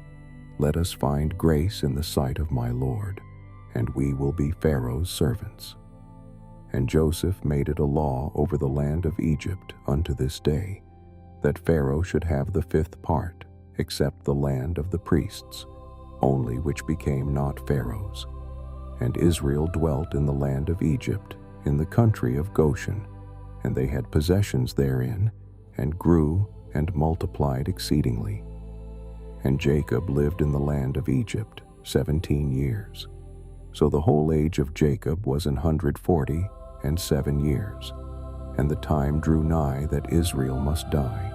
And he called his son Joseph, and said unto him, If now I have found grace in thy sight, put, I pray thee, thy hand under my thigh, and deal kindly and truly with me. Bury me not, I pray thee, in Egypt, but I will lie with my fathers, and thou shalt carry me out of Egypt, and bury me in their burying place. And he said, I will do as thou hast said. And he said, Swear unto me. And he sware unto him. And Israel bowed himself upon the bed's head. And it came to pass after these things that one told Joseph, Behold, thy father is sick. And he took with him his 2 sons, Manasseh and Ephraim. And one told Jacob, and said, Behold, thy son Joseph cometh unto thee. And Israel strengthened himself, and sat upon the bed. And Jacob said unto Joseph, God Almighty appeared unto me at Luz in the land of Canaan, and blessed me, and said unto me, Behold, I will make thee fruitful and multiply thee, and I will make of thee a multitude of people, and will give this land to thy seed after thee, for an everlasting possession. And now thy 2 sons, Ephraim and Manasseh, which were born unto thee in the land of Egypt, before I came unto thee into Egypt, are mine, as Reuben and Simeon, they shall be mine. And thy issue, which thou begettest after them, shall be thine, and shall be called after the name of their brethren in their inheritance. And as for me, when I came from Paddan, Rachel died by me in the land of Canaan, in the way, when yet there was but a little way to come unto Ephrath, and I buried her there in the way of Ephrath. The same is Bethlehem. And Israel beheld Joseph's sons, and said, Who are these? And Joseph said unto his father, They are my sons, whom God hath given me in this place. And he said, Bring them, I pray thee unto me, and I will bless them. Now the eyes of Israel were dim for age, so that he could not see. And he brought them near unto him, and he kissed them, and embraced them. And Israel said unto Joseph, I had not thought to see thy face, and lo, God hath showed me also thy seed. And Joseph brought them out from between his knees, and he bowed himself with his face to the earth. And Joseph took them both, Ephraim in his right hand toward Israel's left hand, and Manasseh in his left hand toward Israel's right hand, and brought them near unto him. And Israel stretched out his right hand, and laid it upon Ephraim's head, who was the younger, and his left hand upon Manasseh's head, guiding his hands wittingly, for Manasseh was the firstborn. And he blessed Joseph and said, God before whom my fathers, Abraham and Isaac, did walk the God, which fed me all my life, long unto this day, the angel which redeemed me from all evil, bless the lads, and let my name be named on them, and the name of my fathers, Abraham and Isaac, and let them grow into a multitude in the midst of the earth. And when Joseph saw that his father laid his right hand upon the head of Ephraim, it displeased him, and he held up his father's hand to remove it from Ephraim's head unto Manasseh's head. And Joseph said unto his father, Not so, my father, for this is the firstborn. Put thy right hand upon his head. And his father refused and said, I know it, my son, I know it. He also shall become a people, and he also shall be great. But truly his younger brother shall be greater than he, and his seed shall become a multitude of nations. And he blessed them that day, saying, In thee shall Israel bless, saying, God make thee as Ephraim and as Manasseh. And he set Ephraim before Manasseh. And Israel said unto Joseph, Behold, I die, but God shall be with you, and bring you again unto the land of your fathers. Moreover, I have given to thee one portion above thy brethren, which I took out of the hand of the Amorite with my sword and with my bow. And Jacob called unto his sons, and said, Gather yourselves together, that I may tell you that which shall befall you in the last days. Gather yourselves together, and hear ye sons of Jacob, and hearken unto Israel your father. Reuben, thou art my firstborn, my might, and the beginning of my strength, the excellency of dignity, and the excellency of power. Unstable as water, thou shalt not excel, because thou wentest up to thy father's bed, then defiledst thou. It he went up to my couch. Simeon and Levi are brethren, instruments of cruelty are in their habitations. O my soul, Come not thou into their secret, unto their assembly. Mine honor, be not thou united, for in their anger they slew a man, and in their self will they dig down a wall. Cursed be their anger, for it was fierce, and their wrath, for it was cruel. I will divide them in Jacob, and scatter them in Israel. Judah, thou art he whom thy brethren shall praise. Thy hand shall be in the neck of thine enemies. Thy father's children shall bow down before thee. Judah is a lion's whelp from the prey. My son, thou art gone up. He stooped down. He couched as a lion, and as an old lion, who shall rouse him up. The scepter shall not depart from Judah, nor a lawgiver from between his feet, until Shiloh come, and unto him shall the gathering of the people be. Binding his foal unto the vine, and his ass's colt unto the choice vine. He washed his garments in wine, and his clothes in the blood of grapes. His eyes shall be red with wine, and his teeth white with milk.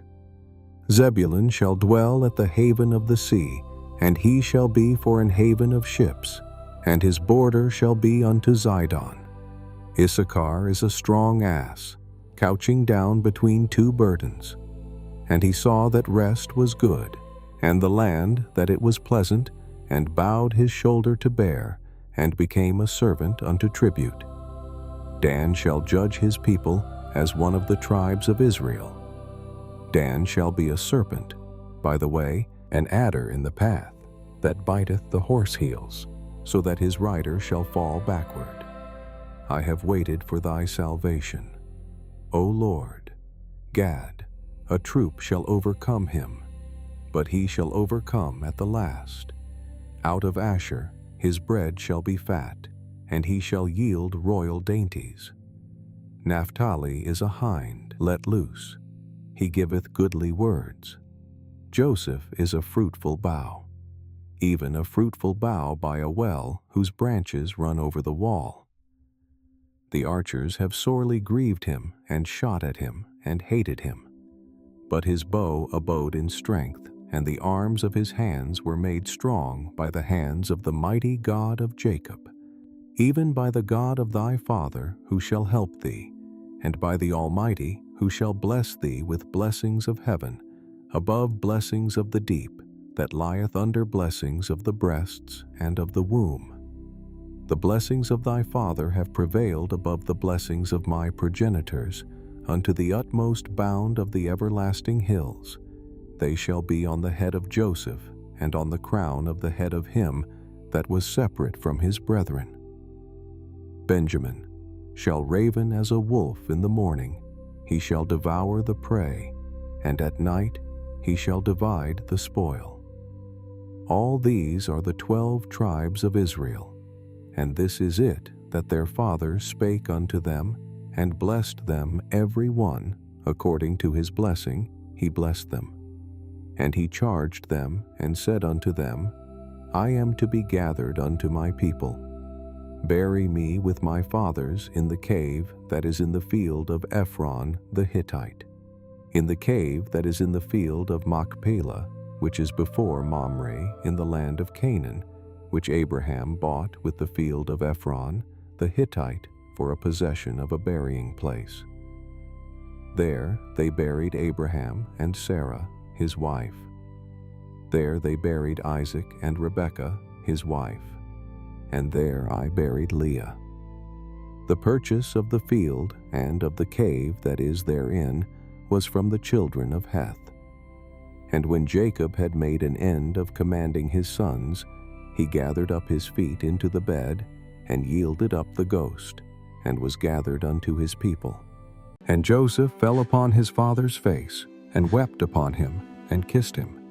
And Joseph commanded his servants the physicians to embalm his father, and the physicians embalmed Israel.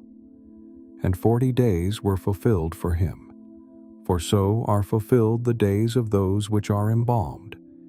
And the Egyptians mourned for him 60 days.